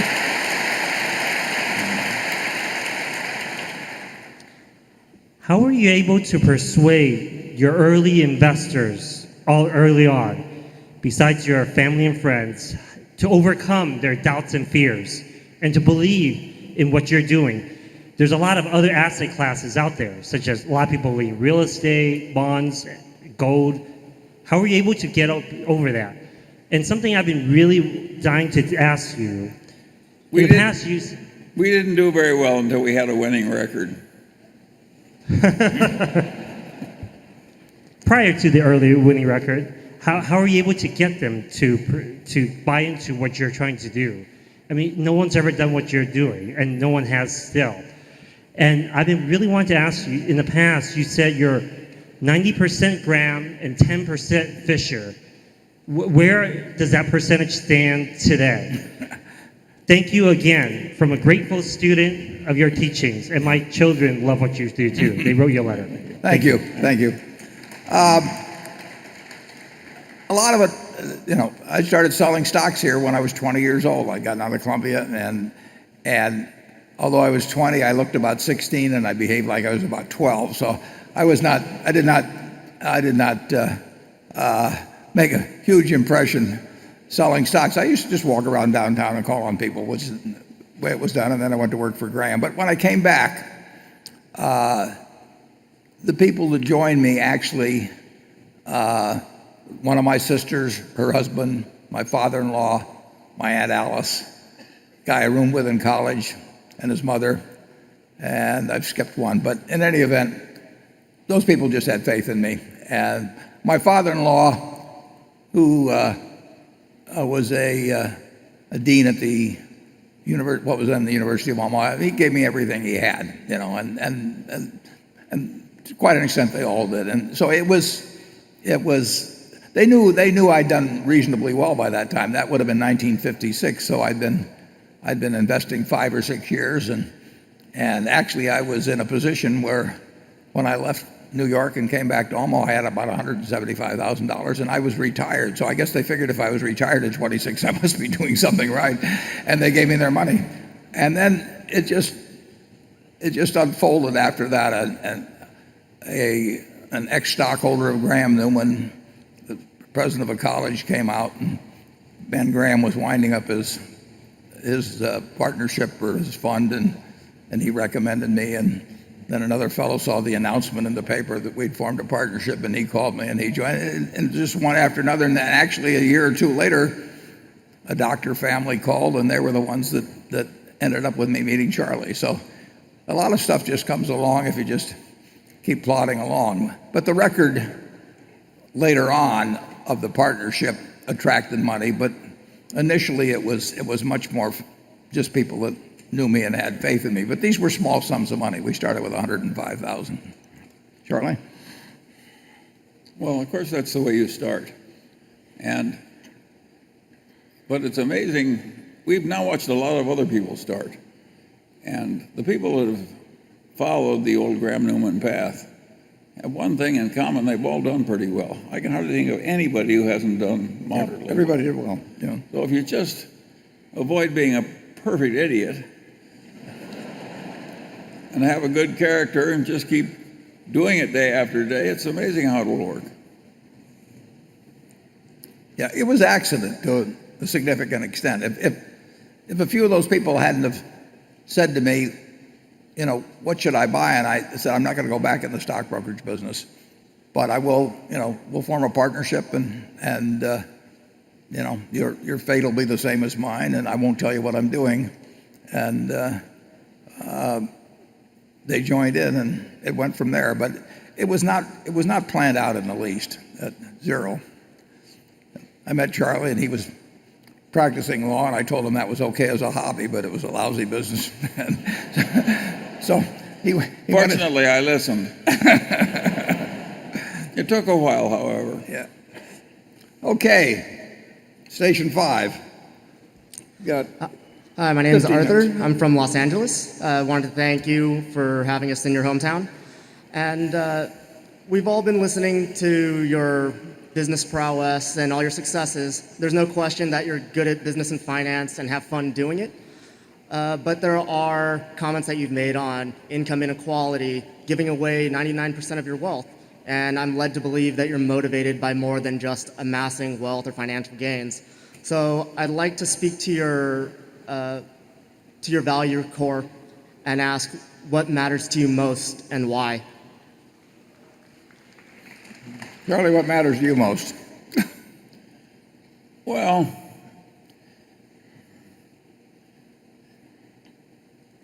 I think that I had an unfortunate channeling device.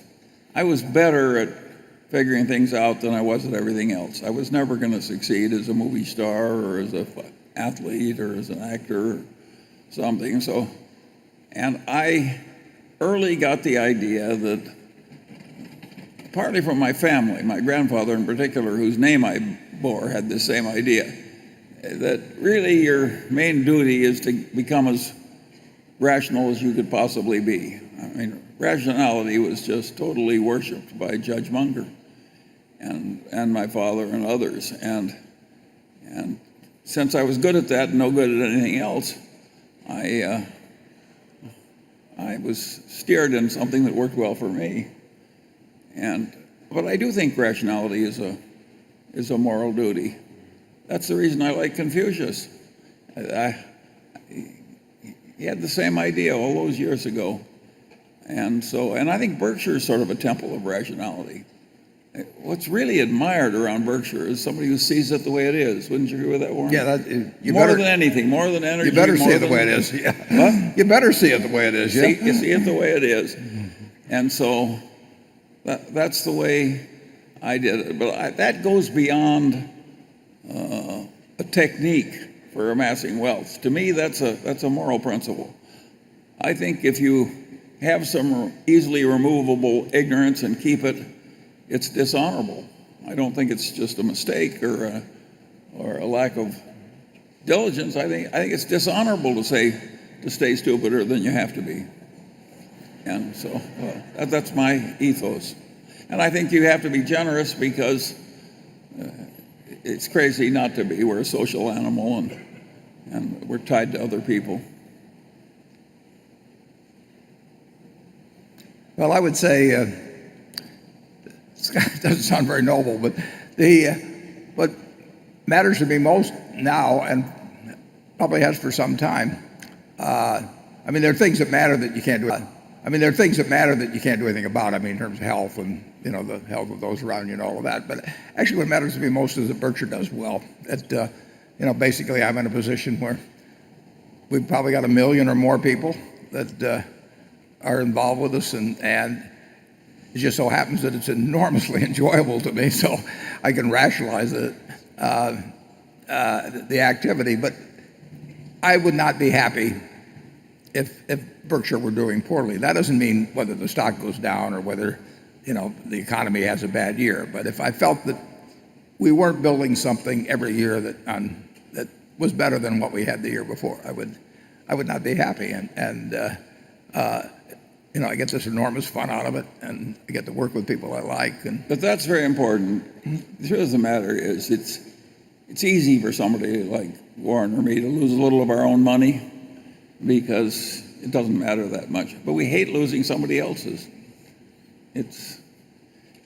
And that's a very desirable attitude to have in a civilization. Don't you hate losing Berkshire money? Yeah, it would. That would be the only thing that would keep me up at night. Yeah. We won't do it. We can lose money on individual things. Obviously, we can have bad years in the economy, and we can have years where the stock market goes down a lot. That doesn't bother me in the least. What bothers me is if I do something that actually costs Berkshire in terms of its long-term value. Then I feel I do not feel good about life on that day. But we can avoid most of that, fortunately. We do get to pick our spots. We're very fortunate in that respect. Well, a good doctor doesn't like it when the patient dies on the table either, Not a new thought. Okay, let's go to station 6.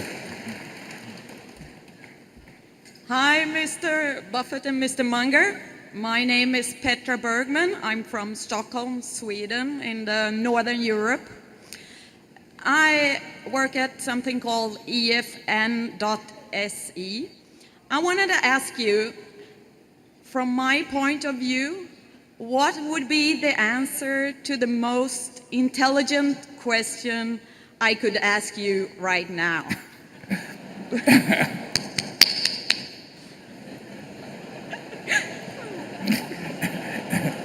Everybody tries that question. And it would be wonderful if that would solve all your problems.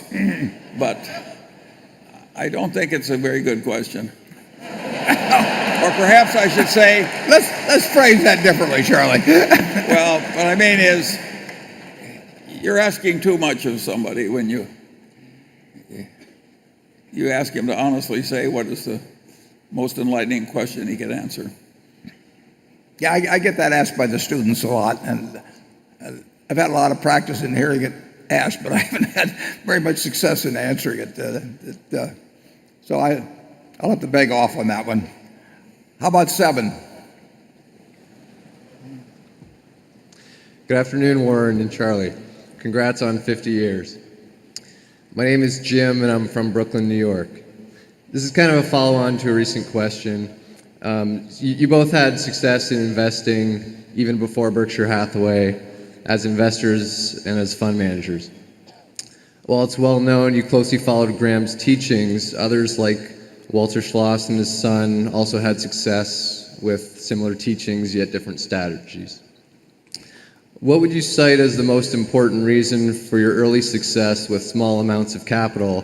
And given hindsight today, what might you have done to improve your strategy with these small funds? Yeah, well, I had a great teacher. I had exceptional focus, and I had the right sort of emotional qualities that would help me in being an investor. I enjoyed the game. I mean, it's just about,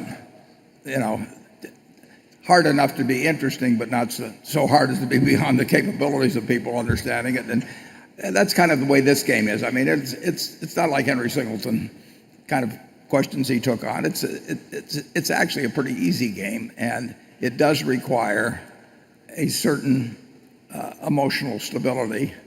And I went at it, hammer and tong. I went through the manuals and everything, but I was enjoying when I did it. And like I say, I started out between ages 7 and about 19. I had that same enthusiasm, but I didn't really have any guiding principle. And then I ran into The Intelligent Investor and Ben Graham, and then at that point I was able to take all this energy and everything, enthusiasm for it, and now I had a philosophy that made a lot of sense, total sense, and I found that I could employ, and so the game became even more fun. But it wasn't really more complicated than that. Charlie? Well, I don't have anything to add. I do think that it's an easy game if somebody has the temperament for it and keeps at it because he likes it and is interested in it. I have a problem that Warren has less of. I don't like being too much an example to people who want to get rich by being shrewd and buying and passively holding securities. I don't think that's enough of a life. If you wrest a fortune from life by being shrewder than other people and buying little pieces of paper, I don't think that's an adequate contribution in exchange for what you're taking. So I like it when you're investing money for an endowment or a pension fund or your relatives or something, but I never considered it enough of a life to merely be shrewd and picking stocks and passively holding them. Yeah, running Berkshire has been far, far more fun than running, in my case, Buffett Partnership or just an investment fund. I mean, you'd be less of a man if you'd run that partnership. It'd be a crazy way to go through life. Yeah. I mean, it just, Berkshire is incredibly more satisfying. So if you're good at just investing your own money, I hope you'll morph into doing something more. Okay, we'll do 8, and then we'll move on to the annual meeting. My name is John Boxtos. I'm from South Dartmouth, Massachusetts. My question was regarding an interview that you gave Mr. Buffett several years ago. You made a very interesting point. It was about the old Wall Street Journal, if you will, the one before it was purchased by News Corp. You mentioned in the interview that the Wall Street Journal at some point in the past had very significant competitive advantages, but a number of them were largely unrealized. I was just wondering if you could elaborate on that, what the advantages were, how they were unrealized, et cetera. Thank you. Yeah, well, Dow Jones, which owned the Wall Street Journal, in the 60s and 70s, going into the era of the enormous spread of financial information and value of financial information, they basically they owned the field. They had the news ticker, and they had the journal, which anybody interested in finance in the country identified with, and they, starting with that in what would be an incredible growth industry, finance, for the next 30 or 40 years, I forget a couple of those ventures they went into, and they bought a chain of small newspapers. I remember one time, and they just totally missed what was going to happen. Here comes Michael Bloomberg and takes away financial information. I mean, they had such an advantage, and they didn't really see various areas that they could have pursued, which could have turned that company into something worth many hundreds of billions of dollars in all probability. And they had a situation where a family owned it, and a lawyer essentially controlled the family's behavior, and they were sitting pretty. They were all getting dividends, but there was nobody there with any imagination as to what could be done in the financial field. So starting with this position, they were a trusted name. They were in every brokerage firm in the country with the news ticker. I mean, I went to Walter Annenberg's house one time, and he had the Dow Jones ticker there. Or the news ticker, and it was. They couldn't have been in a better place. They couldn't have started with a stronger position. They had a very good balance sheet, and they just let the world pass them by. Now Rupert is changing it into a different newspaper. He's basically going into competition with has gone into competition with the New York Times. But that's the game he likes, and it makes for a very interesting competitive situation. Charlie? Well, they did end up with $6 or $7 billion. So they may have blown their opportunities, but they didn't destroy their fortune. If you'd had the hand, if Tom Murphy had had the hand, oh yeah, it would have been in the hundreds of billions, wouldn't it? Well, I don't know. I'm not sure if we had that hand. We would. Well, I'm not so sure about that. I'm talking about Murph. There were a lot of opportunities there.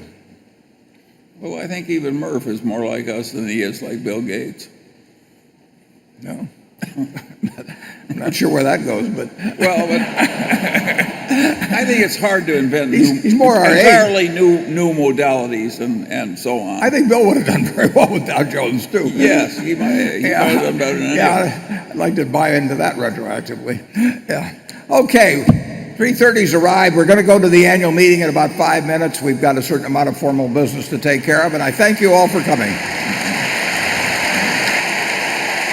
Let's reassemble, and we'll conduct the business of the meeting. The meeting will now come to order. I'm Warren Buffett, Chairman of the Board of Directors of the company, and I welcome you to this 2015 annual meeting of shareholders. This morning I introduced the Berkshire Hathaway directors that are present. Also with us today are partners in the firm of Deloitte & Touche, our auditors. They are available to respond to appropriate questions you might have concerning the firm's audit of the accounts of Berkshire. Sharon Heck is Secretary of Berkshire Hathaway, and she will make a written record of the proceedings. Becky Amick has been appointed Inspector of Elections at this meeting. She will certify to the count of votes cast in the election for directors and the motion to be voted at this meeting. The named proxy holders for this meeting are Walter Scott and Mark Hamburg. Does the Secretary have a report of the number of Berkshire shares outstanding entitled to vote and represented at the meeting?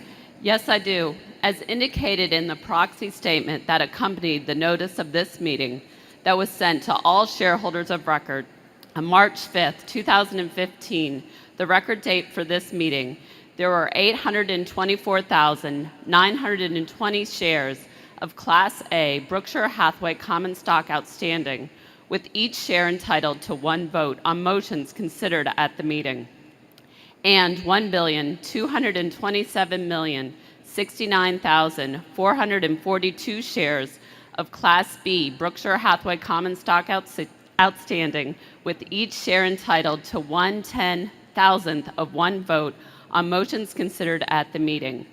Of that number, 592,750 Class A shares and 736,403,387 Class B shares are represented at this meeting by proxies returned through Thursday evening, April 30th. Thank you, Sharon. That number represents a quorum, and we will therefore directly proceed with the meeting. First order of business will be a reading of the minutes of the last meeting of shareholders. I recognize Mr. Walter Scott, who will place a motion before the meeting. Are there any comments or questions? We will vote on this motion by voice vote. All those in favor say aye. Opposed? The motion is carried. The next item of business is to elect directors. If a shareholder is present who did not send in a proxy or wishes to withdraw a proxy previously sent in, you may vote in person on the election of directors and other matters to be considered at this meeting. Please identify yourself to one of the meeting officials in the aisle so that you can receive a ballot. I recognize Mr. Walter Scott to place a motion before the meeting with respect to election of directors. I move that Warren Buffett, Charles Munger, Howard Buffett, Stephen Burke, Susan Decker, William Gates, David Gottesman, Charlotte Guyman, Thomas Murphy, Ronald Olson, Walter Scott, and Merle Whitmer be elected as directors. Is there a second? It has been moved and seconded that Warren Buffett, Charles Munger, Howard Buffett, Stephen Burke, Susan Decker, William Gates, David Gottesman, Charlotte Guyman, Thomas Murphy, Ronald Olson, Walter Scott, and Merle Whitmer be elected as directors. Are there any other nominations? Is there any discussion? The nominations are ready to be acted upon. If there are any shareholders voting in person, they should now mark their ballot on the election of directors and deliver their ballot to one of the meeting officials in the aisles. Ms. Amick, when you are ready, you may give your report. My report is ready. The ballot of the proxy holders in response to proxies that were received through last Thursday evening cast not less than 657,744 votes for each nominee.